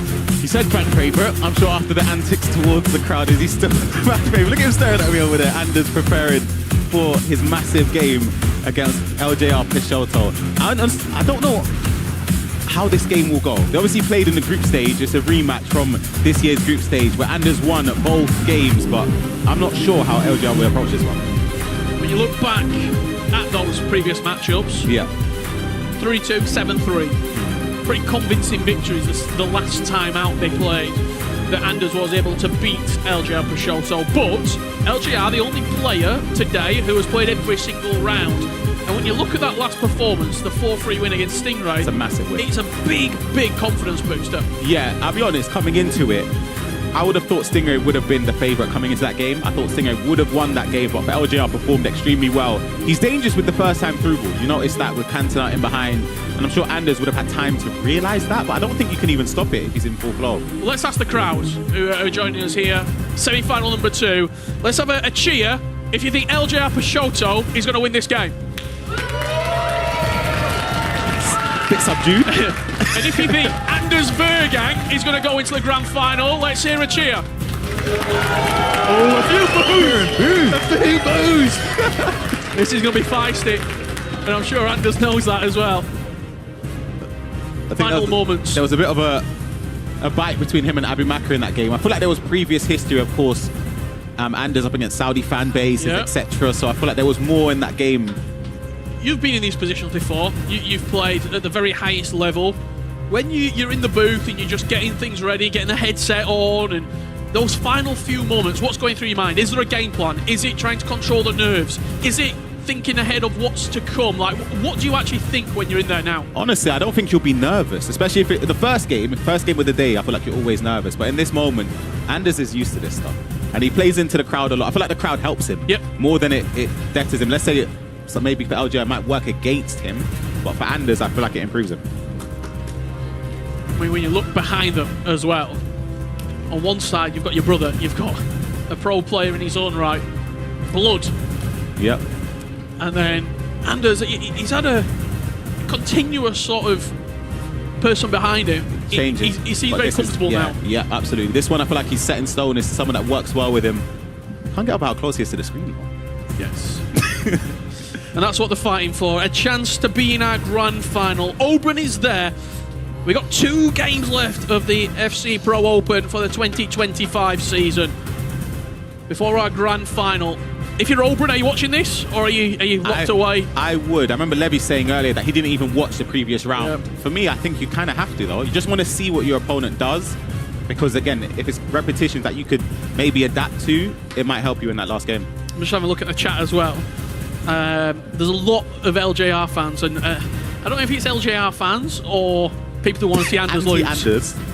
You don't know. I'm an Anders fan. I think that the esport needs characters like Anders, it's box office. You need that stuff. You need personalities and people that offer something in front of camera. I feel like Anders is perfect. Yeah, I mean, we were just waiting, aren't we? Just having a look around. Can you get a glimpse of the screen? Like it's just started. Yeah, we are. We're underway. LJ Peixoto kicking from left to right in the orange strip. And Anders Vergang from right to left, all in white. Oh, that's one as well. Yeah, just on side. I noticed as well with LJR's team with the pinged pass in midfield. Douglas Luiz, Vitinha, first time passes. You can driven it into Sauer for a first time through, but we saw that in the previous round as well. Anders coming forward here. He's so deadly in these areas. His timing of runs is superb. And within the first couple of minutes, he goes 1-0 up. Yeah, Talk to me about this, like, the technical dribbling, and then he's constantly waiting. We saw it at the back end of last season. Exactly that. At the FC Pro World Championships. What is he doing? Because it used to be step over, step over, step over. Now he's adapted. Yeah, the controlled sprint here. He just takes his time and waits for you to make the mistake. Once you pull a defender out of position, you're going to get punished 9 times out of 10. And Anders is the best in the game for it, in my opinion. It was an early goal against Abu Maka in the quarterfinals that set him on his way. A 6-2 victory against the Falcons man. LJ Peixoto next in line for our world champion. He was so close last season. And I can see a few people in the chat as well asking about the Mystery Nation, okay? It's England. Lock in. It's time for a semi-final, okay? Humza, come on LJR. Anders going to win all. It certainly looks that way at the moment. Shot cancel was nice there from Anders. Francisco saying Anders is going to be the champion. Barcelona _SL. Peixoto to win. He's certainly the underdog in this game. Yeah, I would agree in terms of underdog, but it's such a tough game because the way Anders is playing, once he's in full flow, you kind of want to catch him first game of the day. Once he starts to kick on, he's very, very difficult to stop.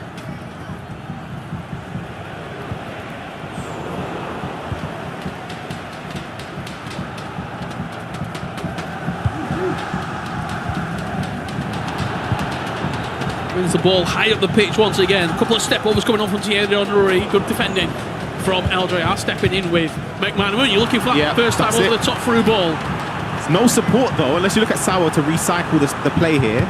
Good step from Anders. He's running back. Mo Salah Team of the Year variant. Can open up that finesse shot, but he chose to go inside through Sauer. The way Anders player switches, just chooses the right person, steps at the right time is fantastic work. Recycling onto the edge. Douglas Luiz into Henry. Green timed! 11 minutes gone. Anders leads 2-0.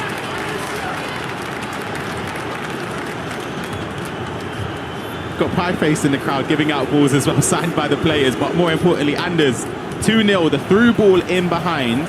R9 Ronaldo has to recycle play here, does well to get into the box, and again, the driven pass into Henry, green timed.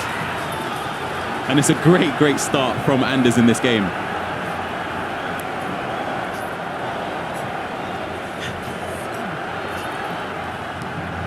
He is. I just love the way he pep talks himself. Yeah, he just speaks to himself throughout the whole game. You do hear that undertone. He's not stop talking about him. I can see him staring at me. That chatter, that is Anders talking to himself. Is it motivating? Is it? Yeah, he's been doing it since he came into the scene. Did you used to talk? Nah, maybe that's why I know. Maybe that's why you're real. Yeah, but yeah, Anders he's a dangerous player, honestly. I'll be honest, my prediction of today, I'll be open and honest, I said it would be a Levy-Anders final, and Levy would win. You get half right. Well, yeah. Predictions aren't our strong point. Really. Yeah, not been the greatest prediction. Ooh, the referee pulls it back for the free kick. Douglas Luiz has stepped over it. And this shooting range for me. You take the shot here, Rich? I score this, mate. I feel like you have to shoot it. He's got a player on the line, meaning that everyone's going to be onside. Changed it a couple of times. Now Douglas Luiz over it. See that line extended, but not all the way. Looks like Debo Silva. Whipped, 3 bars of power, up and over the wall, and back in the game is LJ Peixoto. That's why Brilliant free kick.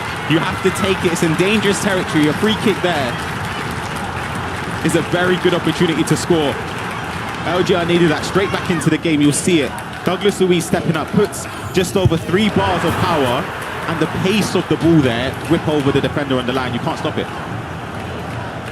I feel like free kicks this year, in those situations, it's more the player taking it, making the mistake of maybe too much power, too little power, different type, than the person defending it doing something great, if that makes sense. Even with a player on the line, if the free kick's good and the power's good, it goes in. Yeah. And we saw that on Grav's R3 that he did not too long ago, only a couple of weeks ago. Find it on the FC Pro social media channel still. Since that, I did concede a couple more free kicks as well, so I think got Grav to thank for that. 2-1 here. This is your FC Pro Open semi-final, number 2. Oberon is waiting in the grand final, but who will join him? Anders Vergang looking to bounce back. Wins himself the corner, whipped straight in. Haaland with the bicycle kick, and it flashes wide of the upright. What Anders done really well there is that he was with Elise, kind of knew he was going to lose possession, and he just pressed his tackle straight away. So the defender for LJR there can't really do anything. You're already under pressure from a tackle animation. Ooh. Big mistake. Hold on. He's just waiting for an opportunity to open up to play out of the back, but if it wasn't for Rudiger and that block plus coming in, could have found himself 3-1 down. The corner's whipped in. Rudiger with it. Does he have options going forward? Vitinha, not really the player that you want to be the furthest attacker forward. Player look down the line. Theo Hernandez comes across. Pinged pass inside. Mo Salah with the player look to Sauer. Cantona. Extra pass to Leao. Buffon there for Anders. The build-up was perfect. Douglas Luiz. Again, Buffon stands it to be accounted for. This is a good period of pressure. Player look into the box. Van Dijk once again calling Buffon's number. Knocking at the door, surely. Douglas Luiz, Cantona. He's got that pinged pass in the locker, but it's good defensive work from Anders. And could there be a counter? 2-1-2 almost. Coming up the other way. Just slow it down ever so slightly. Still has players out of position though. There's LGR from the attacking corner. Anders can't quite capitalise on it. Since that free kick's been scored, he's done well to... Extremely well, yeah. Build. Because we've seen in previous rounds that even opening against Jafonso, you can see the second, the third, the game can get away from you before you even blink. Mo Salah, he is so quick down this right-hand side. Trevella cross, superb! From LJR Peixoto and finds himself back in the game. Fair enough, it was coming. I have to be honest, the knocking on the door and you see the crowd, how much that means. They're big fans of LJR to win this game. For Anders, still a long way. Talk about Salah, it's all Salah this. Absolutely, powers down the line then, gets past the tackle. The outside of the boot cross there is beautiful, and then you have to do the work in the box to aim it. Fantastic goal. Is that maybe an avenue that he could get in? Theo Hernandez on that side, rapid plus Salah. Do you know what the crazy thing is, especially with what we've seen today from LGR? He plays like he's in Fuma with the first time through balls. We haven't really seen much of that. So if he's scoring like this, and then we set it off camera, he's gonna score one when it's the first time through ball. It's just a matter of when. So if he's still scoring from other avenues, only take it as a positive. 2-2. Maybe not the game Anders expected when he went 2-0 up inside the opening 10. R9 inside the box, the driven pass. Well defended. Stepped in with Virgil van Dijk and see both of those central midfielders or the deep line playmakers for him. Pinged pass plus. Yeah. Able to break the thirds more effectively with that play style. Good Heel twisting inside and out.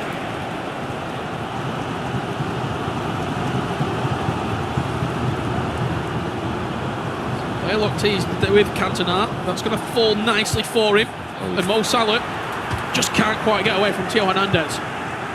Cantona reads the pass. LJR with the chance. Haaland gets in front. Oh my God. Anders just about plays himself out. Yeah, LGR has really found a way back into this game. Even the suppressing the force of errors there.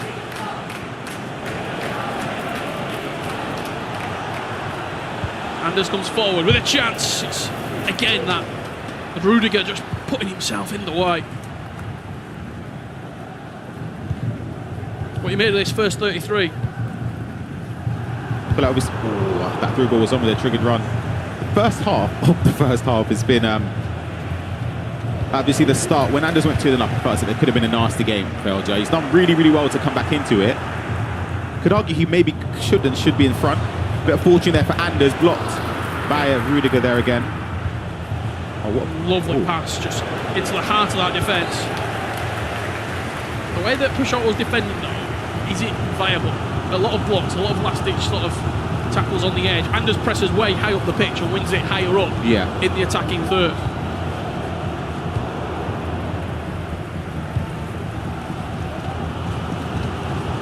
It's going to be a free kick. You would imagine. Referee does play advantage and LJR happy to do it. First time through ball, he doesn't get it that time. Real fascinating game here, starting to unravel before our eyes. Feels very, very end-to-end, even though the score's only 2-2. Yeah. I couldn't tell you which way this game will go. Could not tell you.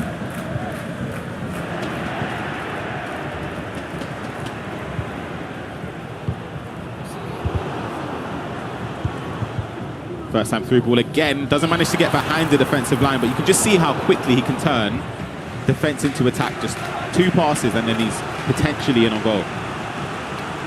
And even if it is defended, it's still scary because you have to follow it every time now. Yeah, he's laid the seed. Yeah. Anders probing on the edge of the box, fires it into Son. Good defending from LJR, steps in and wins the ball back. And Mo Salah will clear his lines for him. We're approaching half-time. Yeah, that's why he's probably decided to keep the ball and be a bit more, well, I say, resort to game management a little bit. You don't want to give away the ball last minutes of the first half, almost did there. Just because, again, when you concede it in these moments, it's painful, to be honest. Just before half-time. Nothing you can do about it as well sometimes.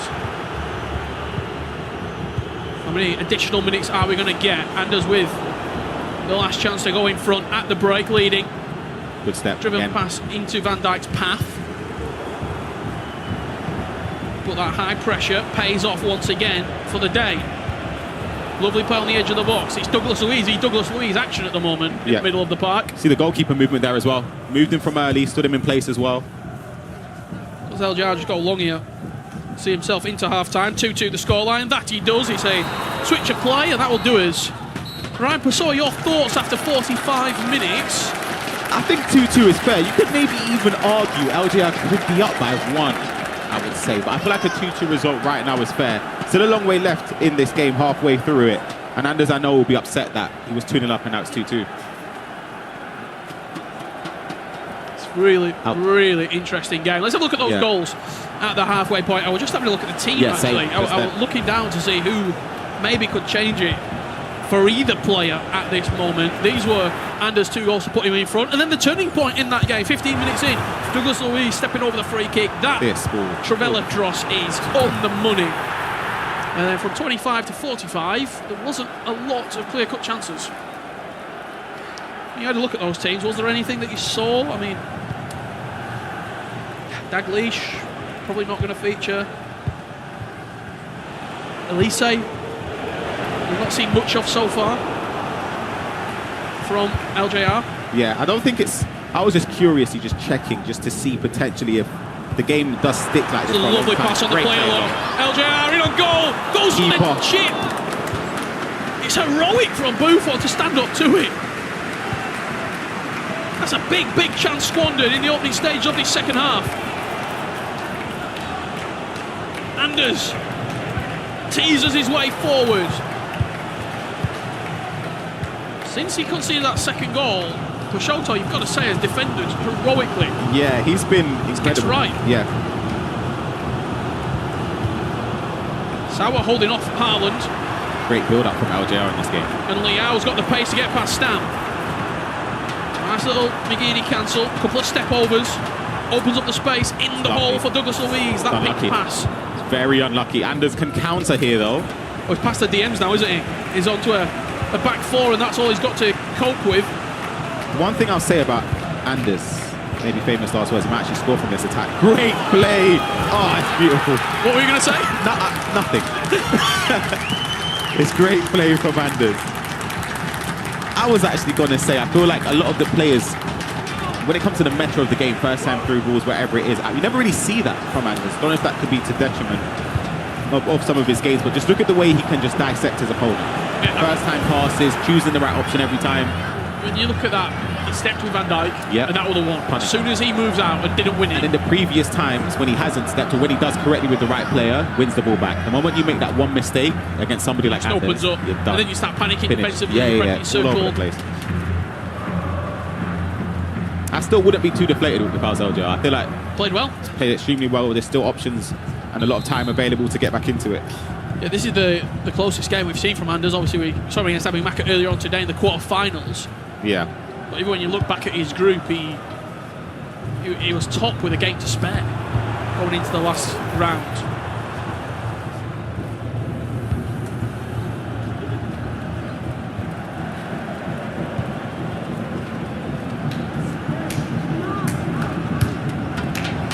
"55 minutes on the clock."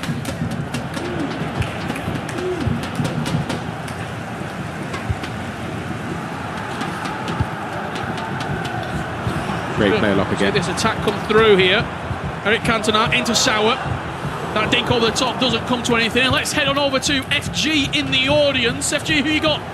Thank you very much, Mr. Buckley. I'm joined by Jude. Jude, how you finding it? How you finding today?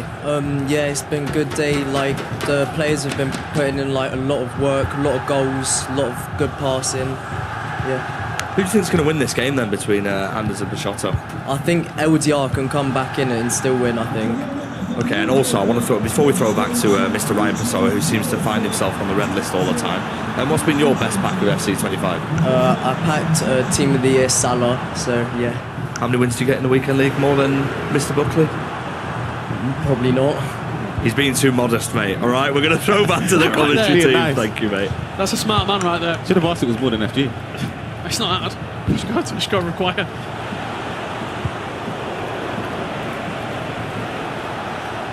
Oh, he was speaking with Jude in the crowd. Not too much happening. Great ball. Anders. He joins at the perfect time, and Anders has got the distance between him, least 4 goals to 2. It's a great goal. Can't wait to see the replay here for those at home, just to make you aware of just the way he picks the right passes here. Son, look at the way LGR steps here with Salah. Thinks that pass is there, cuts back in. Son's open. The touch back from where it came with Henry and the near post. Great finish. Less exuberant celebrations this time around. Yeah, as I said, there was a bit of a... it was a grudge match in a way. But I don't even think it was maybe targeted at Abu Maka. I also probably think when he looks at this game, it's much tighter. He went to Can't look, really be maybe he quick thought he could have got a third and a fourth, Maybe. the celebration comes out. But there was periods of this game, 25 to 45, where Peixoto was creating. Yeah. And could have gone in front. And he's still in this game. 100%. 100%. Let's not count him out. It was 2-0 down and then equalised to make it 2-2. Just got to do the same again from 4-2 to 4-4, and we've got a tight game going into the last couple of minutes. However, Anders Vergang, like the apex predator, can probably smell blood in the water and thinks a 5th and a 6th books him a place in back-to-back FC Pro Open finals. We have fascinating final 15. Great step again from Anders. He always seems, the moment he wins the ball, the main target are the strikers. Yeah. Just wants the ball to feet, whether it's to Henry or R9. Is that onside? Joe Hernandez. Yes. You know me, Rich. I know the line, you know. Linesman Pessoa had that flag up. You ever run the line? Never. Well, you know, when you're a kid on the bench, you got to do it. Good step again. Unlucky there from LJR. It's very aggressive now. I feel like he has to. Last moments in the game. Well, not last moments. It's coming up to the last moments. You want to make sure that you have possession, because we saw the way Anders can sort of kill the clock. Beautiful play in and around the box. Anders Vergang trying to tease that one through. Sauer does have the long ball pass plus in the locker. Yeah, Lau has got no chance of getting back up towards Liao there.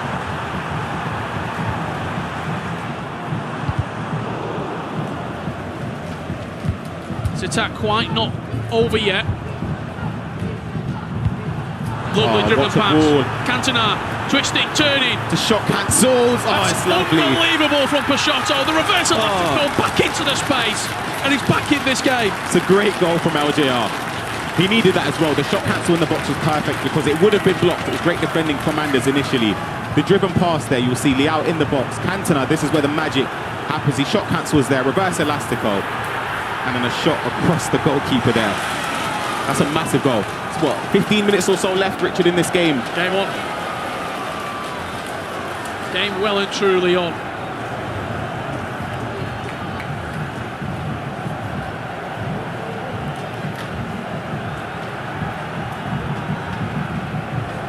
So just have a little look at the chat there. It erupts.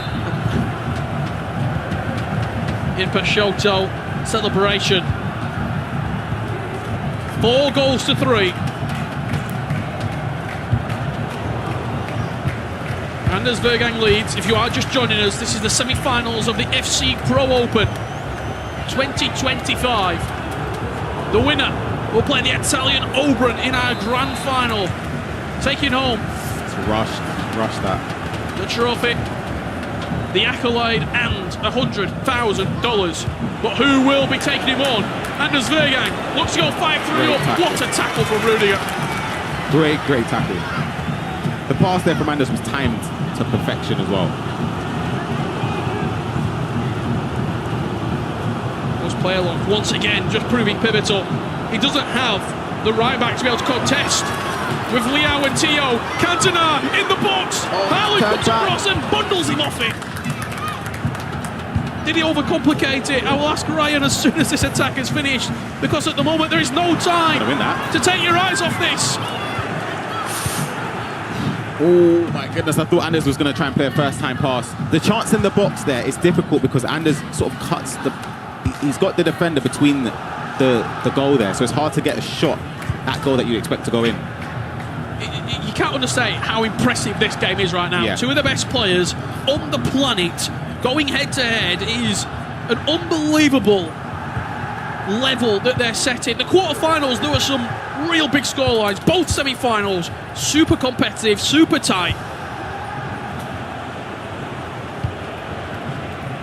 Anders comes forward once again. Thierry Henry fakes the speed boost. So many minute decision making. Opportunities that are being teased and faked before a player actually commits to doing something. Sauer, player lock, straight down the middle of the pitch, into Cantona. Rafael Leao now tries to thread it through. A bundle off the ball, big chance for LJR. Down the byline, Sauer into Douglas Luiz. Does he have a ping pass into the box? Superb! Free time! Fair enough. Level game going into the final 6 minutes. This second half, anytime LJR gets the ball in those areas, he's been looking so dangerous. You see the crowd as well in support of him. The player looks are sensational here. The fact he manages to get the space there with Leao, just triggering him and timing it perfectly, and then the near post green time shot. Magical. For people who are watching this, maybe in this audience, people at home who aren't watching every single week, who aren't watching the virtual leagues, what does it actually take to get on that stage and play at this level? But for somebody like LJR, if it's speaking about him specifically, it's the decision making. A lot of people can get in those areas. It's not hard to get into the final third. It's just about making the right choices and in all important moments. A lot of people, again, look at the clock, you panic, you're spamming pass and you're just hoping it goes through. He takes his time, makes the right choice, and a fantastic goal as well. 5 minutes left to play. Will we have a winner? Will we need extra time? I'm actually sensing a winner, but I've been wrong with my predictions the whole of today. So. You've all wrong. We said we're sure we're going to win like 3 months ago. Ago, right? Yeah. Didn't even make it to the finals. Maybe I'm the jinx. I said Levy.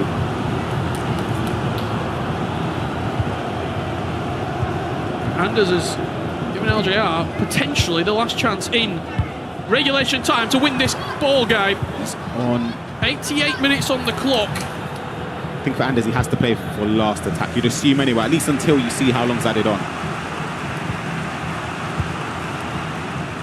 LJR this season hasn't been able to get a win on that stage against Anders Vergang. They're in the same group and Anders beat him on 2 separate occasions. Will it be revenge for LJR or will it be a repeat result for Anders Vergang? +2.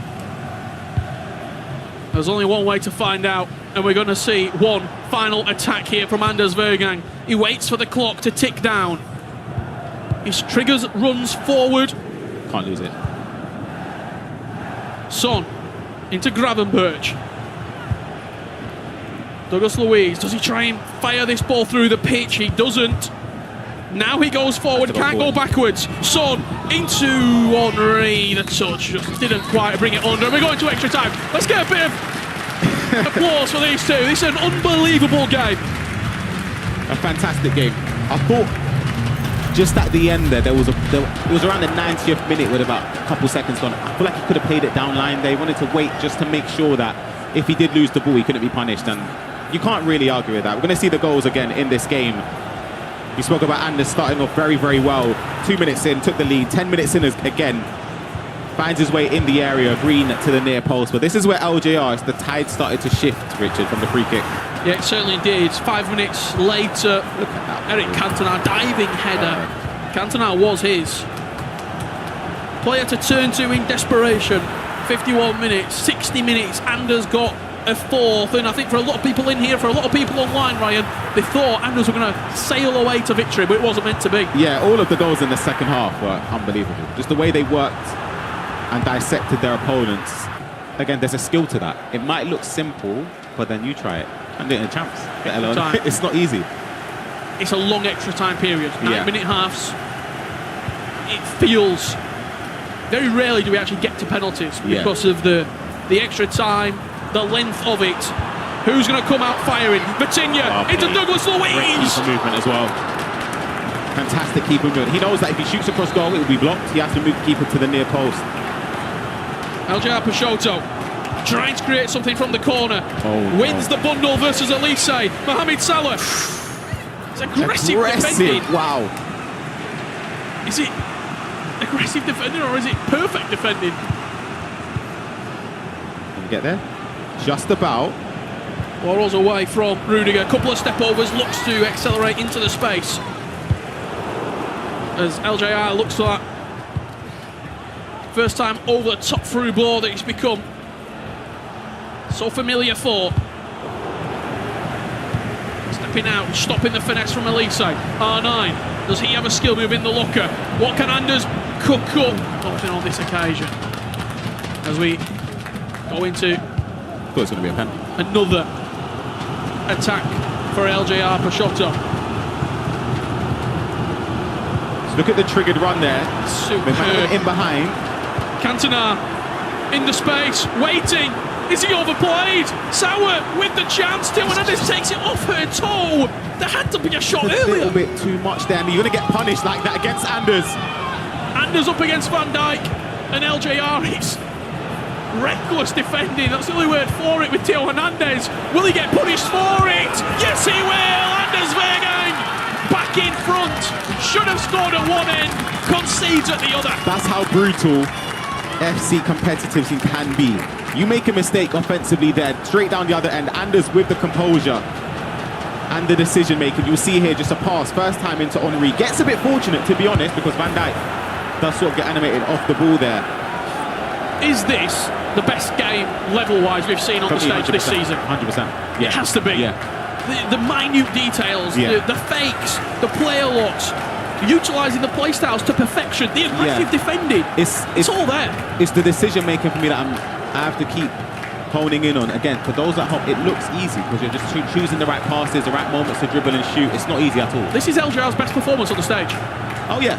His best performance against Anders this season. We've seen in the previous games where he lost, even 3-2. Anders, for me, right now is playing at his peak powers, but then LJR is matching him as well. When you look at who he's beat today, Emre Yilmaz. That seems a long time ago. Yeah.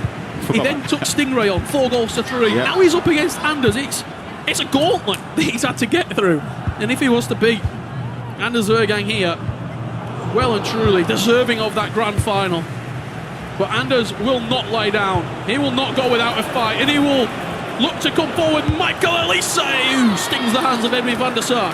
One thing I noticed as well, and obviously Anders has always been like this, but he doesn't play a lot. He doesn't do a lot of the correct runs off the ball. Nothing extraordinary. Just triggering runs, matching it, and making sure the timing is right. Green timing his shots and making them count. He's just so perfect without taking it up a level.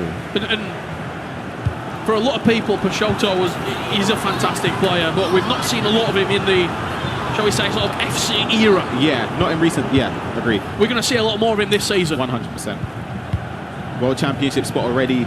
Virtual League as well. Still potentially a final if he manages to get back in. Anders, who's dominated the FC era, goes 6-4 up with only 15 minutes of extra time to play. That's a big goal. I was speaking potentially about a comeback. You never know, but a 2-goal lead going into the second half of extra time. You see the build-up. Gravenberch. Emre Yilmaz is playing right and takes the touch there. Doesn't green it. Still goes in though. Precision shooting right into the corner. Look at him. This game has got 2-0, 2-2, 4-2, 4-4.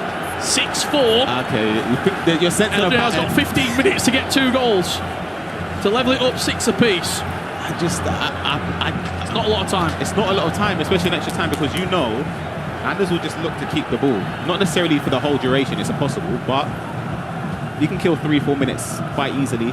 When you look at this bench, is there anyone to come on maybe and change the game for him? Elise. Juan Mati.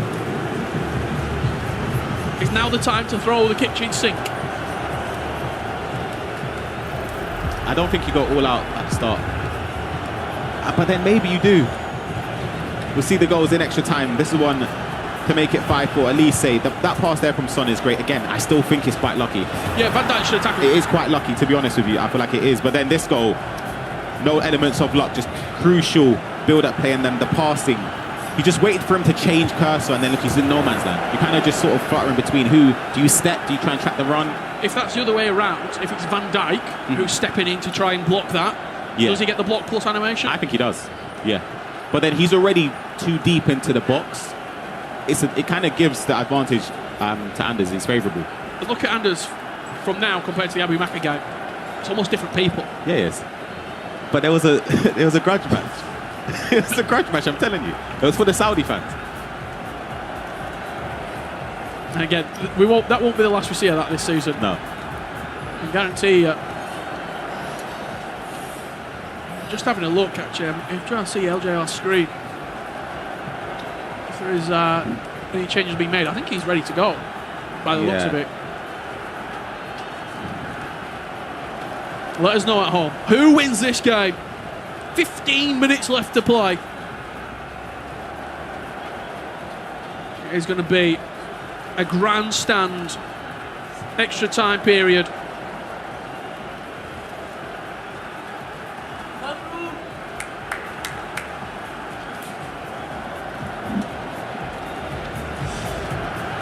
"15 minutes. Everyone in this crowd, is Anders Vergang one of your grand finalists?" They think so. They think so. It's hard to disagree, obviously. He's in the lead by 2, but I still... If LJR can get a goal in maybe the first 7 minutes, you never know. But 2 goals, the deficit to climb. You'll see, just look at Anders is going to slow the pace of this game down completely. Another pause cued there from LJR.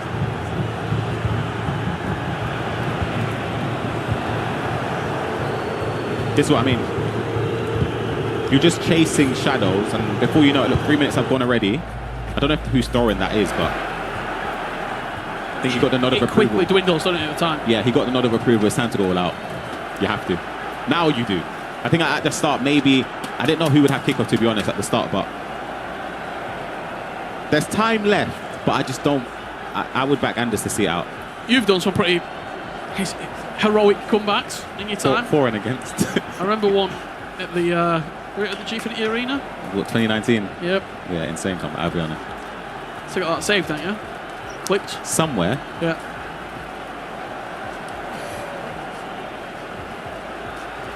Changes are being made right now. Just at a glance. I'm just looking at the pep talk that he's given himself. Yeah. He knows. If he can get to 115, 116 minutes, he probably knows it's game over. I want to know whose throw this is, because I feel like that's important again. Because if Anders gets it and he's calm and composed, 3-4 minutes again, it's already on the 109th minute or so the time just ticks on. Yeah, absolutely. What we got coming up for you? Oberon in the grand final, ready and waiting to take on one of these two. It has been an unbelievable game of FC. I'm sure we'll all show our appreciation at the end of this game for these two competitors. Anders in possession. If you're an RB Leipzig fan, if you're an Anders Wehrgang fan, you're in pole position right now, but that pass just gives LJR a glimmer of hope. He's already done unbelievable feats in today's finals. But is it just one step too far?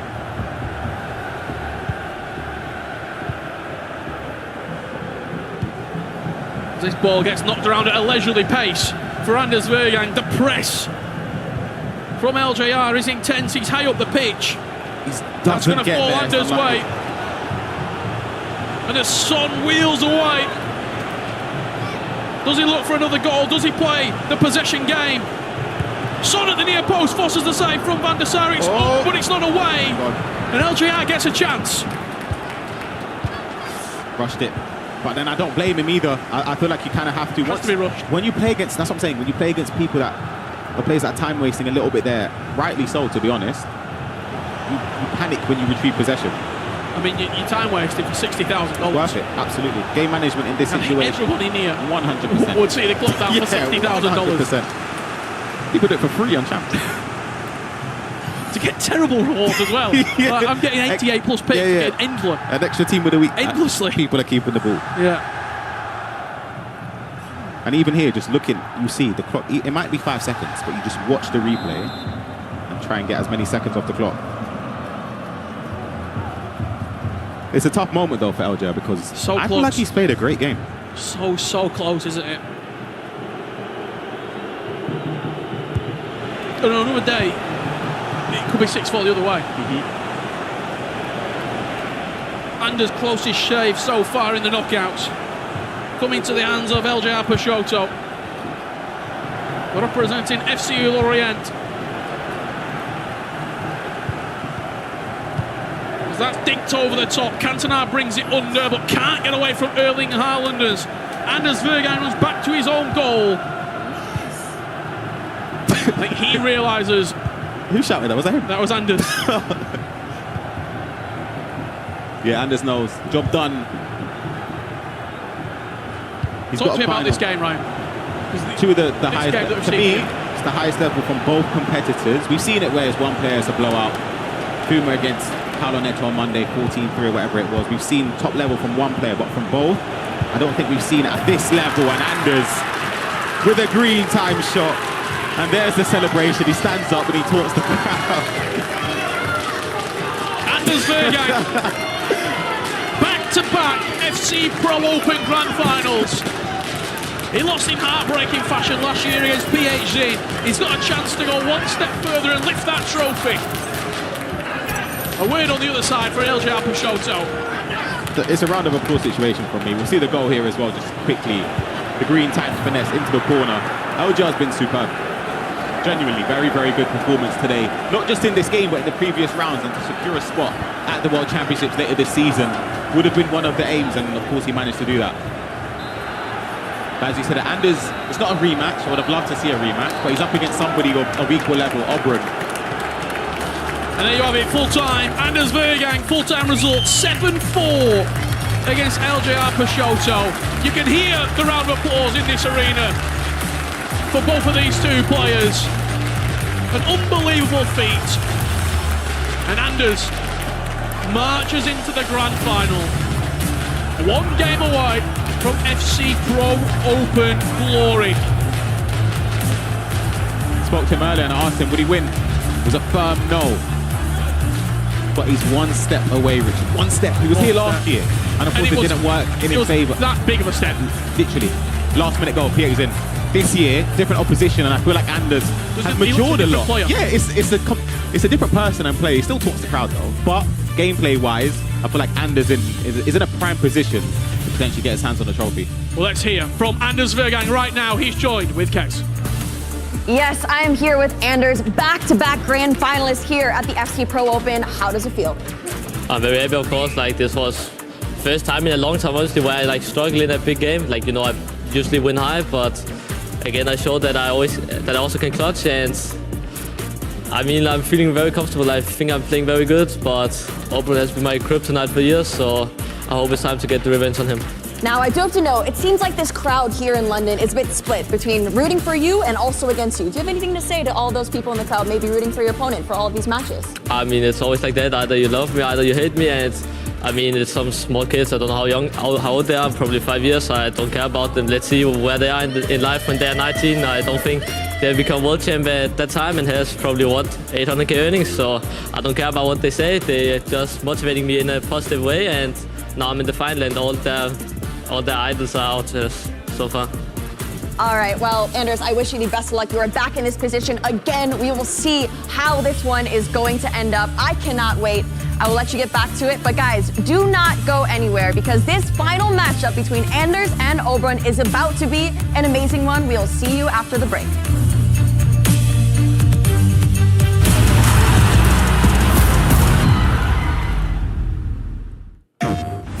PlayStation tournaments are on PS5. Featuring FC25. Challenge more players and find more ways to win. Get ready to compete on a global stage with new and exciting daily tournaments, all at the press of a button. So whether you're a seasoned competitor or just starting, come for the challenge and leave with glory and incredible prizes. It's time to join the competition. Sign up now on PS5. PlayStation.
Hello and welcome back to the FC Pro Open. We are down to our final two. That man Oberon booked his place in the final, and of course, Anders Vergang joins him. And what a game we have got to come. He just mentioned earlier on that he was up against a man that he struggled against recently, Ryan. This final is going to be incredible. the level we saw in that previous game was unbelievable. But I feel like it might even go up another notch. Oberyn in there in the final. Yeah, I just can't wait to get started. Yeah, I'd love to know how anyone is going to call this one as we look at the final bracket for the final. We're looking at Oberyn, we're looking at Anders. Pi, who's your money on? Do you know what? I need Anders for the coins. I've already made a little bit, by the way. I've sold one of them. I sold one. I've hedged and I sold one. Well, you know what? I'm going to tell the viewers and everybody in the studio what Mr. Pieface was doing during that game, because Peixoto, who was absolutely brilliant, by the way, in that game as well, when he equalised, Pi panic sold one of his players.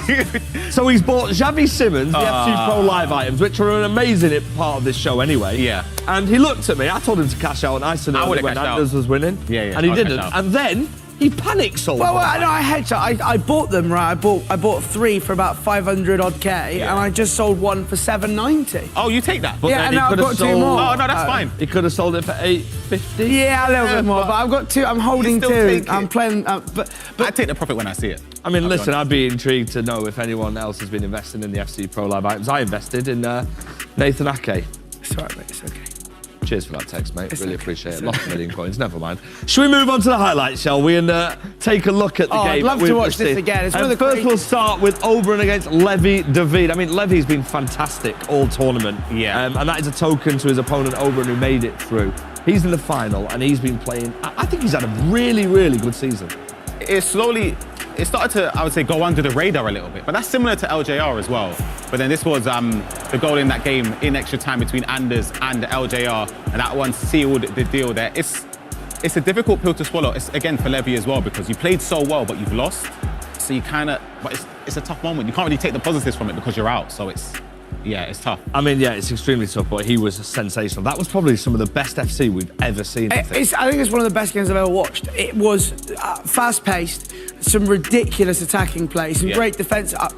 I honestly thought when it got to 4-4, LJR was going to do it. I really thought LJR was going to do it. I mean, the way that he defends Anders is so different to a normal FC Pro, shall I say, because he's super aggressive, but Peixoto seemed to find the gaps in his defence at points. Yeah, it was.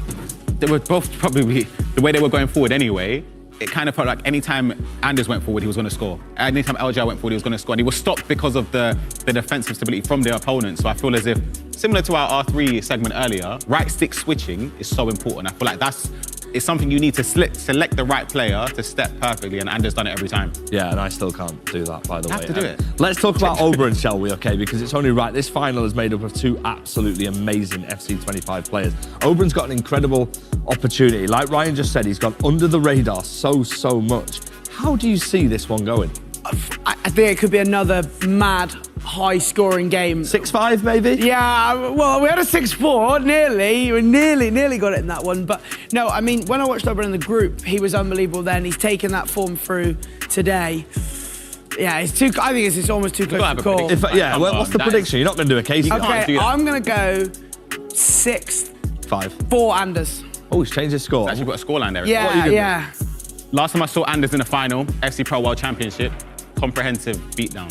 It was what, 7-0, 8-0? I think Anders wins it again. But not by that margin though. I think it'll be close, but I think Anders might just edge it. I mean, remember, there's extra time and penalties in this final if required, all right? Hang with us. The players are nearly ready, and we are ready here in London for the FC Pro final. It all comes down to this. حان الوقت. Are you ready for this? What a game.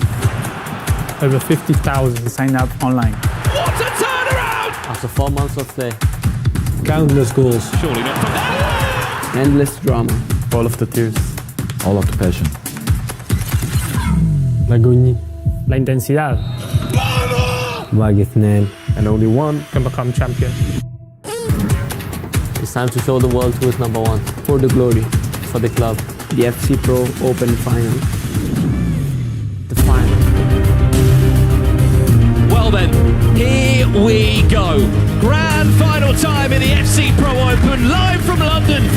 One of these two will pick up $100,000 and be the second player to lift that FC Pro Open trophy. It's been a journey. It's been a long old road. From online qualification to 64 of the best in the world in London back in November. And through group stages to knockouts, Now only 2 players remain. They both had very different journeys. They were both invited back into the FC Pro Open last year. And this is where it all comes down to. The FC Pro Open Grand Final. Gentlemen, where do we start previewing this game? What a knockout bracket it's been today, firstly, Richard.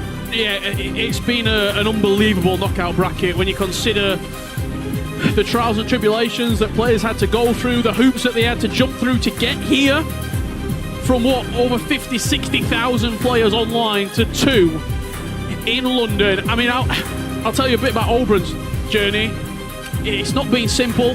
The first game of the day, I mean, even going further back than that, the global qualifier, he was the best player in the global qualifier. No one could touch him. He was flawless in that preparation. He then comes into the groups. He plays well. There's a patch. Oberon's been patched. Drogba's been patched. And he still goes through. Top of the tree. Comprehensive victory against Jafonso. The semi-final goes through. Doesn't matter how, he goes through. And then you come into a grand final. You take on Anders Vergang, who, you've got to say, Gravison, what a 12 months it has been for that young man. Starting from FC Pro last year, he went on to lose the final, but it was a dominant display over the whole tournament. Then, obviously, won in the World Championship. This year, coming back, the group stage was fairly confident result for Anders. Then we jumped into quarterfinals, destroyed his opponent. Semifinals, it was a tough match. It went to extra time. Penalty wasn't needed, but for me the main question is Oberon the toughest player game style wise Anders can match? You feel like if there was one player that could take Anders Vergang down, it could be Oberon. I'll go there. I just spoke to Oberon. Okay. 20, 30 seconds. Him and Gioldi. I said, what do you need to do? They went, LJR had chances and he missed those chances. He had that big one with Cantona and he missed it. We're not going to miss those chances. I think when you look at consistency inside the box, when you look at finishing, Oberon is right up there. Everything's green. Everything's the right way. The chip over the goalkeeper is a finish that he's got in the bag time and time again. If Oberon can create, I think he wins this game. However, because defensively, I think he's there. I think he's not going to concede 7 or 8 goals. Yeah. On the other side of it, if Anders can defend well, if he's aggressive and forces the issue, I can see Ryan's. I think it could be comprehensive. Is this the chance for Oberon to get that piece of silverware? He's always in the conversation, he's always in a top 4, he's always in a world championship. But the one thing that's been lacking from Gravison for so long, we can say a player's fantastic, we can say they keep making tournaments, he hasn't lifted the trophy. It's his first chance to win that silverware in the international stage. So playing a final isn't easy at all. For me, I have another question, because the first one was if Oberon is the player to beat Anders. Is Oberon a player that wins finals? I guess we'll have an answer to those questions. Find out. But I feel like Oberon can be the player to match Anders in a final. Who wins? Oberon. We'll just have a little listen in there to what's being said before the game. It could be who's home or who's away, maybe. Well, I don't know. Anders Vergang having a couple of words there with the admins. Did you not? You spent a bit of time with Anders over the last 6 to 12 months. He's very particular of players being in the right position, players having the right kit number, making sure that he plays at home, or he'll wait. He'll delay the entire show. People miss tubes to make sure that he gets the right settings for the game. A very odd story about Anders Vergang, by the way, this morning. He came in at 11 a.m. There's a snack room in the players' area. He went and raided all the white chocolate bars, all of them, 6 of them, put them around his desk. I went near his desk. He wouldn't let me touch his controller. He wouldn't let me look at his team. You're absolutely right in terms of superstitions. We've sat there before games, 15 minutes we've waited once for Anders Vergang to go through all of his team, change all the kit numbers, camera settings, controller settings, everything has to be perfect from him. And another point on it, it would be his 4th major final in the last 12 months. So are we ready to jump into this one? Are you ready, London? Can we hear you? It's the big final. Anders Vergang up against Oberon. $100,000 on the line. And a new name guaranteed to be on that trophy. There are so many storylines to this one. We can only pray and hope that we get a final like we did last year. I'm praying for it, because could you imagine the scenes here in London if we have a screamer the last minute of the game again. Anything's possible. I'll tell you one thing that's possible, Richard. These world rankings are going to change. 100%. Anders Vergang currently 3rd in the world rankings. Obrun 21st. The points on the line for this one will be huge. They will be ridiculous. Do either of these two look nervous? Last chance we get to see him before kick-off? It doesn't look like it. Obrun seems calm. Anders is calm as well. I think we're all ready for the final in this beautiful venue. One of the big differences as well, Anders Vergang, he won't wear a headset. He won't listen to music. He will just sit there and hear everything. From what we're saying to what the crowd is saying, that's why he's been giving you all such a reaction when it has been going well for him. For Obrun, though, he didn't look safe. He didn't look sound against Levy. It wasn't an easy game for him. But it was the moments in it where he stepped up. You were commentating that game. I don't necessarily think he played well in that game. For about 45 minutes, Richard, he wasn't in it. Yeah, he still won. Well, this is it then, people. The big grand final in London, your FC Pro Open final. Obrun with the first start in it. We only pray it can be a final just like last year's. That had extra time, had a 120th minute winner in it. But the thing that it didn't have was Anders Vergang lifting that FC Pro Open trophy, which is why he's back this year to try and right those wrongs. I mean, first formations 4-2-1-3 against 4-2-1-3, and the main thing we see from these first 3 minutes, Obrun is not scared. No, not at all. Well, let's hear from you at home as well. Who do you think is going to win this one? I'm sure you've all got your predictions, all your favourites. Keep in mind as well, those FC Pro Live items you see on screen as well. It's a huge opportunity for one of these players to get the best +1 upgrade. The $100,000. Here's Anders Vergang early doors. What a tackle penalty! Is it going to be a yellow or a red card though? 5 minutes in. This is the dream start. Douglas Luiz of all people to step up from Anders Vergang. And he will lead this grand final by a goal to nil. It might be a strike of luck. Or maybe it was a misclick of a button there from Obrun. Bullseye from Anders Vergang. Hits the top corner. Let's have a little look at it. It seems like a penalty. It looks like he pressed circle and came across him. He pressed circle and it was a penalty. And the way he right-stick switch in the last moment to have an extra touch with Thierry Henry was just beautiful. Well, I don't mean to worry anyone at home, but Anders Vergang won a World Championship, a 7-0 win back in the summer last year. And the game was done by 30-35 minutes. We were commentating that one. And by 70-75, I ran out of adjectives. It wasn't the most entertaining grand final from a both side point of view. It was just one-way traffic the whole way. Obrun, straight back to you, my friend, from kick-off. Should have a free kick on the edge of the box. 7 minutes in. You've got to hit it. Is this going in? You've got to hit it. They're like penalties if you get these right. Dead ball plus. Cole Palmer steps up from the free kick and it goes in. Dead ball plus. What a grand final we've already had. 7 minutes in. Obrun. He is back. And Anders Vergang didn't like that one. Quite funny, say it's like a pen grab. We saw a penalty and then a free kick 20 yards out, up and over the wall 3 times. All you got to do is get on target when you've got someone like Palmer over it. How important is it though, Gravison, to have that down to a T in these moments, those free kicks, knowing exactly how to take them? It's so important because it feels like a penalty, especially with the Delbot Plus. If you go, we explained it in our 3 a couple of weeks ago. If you press L1 for a better shot chance, you gotta press, 2 bar, 3 bar, it's just gonna go in. Doesn't matter if you move the keeper, if you don't move the keeper, if you put a player, doesn't matter, it's gonna go in. I think you were part of the most viral FCIQ clip that was, wasn't it? Yeah, it was. In case you haven't seen that, head over to the TikTok channel of EA Sports FC Pro. You can catch up with our FCIQ weekly updates of how you can improve at home and how you can take the perfect free kick. What a start this has been, by the way. 7 minutes in. Keep your support coming in for both of these two players. $100,000 on the line. So important. With Obrun was able to pull a goal back there. Can Anders Vergang turn? Reverse Elastico into a red time finish. The patience is everything. He was just waiting and waiting for Douglas Luiz when he was on the possession of the ball. For Obrun to move someone, to open up the middle of the pitch with that ping pass plus and then can play with acceleration, with pace in the final third. Another thing that I want to tell people at home, if you have 50,000 coins, you got to go for Douglas Luiz Glover Trotter. I mean, he's starting. Sorry. Douglas Luiz what? I thought it was a Globetrotter, sorry. Sorry, a Globetrotter? That's how I pronounce it in Spain. Is that the same Spanish? Yeah. I've got a new item. I thought you were about a new promo there, Gravison. You were teasing us. As I said before, the winner of this game, their FC Pro Love item, will get a +1 overall, a skill move or a weak fart upgrade, and a play style plus, another one. So if you are a Xavi Simons owner, he's in. Or Singer, you could be through. Here's Henry.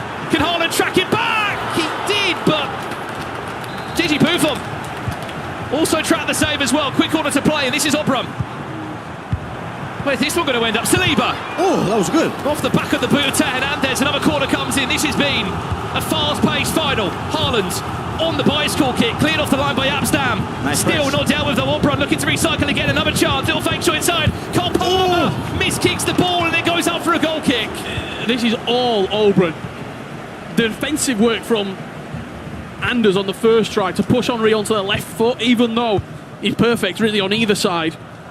If he'd have managed to get that extra touch away with the playstyle activating, he's away and you're not catching him.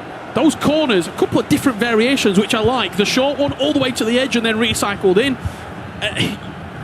When you're given those chances, you expect to score at least one of them. Hang on a minute, step over to Pretty! Oh, the finish wasn't quite. It feels like the other corner that it's missing is the one taken short and into a player lock. Near post. Great pace to this final, I've got to say. Both players not wasting any time to get the ball forward. It's a lot of pinged passes, a lot of driven balls through the thirds. Just two players just going at each other as well, Rich.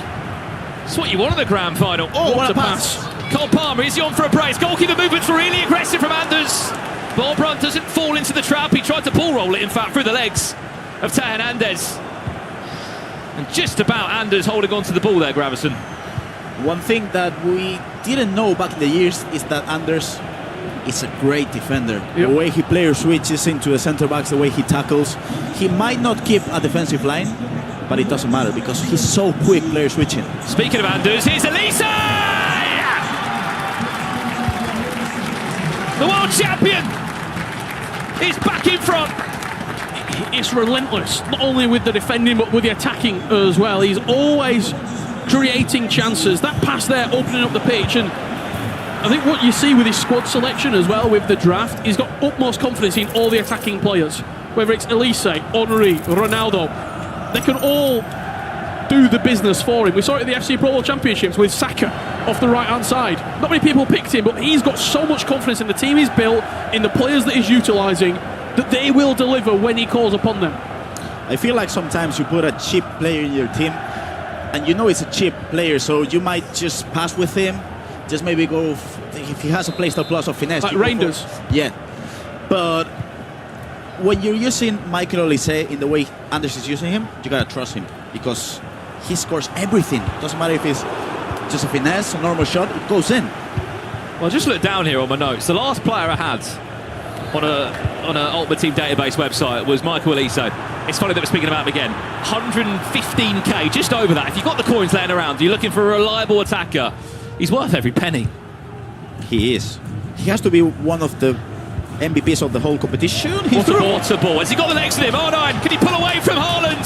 Can he get around him? It's another huge chance that goes begging. We said a lot that we don't particularly see Anders hit the first time over the tops that often. Did it then, and it was perfect. It was. Now the counter-attack. Oh, what a pass! Palmer was asking a lot. Buffon had to get a second chance of trying to get that one down. I gotta tell you, that's smart, because if he's moving the keeper to track Rafa Leao's run, that's a goal. And I feel like when you're playing against Anders, you gotta predict some things, because if not, he's gonna be too quick. Well, we're hearing there's a few people tuning into the broadcast from around the world. Orzio having a watch party at the moment. Good evening to him. I hope he's enjoying this final as much as we are. Sauer into Henry. What to save again? Buffon, he's just taken out his legs. Save again. And it's on the third time of asking. Well, I've no idea how that's bundled into the back of the net. But he will not care.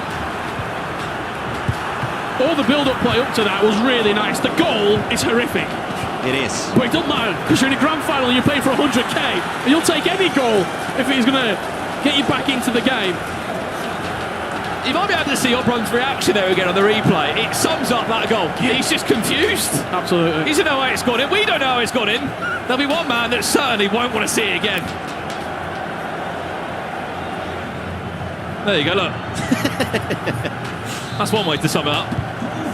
Well, guess what? We're all square again. 31 minutes in, 2-2. This will not be a one-way. Well, one-sided grand final, I should say. Both these two know exactly what's on the line. Omri, nice step over exit! And there it is!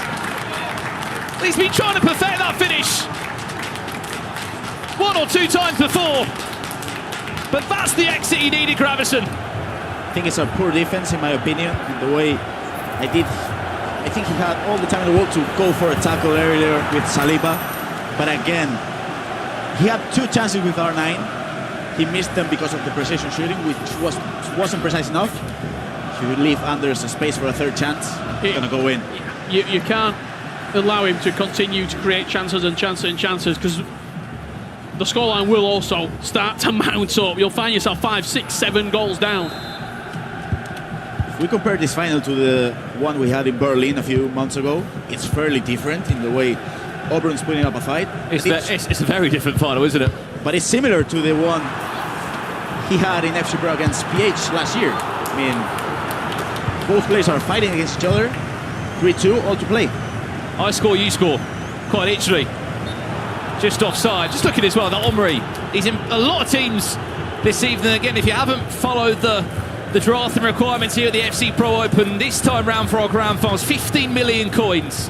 1 rarity item per promo that's come out on Ultimate Team so far, and that's why he costs a third of the budget near enough. 5 million coins, that Omri item. That's what he does, Rich. Anders Vergaan puts a lot of money into the attack. I mean, looking at 2 strikers there, that's 9 million. A lot of people either have Henry or Ronaldo. He's got both.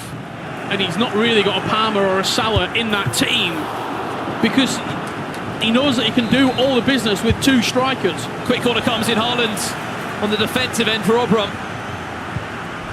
Able to pick up the ball without any real danger. We are 5 minutes away from half-time in our grand final. Good. Lovely pass. He's through. Are we in to goal square at 3-3? On the edge of the box, you can just see players queuing up. There's Sauer. Did she find the extra pass? Cole Palmer might be able to recycle it. Can he outsmart 1 or 2 defenders? There's a little dink ball into the box. Sauer still just waiting for the extra pass. It very nearly was there. It was nearly let out into Palmer, but defended well by Anders. Superb defending from Anders. He read the pass. He read the extra sort of wiggle with Palmer. Marked it up really, really well. You know who took the ball? Theo Hernandez as centre back. So he doesn't care about the positioning of his team. He doesn't care about order. He cares about players switching, attacking in the right positions. And aggression. 100%. On the other side, we have Obrun with the partial team press. That's pressing R1 2 times. So it's fairly different defense in the way he's just maintaining order and players switching at the right times, but it works as well. If you're playing at home, you gotta look for Obrun's defense, because I gotta tell you, you'll not be able to replicate Anders' ones. Rather than Birch. I think when you look at that partial team press as well, it's not allowing Anders to walk with the ball. It's not allowing him to tactical dribble, because he's got someone always on his toes. Well, is that going to do us for half-time in this grand final? One more chance, maybe? I think he has time, yep. No. Well, unless the ref wants to play this last chance on for Anders, maybe. No, that should do us at the halfway point. Are you enjoying this, London? Let us know. What a grand final this has been so far. 5 goals. He's not happy still. You wouldn't believe he's in front. But something tells me, Gravison, there is still so much more to unfold in this one. I feel Obrun is attacking really well at the moment. He's going for the space. He's not scared of Anders and the way he's defending aggressively. I do feel like Obrun is lacking a bit of timing on the defense. He's missed time a couple of tackles that cost him a couple of goals as well. I do feel like if Obrun is able to change the way he's defending with the tackles and the timing, he's going to make a comeback. You see, offensively as well, both of these two, they've missed chances. It's not been perfect FC in the attacking third for them. That was 5 minutes in, a penalty given, and Anders dispatched of it in the top right corner. but not even 120 seconds later, Palmer steps up, Palmer finds the side netting, and that was a tied game until Anders Vergang clicked into action. Graf. What a goal. That's a beautiful goal. This wasn't as beautiful, we're honest, because Rafael was able to at last score that goal and straight back into it. Straight back into it. Let's go for it. We'd show you the last goal, but we haven't had time. These two are straight back into the action in the second half. As it currently stands, Anders Vergang could be on his way to his third major title in the last 12 months. 4 grand finals he's been part of. Big chance, Johnson! Well, it's the biggest gap we've seen in this grand final so far, a 2-goal gap that has gone the way of the world champion, 4-2 he leads. You can see how it all started with the way he pressed the tackle. He was lucky with the reflect, and Son didn't miss that chance 4-2, and I feel like Auburn was a bit unlucky on that goal. You feel the frustration on his face. He was unlucky. We had early goals in the first half. We've got early goals in the second half as well. Now, the question is, how does Auburn react when he's got a couple of goals to make up? Again, if we go back in time a few months, qualifiers, 7-0 Auburn. That's 7 games won, 0 lost. Top of the group, but I don't think he found himself in a position in which he was losing by 2 goals and then come back. So it's a tough match for him at the moment. Sort of been his downfall. That he gets into these scenarios, Auburn, but unable to finish the job sometimes. Such a consistent player. It's a famous line you've said before, Richard, but some players often play their final before they get there. Auburn might not be in that situation. Has to make this count though of Omri. Has he got too much time? Has he wasted the chance? That really should have been a 4-3 goal, and he's wasted it. We talk about chances.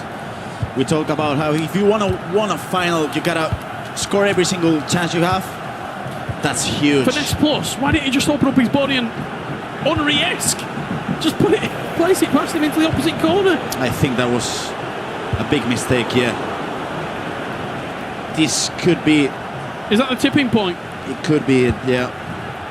Granovich coming forward. Anders can smell a 5th goal.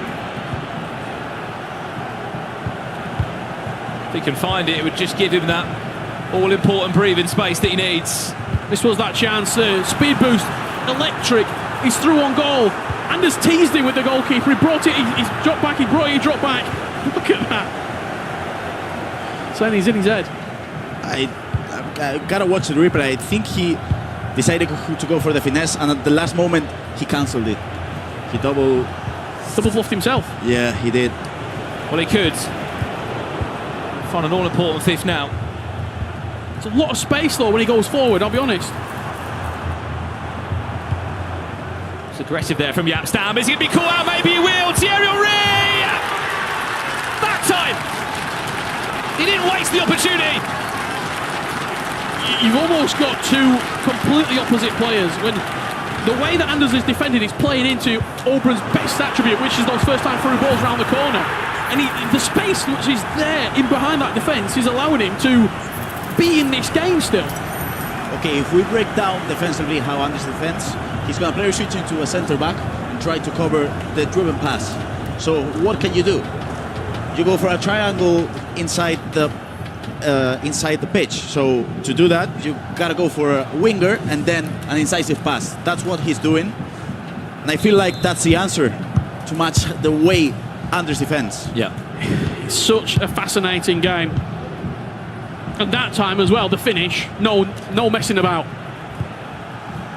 It sort of still went for the near post there. I'm surprised it trickled in for Auburn. Heung-min Son into Henry, big save. That would have been the perfect reply as we approach our last 29 in-game minutes here in our grand final.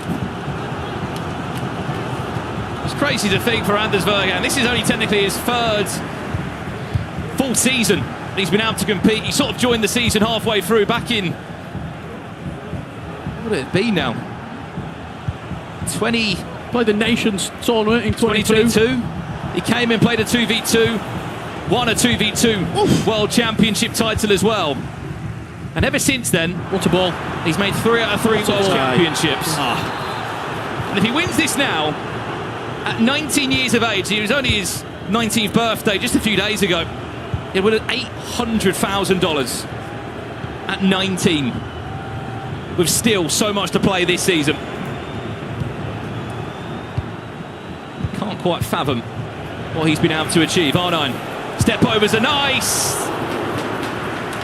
Fortunate enough, Van der Sar save was strong enough to power that one out for a corner. Wow. I feel like now all of us, people at the crowd, people at home, us commentators have a chance to just take a deep breath, because I feel like this is going too quick in a way. We have 25 minutes left, and it seems like Auburn is struggling a lot against Anders' pressure. I feel like every time Anders has the ball, he's able to just convert it in a chance inside the box. Well, he's paused the game for a reason or another. He's not happy. He's in a winning position still. Quick corner comes in. He's done that before. With Jonathan Tarr, if you remember in the group stages, it was an acrobatic finish he scored there.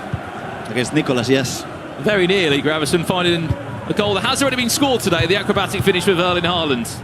Yeah. Now it's a Haaland v Haaland situation in defense, so it's different. He's moved Henry over to his left-hand side, Auburn, as well. Yeah. That's surely Giobi special, his coach.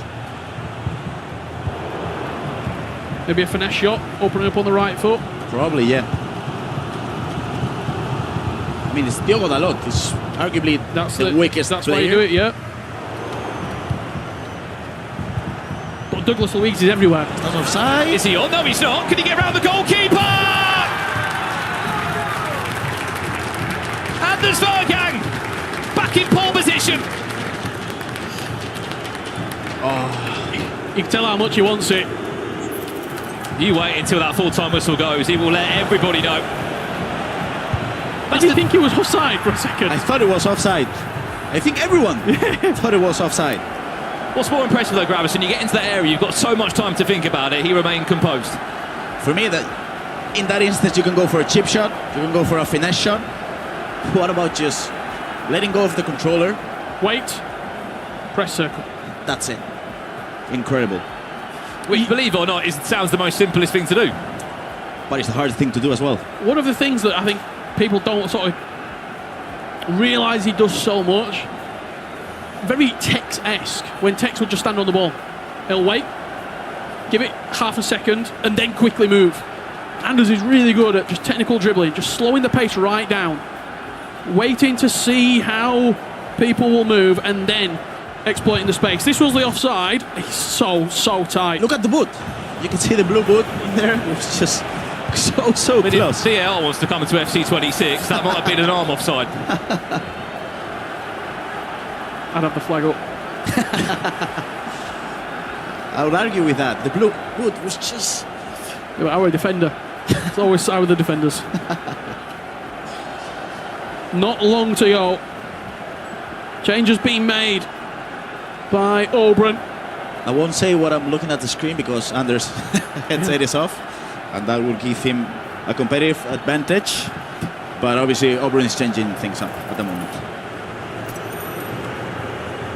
So maybe we could ask Anders to put a headset on, help people at home, and then we can explain it.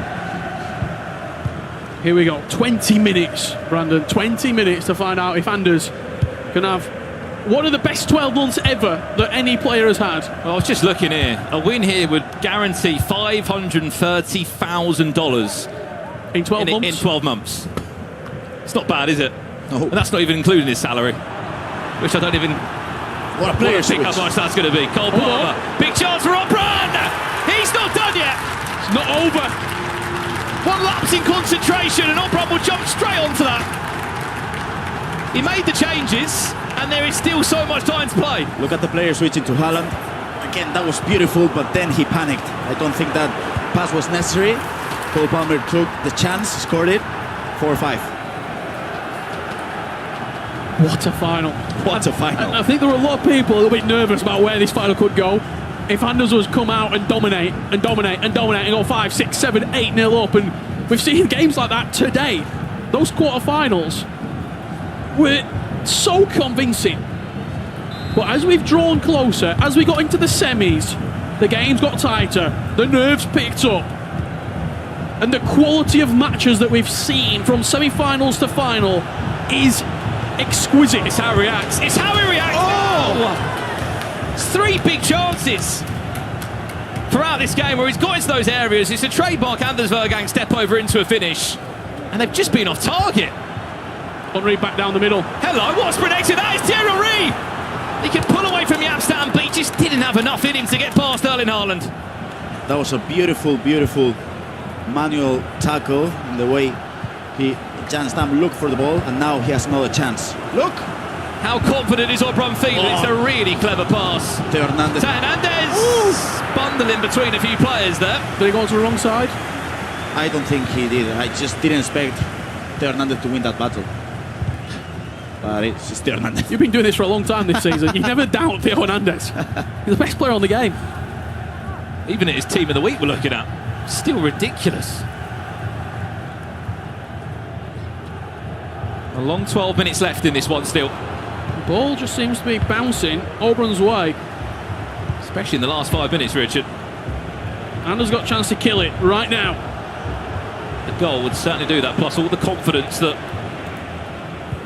has been formed in that 4th goal from Obron. Another big win back there for the Italian. Can he start to build now? What a switch of play that is. What a pass. Lands perfectly onto the feet of the Portuguese winger, Rafael Leao. Can he win that 1v1 duel against Diego Dalot? Yes, he can. Henry, it's about reworking the chance in now. Well read there by Anders Vergang. Incredible defense with the player switching. Whoa. It's how many attacks can you survive? There's one you've survived. Now try and survive another one. De Jong, can he feed him through? What a tackle. That should go for a goal kick. What a poor pass, Frankie de Jong. We need more from you. What a tackle, though. As well, yeah. 2 major calls and decisions that Anders has made there, which has allowed him to just survive the pressure. That switch of play from right to left, Cole Palmer opening up his body and full manual switching it that Obron's doing is getting him success. It's a high line now. If you get into this situation, he can pull away. That tackle was everything there from William Saliba, because Michael Elise was just waiting at the back post. Back to you, Obron. Time ticking away, 5 in-game minutes left. Are we in for a 5-5? Are we in for extra time, maybe? Decisions are everything. Massive chance! Oh! Missed by Cole Palmer. And he might not get a chance like that again. What a chance. The finals plus as well. It went wide. Do you think that was the precision shooting? Has to be. Has to be. Was that Obron's last chance? Back to Anders Vergang. Look at the space. He can conclude it now. An FC Pro Championship win. No. Back to you, Obron. Oh no. Oh. I think everyone felt that all there, didn't they? Frankie de Jong has to go off the pitch. What is he doing? Last minute and a half away. Wow. Wow. Such small margins. Can we have a look at that Palmer chance again? Let's have a look at this, because it's unbelievable play. The extra pass, Palmer makes the run. Oh. Look at Giovi's reaction, look at the crowd's reaction. Everyone thought he were in. Could he have time to take a touch? Nah, I don't think so. He got hit it first time. I think it had to be... Is Anders getting flashbacks to last year? He might. That final last year will live in the memory. Whenever you get into these tight games in grand finals, it will come to you. But now he has the experience, especially after World Championship. He knows how to do stuff differently. To comprehend what this man is achieving right now as well, Graham. 12 months ago, he's in this grand final. He's back in it again, and since then, he's become a world champion. What can we say? Arguably one of the GOATs of this esport, for sure. Is he the GOAT? I guess we'll see. If he wins this one. Because the only thing that I can see missing from his accolades and trophies, if he wins this one, is an E-Champions League. Other than that... On his way for the Grand Slam of FC. He's done it all when he's only 19. The Golden Slam, right? He's looking for it. He just needs 1.5 in-game minutes, and he will be an FC Pro Open champion. Will he get one chance? Will he win the ball back up, Brum? 9 goals, 3 minutes, we're thinking? 3 additional? Well, he's only been +1 the last couple of 90 minutes I've seen here. Free kick given away again, more seconds gone. More time for replays. More time to suck every single in-game second out of the game.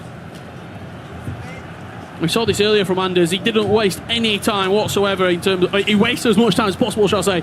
He didn't let there be any singular moment where he could have done more. As you can see, the clock is ticking. Yeah. How much added time? That will really tell us what's happening here. There's $100,000 on the line here if you're wondering why he's taking every single second he can. 3 minutes. Well, he's won the World Championship.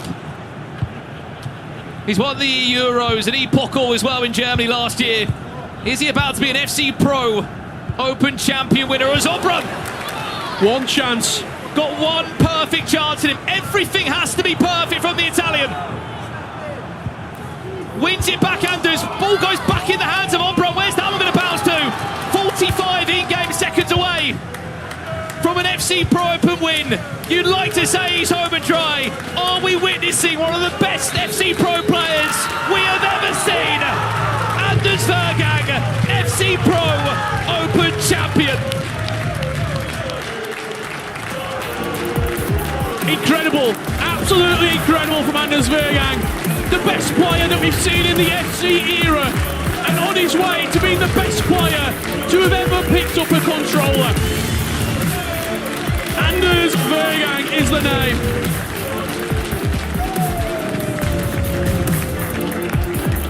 Let's meet you in a minute at the desk. Before your trophy lift, how are you feeling? You're the FC Pro Champion 2025. I mean, I'm World Champion too, but this feels like bigger because the game was way more close and I managed to clutch. And I think it's time for who waits for years to change the rank list, please.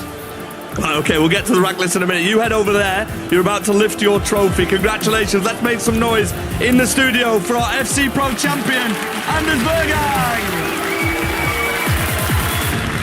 Biggest question I have at the moment is Anders Vergang going to be the first player in this eSport history of winning back-to-back World Championships after winning this FC Pro title? He started the season very well, hasn't he? What a player. Is he not one of the best FC Pro players we have ever seen? What a 12 months it's been. I don't think he can quite fathom what he's just achieved. Over $500,000 of prize earnings in 12 months. A world champion, an Epochal, an E-Euros champion. But there was unfinished business in the FC Pro Open. 12 months later, he's back. There might not be a PAs in town, but there's Anders Vergang. He is your FC Pro Open champion!